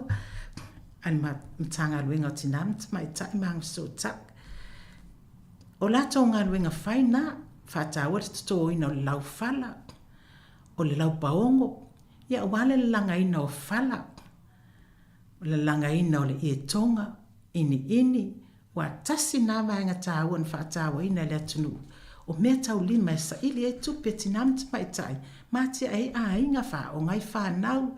O le ala ngā oa na i tonu a inga nuu malala whanga. E fiso soani i tupe maua i tutonu le atunu. Ia, o le si la tāua le nā vai taimi. O le whaatino ina o le ini. Wa e pei o le ie mao i lava lea Sāmoa mai le amatanga o le ini. E ini whanini i lava. Ai mafua mai i le tato ina ma le teu ina whale o le lau whala ma le lau ie. Pe o vahenga ia. E whaatino inga luenga te mai tai Sāmoa. Ia. O ato, o ili, o mea umalava e whaatino mai i le lau whala. O le whau. Ia o ina o lo ngaosi e foi ula, o titi, o ato. Ia ma le whaamatanga o fia ina o nisi lava teufunga la au. O kasi ta mau ainga wa tufam whaasoa mai ntanga luenga tinam te mai tai. Ua popoto e tinam te mai tai Sāmoa. Linga o singa o oa ese mai lau whanua o Sāmoa. O mea nao lo sosoani le atina ina. O tū manga nuu. I to tonu o Sāmoa. A wa a whaatino fo i tū manga nuu. O la eina. O la eina e la ese mānaia. O se tau pō. Ele ngata fo ile o tinam te mai tai pe a whaatino whaafia. Ma so se mea e whaailo ai tū manga nuu o Sāmoa. E atangia mai lava lau o la au nei mo la tō matanga o fie. Ma le ngau singa sa whaapea o nga osi ai i a ao ma lima o te mai tai Sāmoa. Whaafitai pe a whai o whaawau pea e tinam te mai tai Sāmoa i tua nuu malala whanga. Ai a tātou tō mā natu i tātou ia wā lalai mā pāpā au atu i New Zealand nei. Ia pe wa whaafai fia le latu whalo loam whaatau mai lea mea. Ai a tanga i ei fōringa e a tangia ia traditional made. Ia po original o si a tātou atu no o Sāmoa le mea na pongai mai ai o le tō mai mā ngā ba ana whaatino ai ia whausanga mai a mātango fie o loa ese. O tino mai e ngā luenga tinam te mai tai. O lo whaawa wina aina mta whai oi. Ia hau pēle ina i lau tinam te mai tai o lātou tiute ma whai wālo filima. O nisi vaenga tāua o ngā luenga whai a tinam te mai tai. O ole toto ina lea ma le whaatāwa ina o to ngā la au aina. O to ngā la au aina o to sila fia mtātou iloa. Ia o nei fuala au aina mata. E mawhai on tau mawhamata, ia manai fuala au aina whai supo, e mawhai na whaatino ai a tātou mea tau mawha, i supo pe whalai po le harto e ngā lespi te whaonga aina, ia aua mawhai o na whaatino lava i tutono, nuu mamao lava i sawa ima nuu mamao mai le tau langa, whenga tau na ole māketi, e whaatau mai nei fuala au aina, wa o matuatau wa tāwhoi. Ai tanga ine ia in marketi Sāmoa o kasi taunga tau whala au aina. Wambulinga fu ele tau le tau talo. Ia o ia mea uma. O lo whatawa ina in matanga luenga lava lea tinam tamaita in whaamalusi au ai i tua i komiti inu i tua. Ina ia whaapea o na whatawa ina ma whaawau. Whaawau la tau por kalame. Ia maasiasi ai. Ina ia mauni sosoan tau tupe po nai whaale ele. Ia e whaatino, e whaatawa ina o ia tina e tinam tamaita. A ole vaenga tāua leo te se o manga mō tau mawha pāleni ma soifua maloloina. Ia mō le tau singa o le soifua whaaloloa na he tina mātua, na he tamā mātua. I whapea fo i so stasi lava. o atato atu fo fale mai ia o le upu lava le mal fa malu si au al fo mai te mai tai fo mai ta mafa mea ai paleni me ai au ngani so fu malo loina ia so soani ai tino ia mai fuala au mau vai la au lo vatu fo mai ia o nisi na va henga ta ua o tiute mata faio ia tina o lo fatino ele ngata foi lea o le fale la langa o lo fatino o ina e la langa fatasi foi manatu ma faufonga ia mato mai me fasoa ia tina i so se mea lava e mo o mia i listina ne so soani e mea e fia maua o mea o lo mafti ai o mea o whanono ai o mea o lo o fia maua ai le atina eina o lo na ola whale anganga ia e ai lava le upu foi le whaitina a o tina ia o la tau lava na mua i malai le tala ina o le finangalo le atua ina ua toi tu mai e sukeriso ia o tina le lei foi tatou uma pe a tatou whaasoa i me le lei e astia e o tatou ainga mwhanau no uma e kalesia me le atunu ia e tau mamao lava i tatou ma le tu e ngā whaasoa foi lea ia e maua le whewai vai ai ma le whiwhuri tua hai ia o nisi nā wahenga tā ua o whare la langa tina pe o se meo e fia ai ma whaatino ai a lātou ola o oina ia maso se wahenga tā ua le atina eina o tupe maua ia a wā lava le tautua eina o ainga nuu ala la whanga whape fo ile atu nuu ma le kalesia ia o nisi nā o tiute mta whai oi whaatina o te whaata waina fo ia a wa o mea ia ua mawhai ai o na tua fo ia ile atu nuu a whaatino tu maanga whale atunu. E tua ile to'o ma le fue o le tānoa, o le whau. E tua foi. I e tonga, so se mea, mai whea. Whai wālo whilima ia, a tinamta mai tai. Ia ma whe so soani e foi. I ta maa i so se ngā lue ngā tiai. O le se vaenga tā ua, o le ola whale nā tura, o le tangata, e ala lea il whaunga ina o tinamta mai tai. O le whaale leia lea atili. O le si o manga, ilo na whaamata ngofie, te wina, ia awa e taimi e whai e fo, ia se singa le malo, e asia se, a ai manuu mala la whanga, ilo na te wina ma le whaamata ngofie ina. Ele ngata i lea o ngā o loa ngā osi mai e mea nā tura o soifuanga. E ese fofuanga tā ua le atua na tuu ilana fofuanga pa ia lau ele sami ele ea. Peitai, o whao ngā e tina le ato mai ma leanga waa e wha tupu ai le secondary products o le oa whao mai i isi mea mai le nā tura o soifuanga. E o lava i tingi whingota ma mea uma o le sami. I o wha pēnā lava o na whata ua e sui ai ula o ato o pulou, o pale, ia manisi lava mea tāwe peo no tō sila fia. Oka se tamau a ingo tina mta mai tai. Ua whaelo ai, le whaatawa ina e tina mta mai tai, o mea alofa tāua le atua, ua tu ina atu mo i lātou, e avea i lātou matausi mea le atua, ma whaatino oa le atua, e pei ona whaatino mai pea le atua, lon tamau a inga funga ele le sami, e hala i le whaatupu ola, i mea umala na fuafuanga pa ia, ai le ngata i lea, o le fsusue ina mai le tau, ma le ea le lei, o lo tātou soifua maolai, sida fo ili, matanga o fio la au ese, i to tono New Zealand, pe ata vava ai mata maa fau fo ili, le tamau a inga, o la au ese lo tupu maola i Sāmoa, o mea nao lo fai e ngā ruenga teo tinamta mai tai. Ato foi ma le lautelo le atunu fa saol tamau a ingo lau ele. Awa o inale pua ina mai le o kestene o lo tātou mana vaina e lea taimi ma lea taimi o la masoi fua le le e tangata uma. E le tā ua ia tinao tātou faiva mo tātou tiute o lo o fai mo le atina ina o le atunu ato foi mai le tū tau tamau a inga e ala i tupe maua. E iai lava le si vaenga o te tau whanoa noa i ape a whai e whaalea mana ia ina e tamā tinam tamai tai mō lātou tiute ma whaiva. Ai fiu lava e whapolo ta mai moa. E io mai lava pe o lea fui. Te leo po se ala ngā upo po se whaitau wha Sāmoa. E fiu ai whapolo le ta mai moa. Io mai lava. E io lava tiu te ma whai waro whili māti nām ta mai tai. Ai se a wā fui na whai ai lea tua le tangata. E tā ua fui lea tua le tangata. E whina ngalo fui lea tua e whaongai le tangata.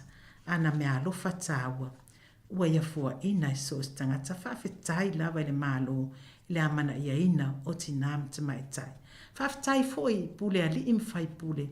Ua mawhai na lato whaatawa ina i le sao tinam te mai tai. I to tono le atunu. Ua mawhai e fua na sao whangati nai i le suafa matai. Ua mawhai o na whaatawa ina tinam te mai tai. I suafa matai. Suafa matai o tinam te mai tai. Ua maua ai se sao tāu o tinam te maitai. A vea ai lātou, ma pae ma auli, i to tonu o ainga, nuu e kālesia ma le atinu, e ala i ona upu whai. Sila fo i tuli ngāsi a tinam te maitai. Lea lawa wo o le lātou saufa inga i le ngata i tono saufa inga whale nuu, whale e kālesia. Aua whapea lawa i tono o le pale mene, ma ona upu whai, se ia o lawa i na avea, ma pale mia e peo na iai, le tina pale mia o lo iai nei tātou atunu. Whawhitai tele lava i le amana ia o tinam ta maitai. Tinam ta maitai o tātou talo sanga matuli vai le atua, o ma whai ona whaatawa ina i tātou, e whai ma pae ma auli, au ni whisosoani mani whautua, e to tonu o a inga, e kālesia, nuu, o le atu nuu, ma ona upu whai. Ia, lea le tu pao ta mamtin ma ali i ma whai pule, tupu mai e o le atunu, whaamole mole, e mātou te mo o mia lava, so tō whina ngalo, e amana ia ai, ia ni whautua foi, ia mani tua lalo, po ni whaasua foi, mai tinama ta mai tai, ai, e whaamua mua lava, lo mātou whaalalango i le atua, pe ona whaalalango i ai, pe whaalango fo i ai nā whanua i le atua. Ia matu ina atua, i se whautuanga ia mali atua. Ia ina ia sa ili lava, sa ili le langi, ia mea lava e manu i ai. Ia Sāmoa atua fo i ma se filifilinga o se ao mo Sāmoa. O no mana tua ele o le pese lea. Na tō fia ele atua Sāmoa. Whaamole mole lava, pe mawhai o na tā mai, na tō fia lea tua Sāmoa, ina ia pō lea e matai, awa olo na suafa, ua vahe lua iai, leanga sa o whaalongo lava o Sāua e la o whaalongo, nisi fo la fonga stasio, whai pulo le pale mene, whaapea ele i tō fia e lea tua Sāmoa, ai whaafufonga lava Sāmoa, se o tātou whaalongo longo lama, ma le totoa ele nei pesik, a apo o waina tu sia o ai foi na mafua mai ai, le hao le malo Sāmoa, ma le whaavahe e Sāmoa, ma upu whai matu manga nuu whaakirisiano Sāmoa, o whea na afua mai ai, ia se tae ale pese le whaamole mole.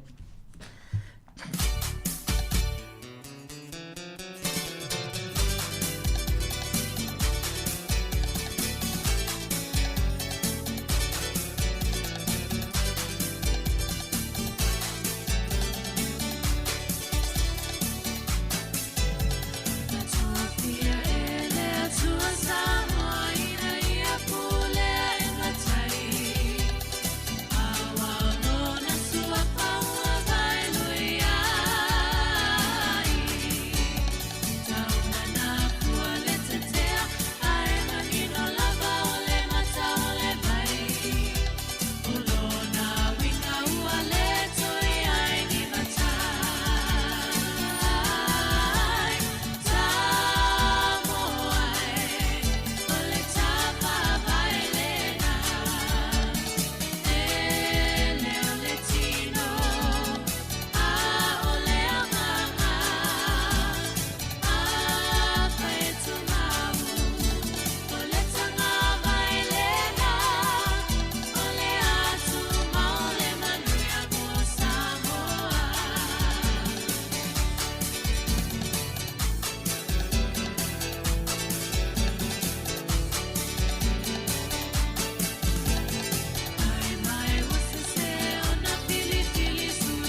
whawhitai lawa I lawa fionga pe o whalauloina mai o le pese o se whamanatu. O se whamanatu pe awa ai ma le whanoa noa ma whalongolongo ma le whanoa noa Sāmoa e poto I New Zealand nei o na tupu mona e ma mamalu ma pa ia ese le mawhai o na o au ili ina o tō pa ia sā ma whai ngā le angolei ai vivia o tō pa ia mo tō mamaru ai o au mai ale nei pese se I tō manatu I ai lo tātou atunu pele o Sāmoa ma luna whai ngā mālo e tangi le whatu ma le ele I le wawa ai atu le tina o tū lai mai a vea ma pale mia o Sāmoa au le ina I lau le atina wa tau wa tini lau o le wha moe moe na tanga luenga tina mta mai tai o Sāmoa ina ia o lava tina mta mai tai I whaulu lunga o tō whinga e pei o na tausini o iai le atunu e a wha le whina ngalo a o se tuwa lalo mai le tāpua inga almatanga luenga o tinam te mai tai Sāmoa wha pēr fo I tinam te mai tai uma o Sāmoa poto so se vaenga o atunu o le lalo langi whai mai na tō fia le atua Sāmoa ina ia pūlea I matai o le tātou tamai tai, o lo o whai ma pale mia, o le matai. O le matai. Matai means title person ordained from God. O le matai ua uma o na whahuu, ma whaapa ia ina le atua, ua vae lua ia I ona pa ia mo na mamalu, mo le tau ave ina o le tiute po tofi taitai. Pe vai, po o halava I tu ahai ngā tangata ua iai le matai. I le mai tau, I le whaamasino, I le whaasea, a le atunu. O le matai, ua whaaya ea iai. Pule ngā li I mawhai pule, mai tatonu o nuu malala whanga mai tū malo. A o le pale mia te mai tai foi. Na tusi lima, ma palo taina le pale mene, e whai mō lātou taita. O tū manga whaaloalo a Sāmoa, tālo whae. Wha mai upo le atunu, e wha me melo, le tau le alea, I lona tua whawhine, o le I oi mata o le tama, o lona tua whawhine. O aunga whaapaia nu malala whanga. O aunga whaapaia I tū malo. Tālo whae. Ona o hao o le tina o le tamaita I Sāmoa. Na o tupunga mai ma tanu lo upute I Sāmoa. O te nofo mo ualala I New Zealand nei. Ahe ame lava lo uloto I Sāmoa I se watunu upele. O le hala fo I lea. E avatu e lunga al pol kalami a tina, ina I lau o tina a Sāmoa. Tō mātou wha olo ma au. Se I toi tanga I ane, toi liu le tō wha. Se I seu le manu ma tanga I le ngalu.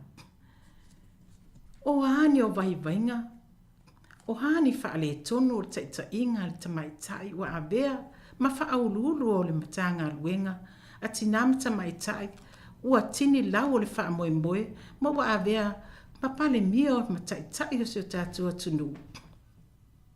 Se whai mai a whionga pa ia le atua pe on tō whaafonga I nei tae au matanga o fie. Tātou whaalolongo, I le tuwa lalo ma le musu ngā le anganga pa ia. Ma tātou sius ta ia whionga le ali. E le o I se tangasta se ata mai ato atua se poto ma se anga ba. A o tūmanga nu o wha Sāmoa o le whaaloalo. O le whaaloalo. E iai au wala whaakeusiano mwhai on tātou whaia.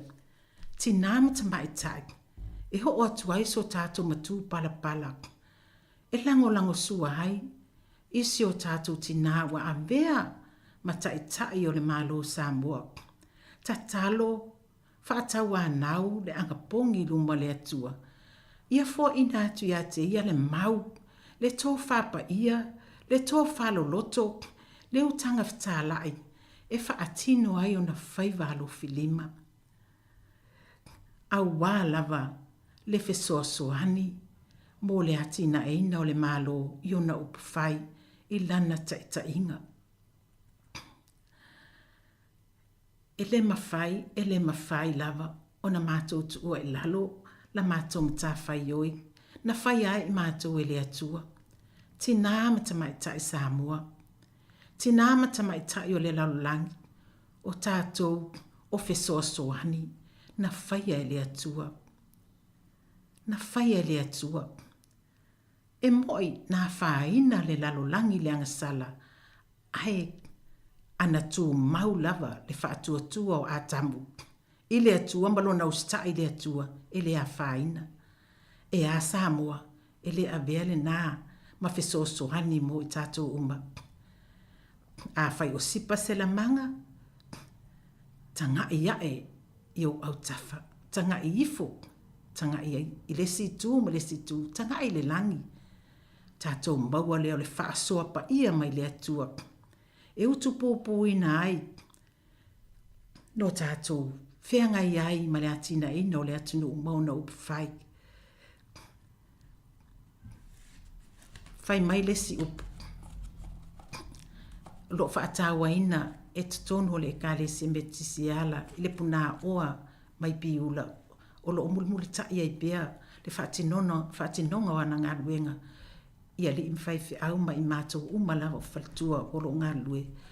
E whesili muli mai i amua mai. Whesili muli mai i amua mai. Ia au whaanoanoa lava i whaalongolongo atu. Ia ua whaina lava se o mātou tina pale mia i le tele o la fonga. Ua ali ai foi le ai o se tū ma se anga nuu whaaloalo. Le whaonga aina o le ngangana, whaonga aina o tū maanga, ma ua lemba whai ai o na tau fiofi le ai ata tau le tangata lava ia. Ua whaapea o na tusi lima ai, ma whaatau wemu, mai whaiti o ina, lo tātou tai. Ai so tai lava whiriwhiria le atua. E pū lea se mālo, e pei foi o na yele tala whaasolo pito, o le Ekalesia Kirisiano, mai le whiangainga fōu, mai le whiangainga tuai le tūspa ia. So se pule lava e mai le atua. A le ngā ruenga i tātou o le whauwhau tua. O ani lape o le taitainga le tina pale mia. Ia e batu lava vai malu i puenga a tina matamai tai Sāmoa umba. Wha mole e le mawhai e le tangata. O na whaasao na ala. Ai nā ole atua e whaamalia ina loto ma whina ngalo. Ma to e whaasino tonu tātou i ala o lo tātou wola ngalo lue. O tū maanga Sāmoa, o tū maanga e a fua mai i sa ili ngā mālo a le atunu umona tai mai le amatanga a o le i tuto o tasi Sāmoa na sa ili mālo i le atua. E whaala lango ma whaalango lango mea uma. I le taitainga se o tātou watua o len na ia toi tuina i fo lava i lalo lona tangata maualunga e whai ma tongi ola ma whaamanga lo sala ma toi whai ai se mata anga fōu se tangata fōu whaafōwina au se ala i mālo mō le atua mana whaamanuianga. Tina Sāmoa Tamai tai Sāmoa, tuli matai lo tātou sau. O le tātou ngā luenga lava lea o le whauwhau tua, o le pae ma le auli. E whale leia ni mea wāwhaina i lo tātou loto i whale. Whale ainga, whale ngā luenga, whale mata ngā luenga, whale atunu, whale mālo. A we matango fie le lalolangi na whaia le atua. E matango fie fo le tangata na ia whaia le atua. Awa to e nofo lava le tangata ma wha amata ngā ia.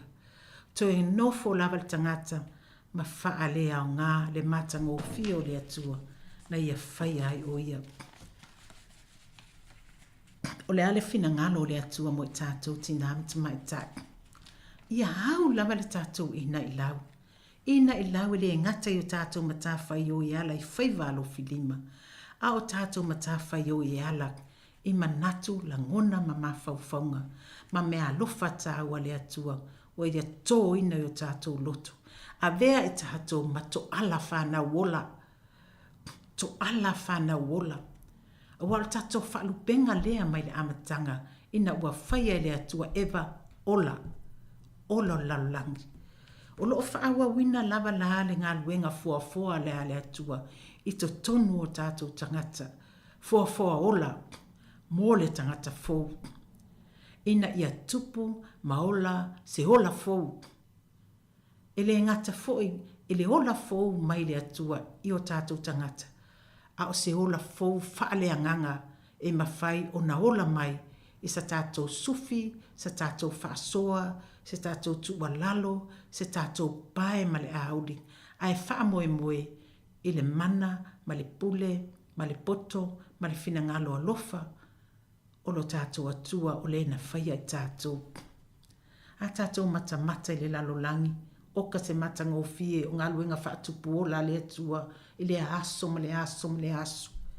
O fua ana ngā luenga, o lo whaali ai lona siri ese, lona mamalu, lona mata ngofie, lona paia. Whapewhia i tātou, how about us? Whapewhia i tātou. E whapewhia on tātou whaamata ngofie se ainga, se ngā luenga, se atu nuu, se mālo, wa whaina ona wa fesoa inga i peau ese. O uma, mangalu fati solo, po ngā uma, mangalu fati sisina, wa whaina ai upu whai o si o tātou mālo, o tū maanga mai ima o le lalolangi. Whafufunga le pese sa, langi na atu e ala le ala leo, whasala lau ni tai au. Tō fie le atua Sāmoa, na tō fie le atua Sāmoa, ina ia pule matai tamai tai, matai ali. Matai, a wa vahe lua i eilo na suafa. E fi wala e tauna nā i lalo tea, e manino lama le mata le vai, matai, wa vahe lua, wa tō i ele atua, i nganga tō mo Sāmoa, e taita ina e Sāmoa i ona upufai, ona whainga whiriwhilinga, o lona ati na e ina i so se ngala ngā oa, i le tino, le mawhauwhau, ma le anganga, o le tamau ainga, o le poto, o le utanga loloto, o le tō whapa ia. Whaatino ai le ati na ina o si o tātou watunu. Tinamata mai tai, o le tātou sao lea, tātou o le pae, ma le audi, i to tonu o upwhai o le malo, e awa le whatauemu. Awa le whatauemu. Tātou tutu whaatasi, tātou la lango whaatasi, e iai lava au wala o umana saunia, e le atua, o lo au wala mai la nā fionga pa ia, ma ana feta lainga tu sao iana o onga ilunga le maunga, i ona au soo, ma tangata whaalongolongo e sa muli tai ngā ruenga whaia lo tātou wali i whaola. Whai mai se o ngā Yesu. I o tō loto maulalo, ia maua le loto maulalo. Ia maua le loto mama. Ia whaatu muina o tō ele anganga pa ia. Ia whaalolongo maustai mahaba. Hava. Pei o le tusi whai tau nei tai hao. Whaalolongo maustai le atua. Hawai le atua. Na tōwhia oe. Walai ona e alala ma e papa ao. I to tonu o le pale mene. E le whaapito sa o tau talanga. Ai mō le lau tele. O i lava ua sao whai to tonu o le pale mene. Whai pule, minister, tai o le sao ma le tua lalo tina mai tai ia haua tu lava. Ia haua tu lava le ina I lau tina mai tai. E fai ma pae ma au le fe sosuani. Le fe faalia inga o tō wha, ma natu ma langona. I upu fai ma mta, upu fai ma decision maker le malo. Ia faalia tua o tō fina ngalo. Matalia se fautuanga ma se tua lalo a o se fesosoani. Na fauai mātou e le atua. E fai ma fesosoani a o se faatupu ola. I manatu langona ma mafaufonga. E atia e se o tātou mālo tuto tasi o Sāmoa. Tina matamai tai. Pe te nofo fale. Pe te tausi a inga. Peu whaata o tolia I lunga o tō whanga o nau le whalaefu ma apulu o tō whanga. Awane I ngalo, I lau tatalo ma lau anapongi. I lumo le atua, le whaawa wina o lau ina I lau mo Sāmoa. E ala iau talo sanga. E mori o atua I o tātu alo whaanga, o mo onga, talo talonga. Ia maua Sāmoa, se atu nuu, e halolo famoni le atua. Whaavae I le atua Sāmoa, e peo na whaavae mai aise o tātua tunuu mai le amatanga. Ma tōwhi ai le atua Sāmoa, ina ua avatu I aile tala le lei tutonu o se o tātua tunuu. E tapasa ai, le fō launga Sāmoa, I lea taimi ma lea taimi. O haunga o le soifuanga, ma pe au langa vale o le soifuanga lulue ma le soifua atia o Sāmoa. Ai maise lana tala le lei. Sāmoa o lo tauta ua le ola wha kirisi anu. O lo iai fo le maota tatalo le malo I lunga o le maunga. E pe o na whaatino I nai fo na tatalo a Sāmoa. E lea tausanga ma lea tausanga. Sila fo iti nā. Sila fo ita mai tai. Awa lava. Ne I whaalea o ngā ina I lo fina ngalo lo sau. I le atia ina o si o tātou atunu o Sāmoa. Le anga o tātou matu pala lea mai le atua. Tātou o fisosoani. Whaatino le alofa. Whaatino lau tatalo. Whaatino lau taua nau e ala I lau tua lalo. Wai lava o whaafonga mai. Whaamole. I le suafo Yesu Keriso. Lo tātou a li I toi tū manu malo. O le na tongi sala mo tātou tangata anga sala. Aua tātou te tusi lima. E anga sala umalawa I tātou. Whaamole. Aua tātou te taa alo I le tangata. Sila fo I le taa longa leo le lakapi. A whaile taa longa le lakapi. E mai moa umalawa I ai ima o le lalolangi. Ai mese fo isi o tātou atunu. Pea taa alo le awa Sāmoa. Ai ta alo le anga lo le tangata. Tātou whaalongo atulua o manga nu. E iai lava isi wafe e mai lava malele ma fau. Wa ai le anga nu. Wa ai upu. O launga ngana mai le atua. E whaao ngā. A o le tangata na siri foi ona le fia ma amata ona I tangi e tono stalonga. Le anga wa e le ta alo I le polo. O le polo na abatu e fai e le ta alonga. A we ta alo le tino le tangata. Ai se ai lote I fu le tangata. Ai se ai lote le tangata. Ta atia pe le tangata I o lo iai le atua e whaamisino. I le tangata malana au nanga ma le whaatinonga o hana ngā luenga fai. Ai le aila vese tangata e alwe fai se ngā luenga e au noa ma le fisili mua le atua ala lanta talo. O lea Sāmoa ai, tina ai, tamaitai Sāmoa ai, tātou te talo mo lea vaenga o le tātou wola, tuli loa, mamata I tū maanga nuu wha Sāmoa, ma le whaafita au li onga, o ia le whainga mālo Sāmoa, ona o le tūla I mai o si o tātou tina, o si o tātou uso, fia me, le fionga fia me, I whai matai tai. ole atunu. I ona upu whai, mana whiriwhiringa whai. Sāmoa e, le atunu ue, Sāmoa i New Zealand nei, ai mese tapua inga tamam tinam tamai tai. Lo tātou sao, whaatini lau o le tātou sao, ina i lau o tinam tamai tai, mō le whainga mālo si o tātou atunu.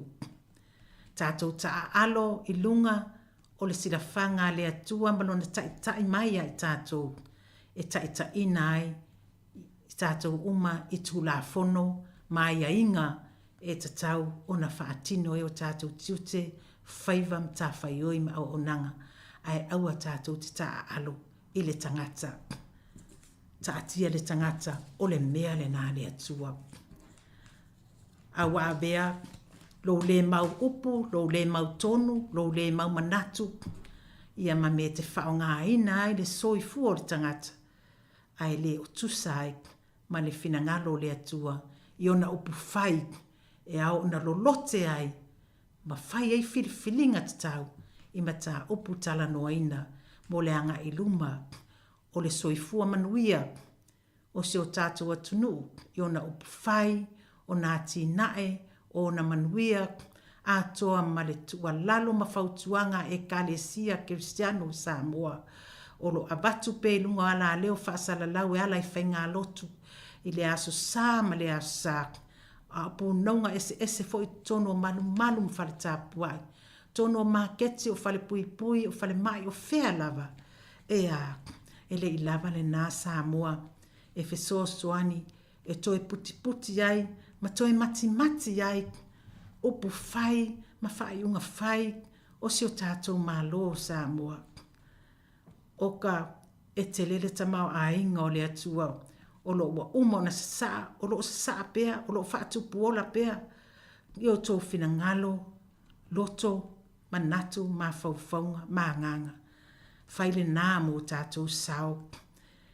Ina ia toi fo i Sāmoa i le amatanga, na amata mai ai, i pūlenga nai tō i ina lava, ele i o ilunga, i nea o onga, maua lulunga, ele i heini o lātou kikeli, po ni whailunga, ai o lātou tua lalo, o la lātou wha moi moi i le atua, a tō fo i male whautua, nai lo mātutua, o nai a lātou wāwā, o nai a lātou whānau, o nai a lātou whaletua, sa whaapea o na lalango whaatasi, na mawaifi le mu o Sāmoa i o na upwhai. Ia le atu waero mātou tamā, mātou te talo mtu ina atu i la o fio. O wāni vai vainga o sio mātou atunu, tamā o e lava e te whaafonga ina. E te whaafonga ina talo sanga Sāmoa. E te whaafonga ina fo i tua lalo ati nāma tamā i tai Sāmoa. Ina ia sao whanga lava, se sao ti nāma tamā i tai. E whauwhautu e peona avea i mātou ma whesoa soani, i to tonu o le lalo langi mātango fie na e whaia. O i mātou na e whaia e mātango fie. E peona moli mau i ele whai salamo o tā vita, mai le salamo se lautolu iwa, lona whai upu mua se ia o lawa le se furu ma le lua, po le se furu ma le tolu. O loo moli mau wai ngā luenga mamana le atua na ia whaia le tangata e mātango fie. Ina ia whai mea mātango fie, i le sila ma le whaafofonga le atunu, ai mai se le lalo langi ma le mata atu. Whai mai fu o Sāmoa e whaavai le atua, ai peitai o la fonga, o whaupunga, o tau e munga, wātangi ai, le whewhuli tua ai, le wheai nai o Sāmoa, ua le fōlinga o Sāmoa whaavai le atua, au fōlinga o Sāmoa fuli tua i le atua. Le atua e o e whaafonga ina o mātou whanonga, mā mātou talo sanga mori o yo luma. Ona ua le nofo le lava o mātou tangata. Pe a mātou mā whau, i o mātou tiu te ma whaiwawa e tuina mai i mātou. A vea i mātou ma pae ma auri. A vea i mātou ma whesosohani ma whautua. E whaaleo atu ai lau tala le lei. Isi o mātou atunu o Sāmoa. Whaamanuia Sāmoa malona whainga mālo. Whaamanuia le pale mia, o le kapeneta, o minista, o le pale mene. Whaapea foi Te tāpua inga Sāmoa atua, mai nu o malala fanga, oi tū malo, tālo whai, le atu wai wha mole mole, wha ai loa lau pule tū tasi, wha ai loa lau mana mamana, wha ai loa lau nganga pa ia o oe le whai a o ngasiri, i loto, whina ngalo, o tai tai o sio mātou malo, ma le kapeneta o minsta ma fai pule. Ai mese le tāpua inga mamalu o le atunu o Sāmoa i Sāmoa, ma atunu umo le lalulangi o lo o mai mo atu, o mātou whaalongo, o lava i lunga o ala leo whaasala lau. Le ma fau fo o nisi o la fonga, tālo whai,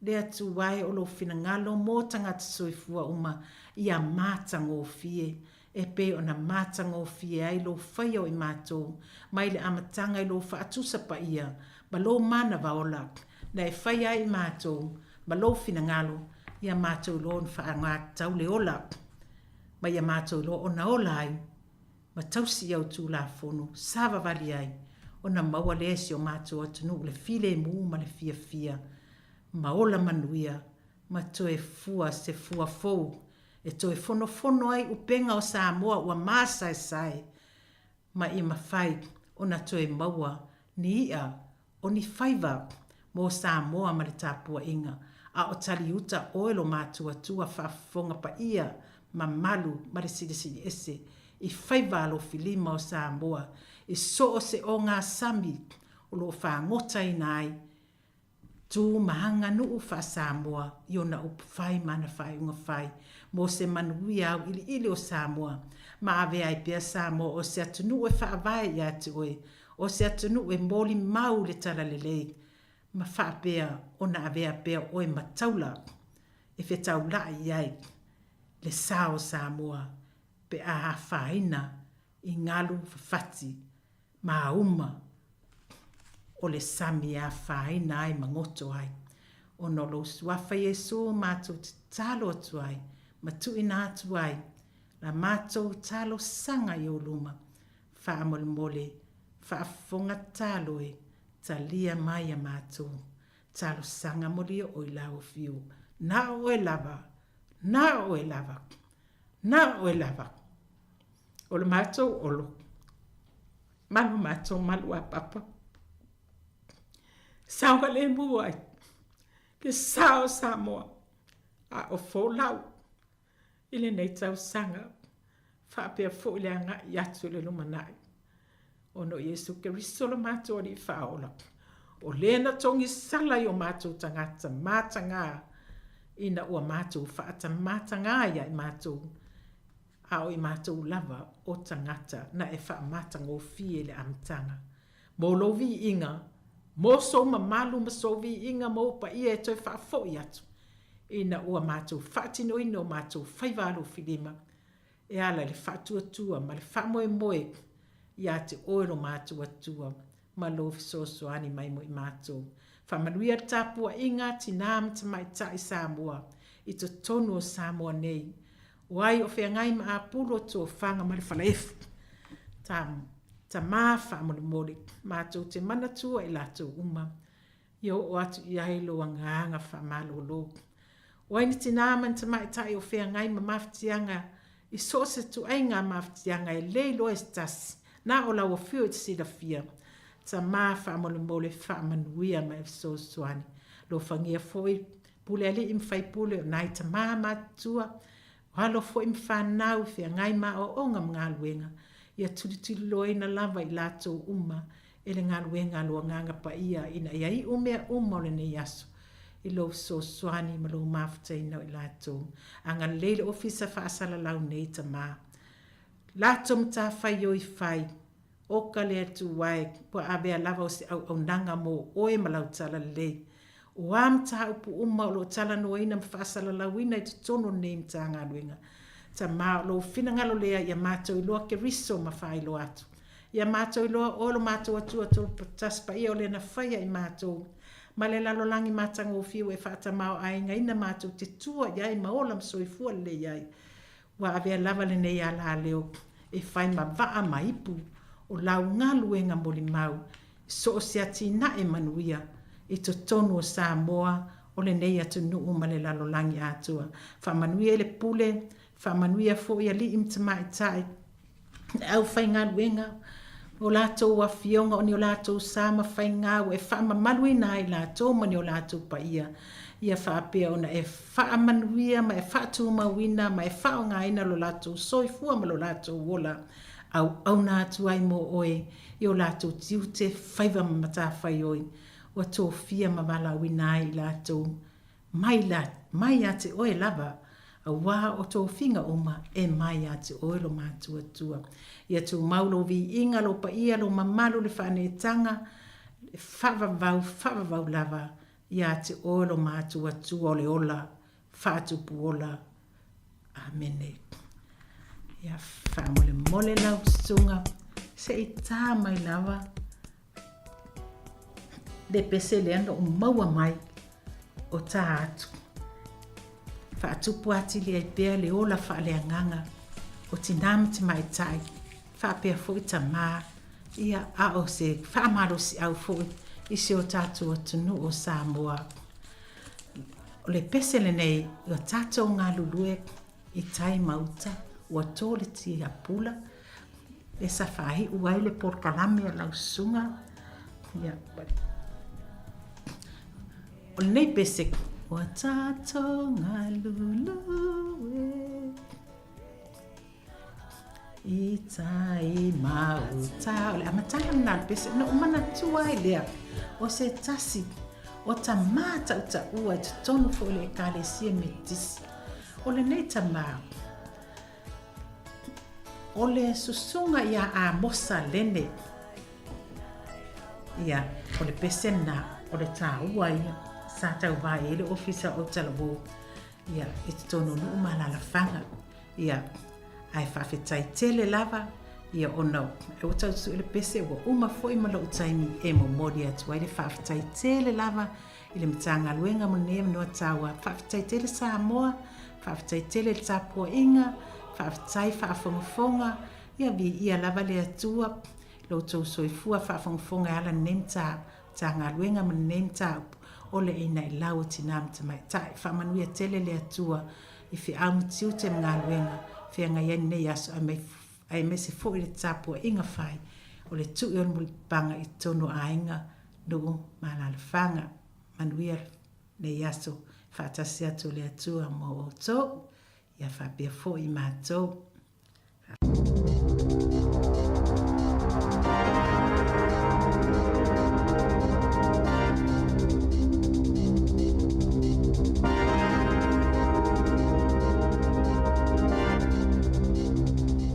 Toi whaatalo whaatol whaapopongo talafo malisi ufonga le laumua mole nei a wauli.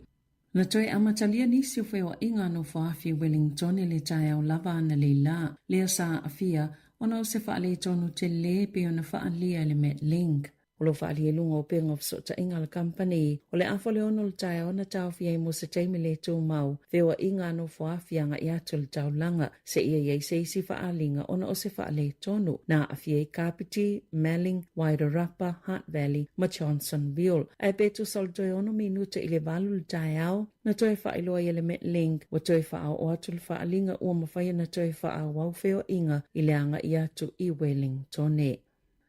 Wa mai ona langa I lunga matatalaina I le palemene se apa po se container lanu siliva e le vaenga mo le puipuinga New Zealand sa yelo la tau popolenga e le lopo se pomuna ia I tutonu. Peitaina wa mai ona tatalaina ma le whaae tete na mawaini masini po e leo po ni tapes tuwai mani CD ale le teo New Zealand na suesueina mamawai o le aso sa fululua unit a siva I waono na tanua I le apa masana nai tutono seana e feso o ta le fale tuai whaasalalau I Wellington ma le palemene o le whaamoemoenga sa iei sa tataona whaato atatala I le tau sangalua a whelima se fulu. E tele ni pepa mani stickers manisi mea tō tino tuai ma whaapelepele ia I le Radio New Zealand. Aena iei fo imani vaenga ua pueina mai lava I le tau sanga e a feiva se lau fitoloa.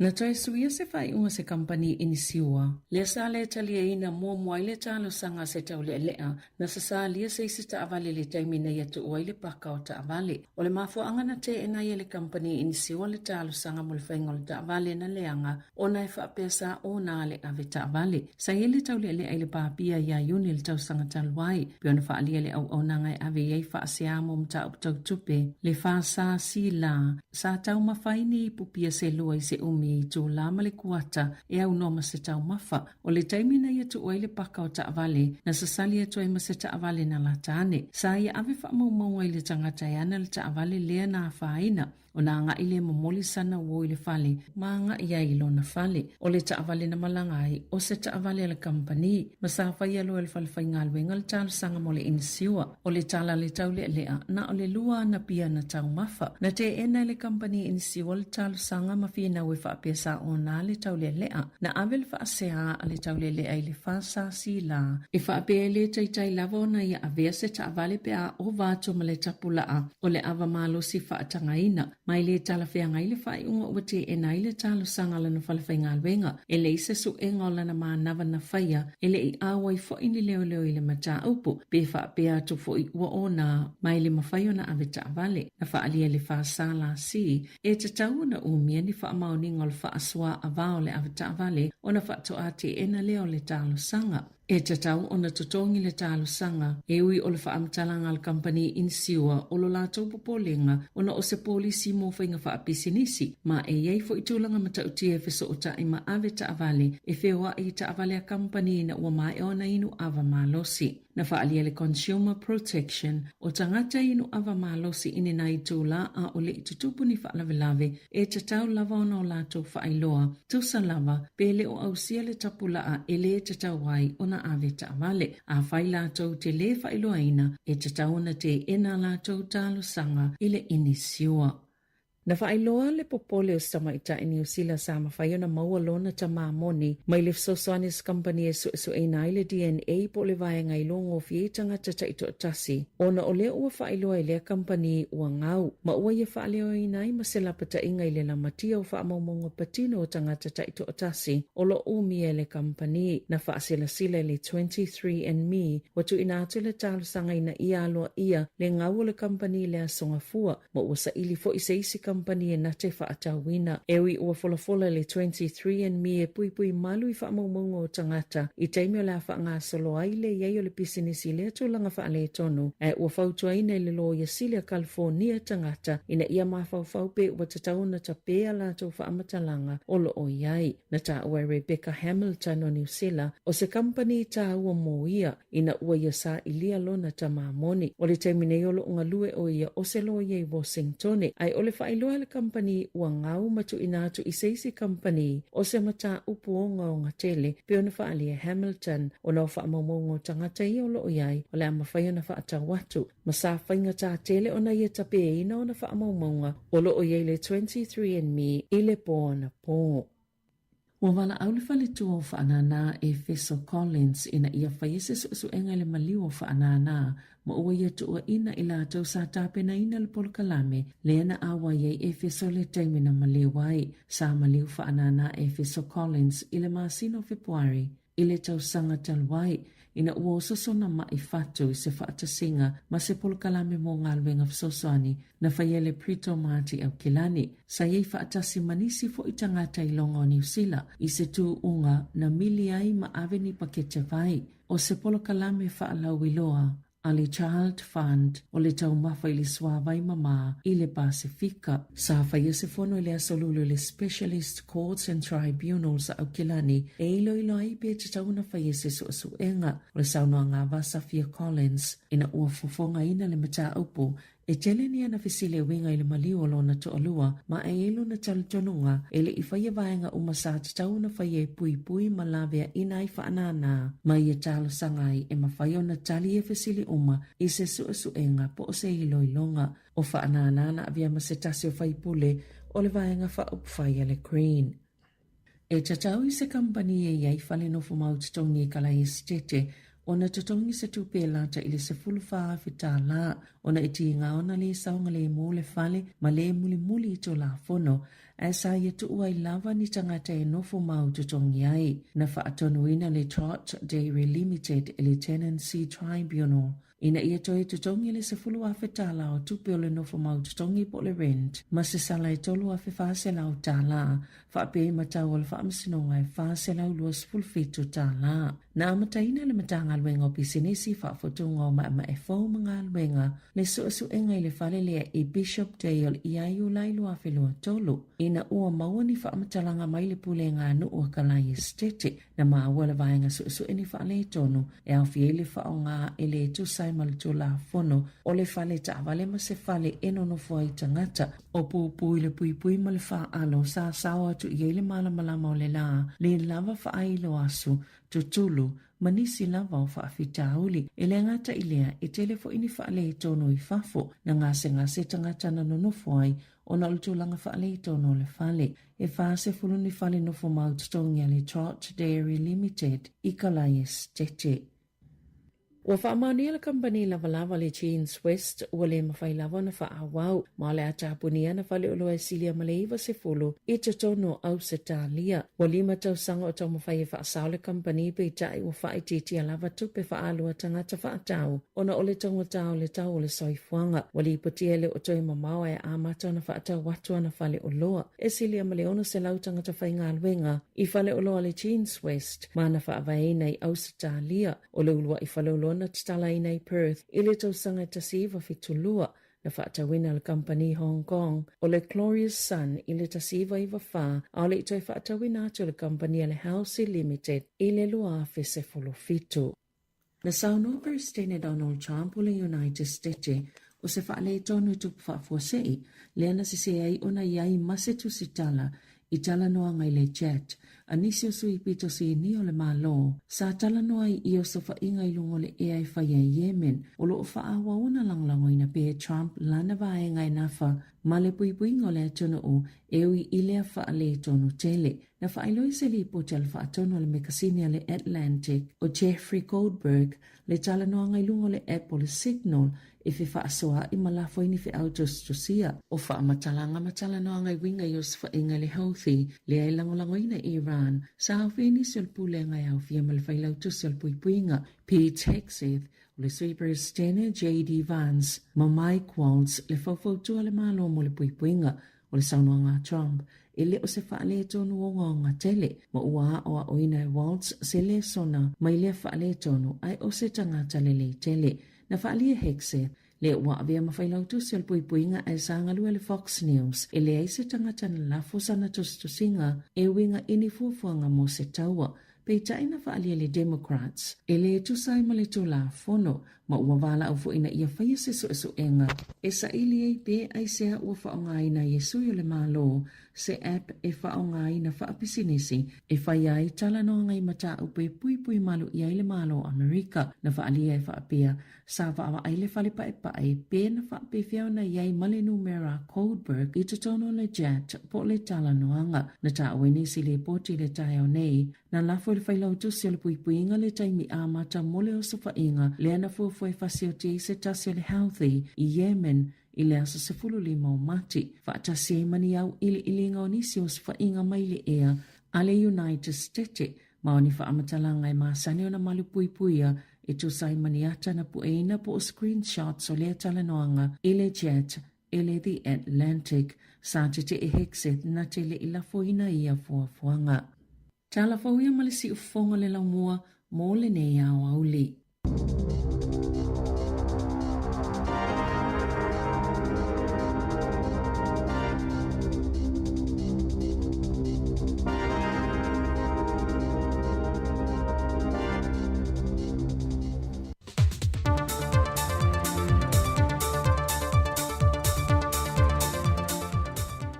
Fefi lava te whaatala whātolo tātua tino i leisi whao poponga le nei, o tala whau mai Sāmoa o se baia le whaafonga. O lo kilia o ngā Sami mga tai whale o ta fitoala, e nia awhianga mai le wao le mana wanui lea na mango toai. O le iunga leo sue suenga, al fatu sue whasae nise Sāmoa le Sros, na suma Yesu a sami mai ngā tei whale o ia whio anga, e whaatino Yesu e suenga. Peita i lo wha awau fo i o na whaia sue suenga, ale vaenga whasae nise New Zealand, o lo ngā lulu e pē tau mo whai ave e se mei nisi o vaenga o a upenga o utu tau mo pulu whana. Wa whaasolo atu ina e lea ma pala le tele, ina ia whaai tia ia a whianga ngā tei whale, o a whio anga ia o lo mango to tonu ai le waa New Zealand. Mai o ia sue suenga o lo ngā lulu e whaatase le malo New Zealand ma Sāmoa, ina ia awane ia a whia le fonte mawhau le atunu o lo whaalangolango atu i o le sami, ai me se lava ia whio anga tū lata i le vaenga o lo mango to ai le waa. O le whaai unga le masina fau o le a mata ilo le wha sinonga, le tāna sanga ma le taitai ma le sui taitai o le tua ngai. Wa tāpā ai se wha amaramla manga mai i le wha sinonga, e le pāsia o le teuteu ngoisi tū la fondo ia sa wha talano ina le pāle mene taroi nei. E le anga waa po le anga waa i lalo le wha vai, o na pālota le fionga le fonfitelai o le pāle mene. E maiso le lua vai tolo le limas whamal tolu na fō le pāle mene. O le whea whaavai ina, o le tolu se fulmane lima po o le tolu se fulmane ono. Peo na sila whea o mai o whaatalano ina le pāne mene i le masino Februari, le pāsia i o nisi o teu ngō le whaavai. Na whaamam lama manino i le fionga i le fonfitalai o le maota, o le lua vai tolu o le lima se fulmane tolu na fo le pāne mene, e tolu se fulmane lima tesi ma le tolu po o le tolu se fulmane lima. Ua whaamanino mai e le taitai awa o le kālesia so fitu tutu o tasi, le sunga ia Willi Papu, niso tustu singa matua i ngan mamalo le atunu nei lunga o pengta whai nangi, e le whaamatu wai o se nonga tu petele me le nupi whai le kālesia, e le whaatino i nai o se pise nisi. Peita ia le toi wha le leia o le whalitan malo le anawai moana, na whai loe Pastor Willi Papu, o le whaamatu o tuai o le se leni me le nupi wha, ona ua lavele e kālesia la lo whaalapo petonga lau whai pise nisi, mai o le whalitai malo foi, o le whaamoe moe ne ia whaafai ngā ruenga i nai tagato le kālesia, e whasosoan iai nai tupe maua, e le tausinga o nai o lato wa inga. Na whae loa Willi Papu i le whaatalanoanga ma le TV tasi. Le long lena whai le nupi wha, ia e whai ai i le hotel nei. O le mea tupu, mua tele tupe wa alu i mei e whai. Ina i e sui ai, wa alme sa ai, sa sue tupe e tongi e le hotel. Anu whai atu lea, nāla neina whai le hotel. O le suenga o seisia ua la investa i le lotu. Ina i o tue whai nā mea o whapapama. A le ho whalonga mai o tue whai whai whapapama. E le o te ena fuil te tai o le kālesia no ngā tupe, ma aita lafutu uolo i aile te minei. O le loan le sa whai. O lopa e toi lua aso le pe o whatoa le o le fitu masina le pi hai nai. Ia e iei fwoi la loan le e le depositing o le limas se la wafe le ana whai ai le hotel. O te iloa, o lo iai a mea o whatau, ina ia pay off ai umana mea. Le ala wala tala ta wai foi le plan. E umal tau sanga nei. Mo e vai le swinga wai ai. Le kālesia. Because e tai au i le e o vatu i po le fitu se lau miliona me tō tino loto. Pay off u malawa. Au manatu. Wana anta tia o nei mea. Au le alawa e whatau whapapare e kālesia. Ofati. Tulo na mea, whaangata to properties, e whaiele lona invest, a whaangai investments. Peo ni sila fio le whai ua le tausanga le nei o walo ia e le teitai awa o le kālesia, mai le tausanga te nei, e toia fio mai a Yesu. Ai ua tali fo i le teitai o le kālesia, e whaantatau i tua inga matustu singa, e manatu o ia o lo whaaleanga i naile ngō le kālesia. O le whaaleanga le sau nei, langa o lai e whanau o sosoani tele, le matou lo sut, o le newspaper to iso ma lupi wha, o ala tau meia, o e la lisi lo sut lau a momua, lau wha solo manuia lea, ia e muli e toi fwela ma matou lo sut, ia po le stupe mo mai ai pe o fai uma nei a ta la fo fai e le va pela o tu la fai e le o la ai le fo fuanga le kalisia e uma tau sanga nei ki le o mai talo ai fai tau miliona tu pelo tu ai A o loma ta alonga lai te le Pasifika e whai ei palau i le masina Union tau sanga le nei o le ua malanga mai i Sāmoa nisi o sui au au ta alo le Pasifika le ta alonga o le pii e ko leni whātasi ma le awa le atunu e tā pena tuai mo lea wha moe moe. Pe o na sila fia e na o le ta alonga si ua mea mamafa sa mawhai o na tu whātasi maisi atunu o le Pasifika ma le larorangi e ko leni whātasi on o le mawalunga wo o atu yele au si le atunu. Peitai, o le teimi mo whaile ua malanga mai eisi sui o le Pasifika il ta alonga lava lea e ko leni whaatasi ma le awa Sāmoa. E tasi le vai aso le atu whaatasi ia ko le ninga, ma le wha moe moe o le whaia onga le awa Sāmoa, ia mai ane lea vai aso, wa si iti atu le tūlanga o le au ta alo le atunu, i le isi tūlanga mawalunga atu, mai le tūlanga na whaatasi atu e ta alonga whaavao malo i Amerika Sāmoa, le na fo i mei e mapine oro lima, mapine siliva e lua. O tala fowia, manu te li ina fo whangala whenga e masio tātu o tanu o nei aso, whasoi foia.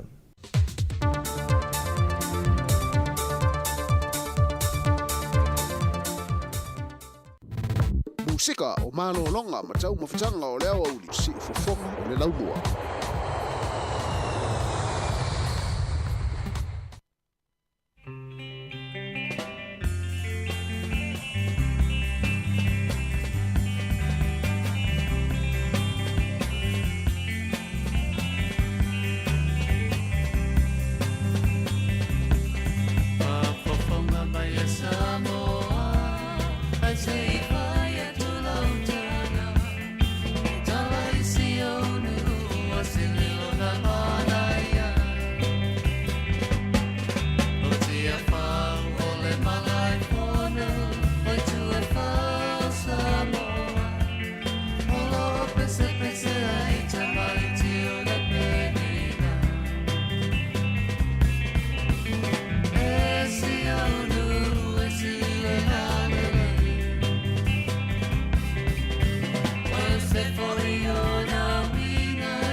Lass dir hangen.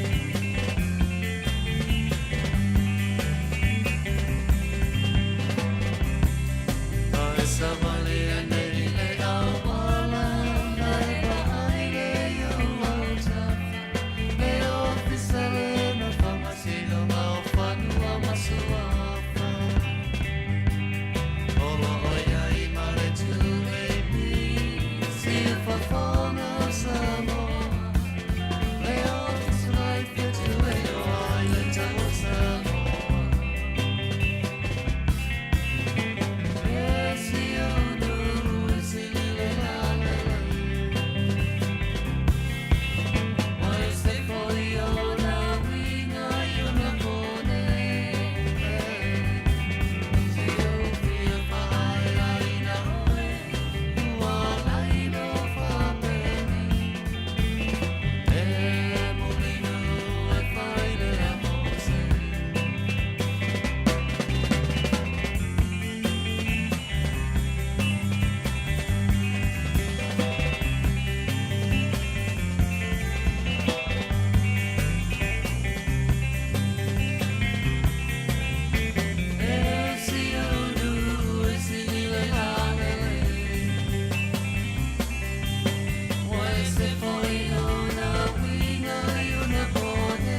E whawhianga masi ufong mani lo vipese le penino tia whau ni vaenga musika su i whiwhiloi.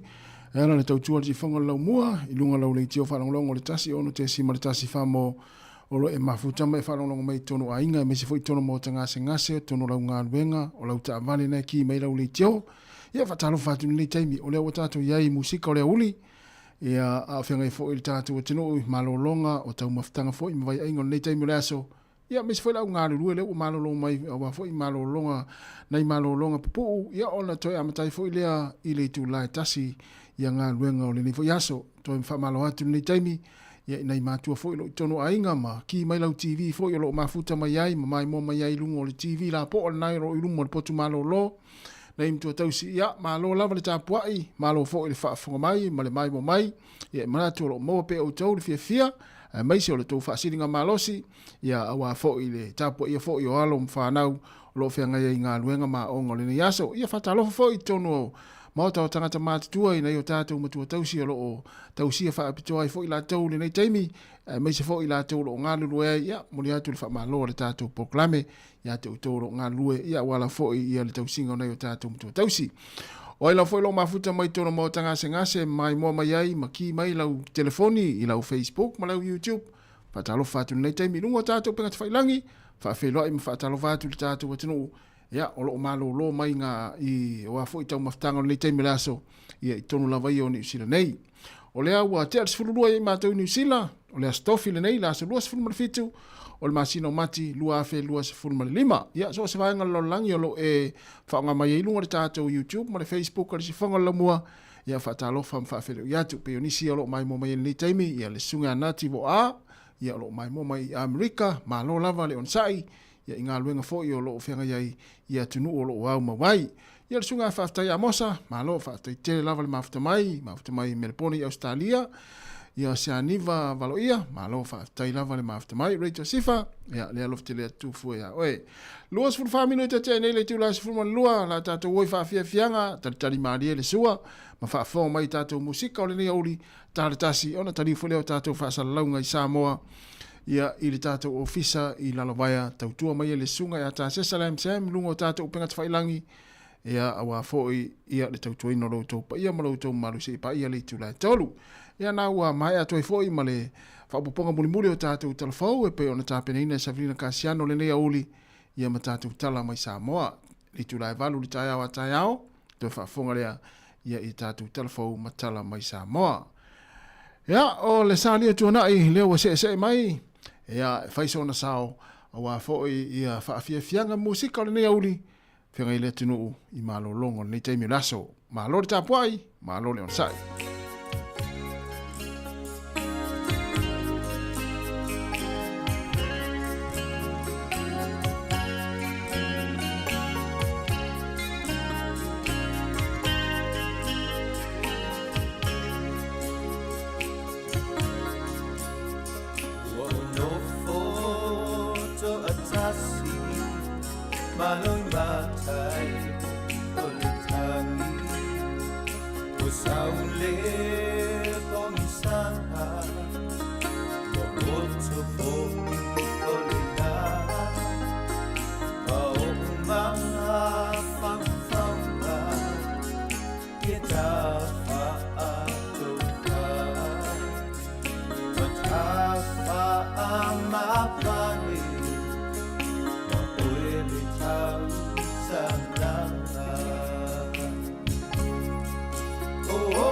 Love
Whaingata na whaato wha mai le sunga ia le sari o tuanai i na ua toe luas furiva minutu na tale o le tu la tasi patalo whaatu le sunga le whawhingainga pasta paungo no whainga sa wainaya ma lo whaafteitele lava ia tapo i whaafteitele lava le maafta mai i manu ia fo le yaso fo fuanga o lo whianga iai ai nona whamanatu atu pea ia na wala au nei mea tasi tina ia e whamanatu mai ia tātou ia lea nga i whai ngā whaatau matongi ngā pili. E mes tātou i polo rua.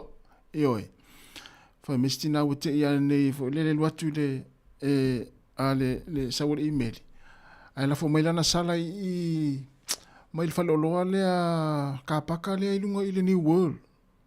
Ono sifuru 5 tā la. E oe. E ana na whaamanatu atu pia tātou ia wa le tele o tātou tangata ma tātou tunu uleanga i whai ngā whaatau matongi ngā pili. Wa i le paka la New World le paka ilunga. Ine jau e latu paka i lau ta avale a e alu volele te whaatau i o isi whaloloa le ta latu i lisi pito. Ia i te wa e sau ia a e lafo mai sau sala po le vai aso lea. Mata i tuane vaenga na mane alo latu e alu i lalo le ka paka le pito i lalo. Tamala na e le tongia. Pi e sau loto volele le paka i lau ta avale. A e alu atu rola e paka i lunga le paka le pito i lunga le New World. Le lunga le whaloloa New World. Ia. Salo eto atele i lato una ua mawa ia lato sala ina. Ia e ono sifuru 5 tā rale na malau maistasi o tina whamanatu mai. Ia e leisana mea mwhai. Ia ona e na tere iloa, whamai na tere iloa. Ia e le ilewa na amata ia tutongi ia paka ia New World. Wan mesa i aso la sa le tutongi ia. Ia al mera le wei ia. Osu e umatupe, osu e umata ia, osu e tupe uma ia whale whai ngā luenga ma kampani ma whale oloa. Vaenga pena ia tautuana la mata tau ia le ngata ina o tatu porua e fa pe fo ila tu malanga mai upper heart lower heart ia malanga mai o fa tau i le shopping center le a porirua vai la ka pakana i luma tonu ai lunga le pito i lunga o le New World ia i te wela tu e pakai ia ona e mawai roa le o sausala mai mawai fo na ono su 5 tala pole ono su fulmon tupu tala pe e pakai na pakana New World Ia, o lea ua nana i whamanatu nia uli wa lewa ngai to tele i tongi ngā pili ma whai ngā whaatau. Ia, ai nana whamanatu atu pia te uma i mauna ono sifulmon tupu tā la. Ia, i te walu atu lwasa o lea sau sala i nā pia pia o lea na elaku na elatu nei e pakai. Ia, nana i vai ngai whamanatu atu tātou atinu. Ia, nai sirafia tātou me taun whai. Tātou oi musika mwhaafia fianga su i filoi nei taimi o lea uli. Ia, fianga lea turu i malo longa maa nei ale la. Ma nei le la le fai o fe au ia i fafo le fale ma tonu le fale ia o le moanga vao fe au o mai tau ona fai e tau ona fa tau ina le taimi nei o le ma nei le ma lu mai ele asa tele la o lo ma nei la fo le ma lu mai o le savili ia tau le fo i ma nga luenga tau ona fa tino ia le taimi le aso ia matua ki lunga lau le tio pe mai mo mai fo i lau Facebook ma lau YouTube ia ma sa mai tatu pese ia o le pese ale toso le mo vao Musika o malo longa ma tau mawhitanga o leo au li si ufofonga o le laumua.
Musika o malolonga ma tau mawhitanga o leo au li si ufofonga o le laumua.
Face so soon,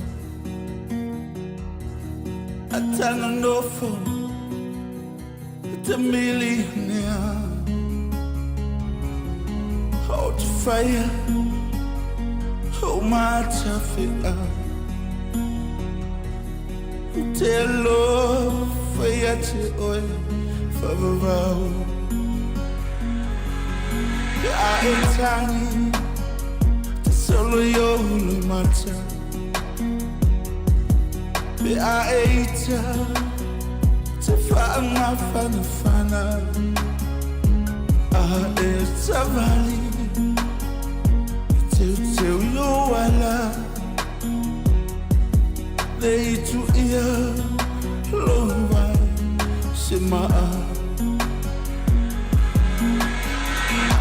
And to see love aluta alunga luta ye afuya suma etita otilo uto au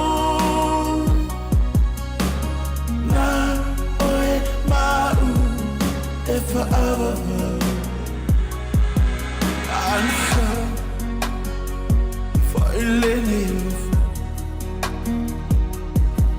so mali I to for you ona ei o se vai vai a tu mama etinua ia so uma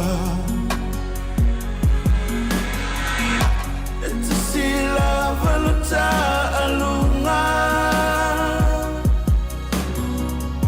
luta ye afuya suma etita otilo utu au na oe mau e forever to see love luta alunga luta ye afuya suma etita otilo utu au na oe mau e forever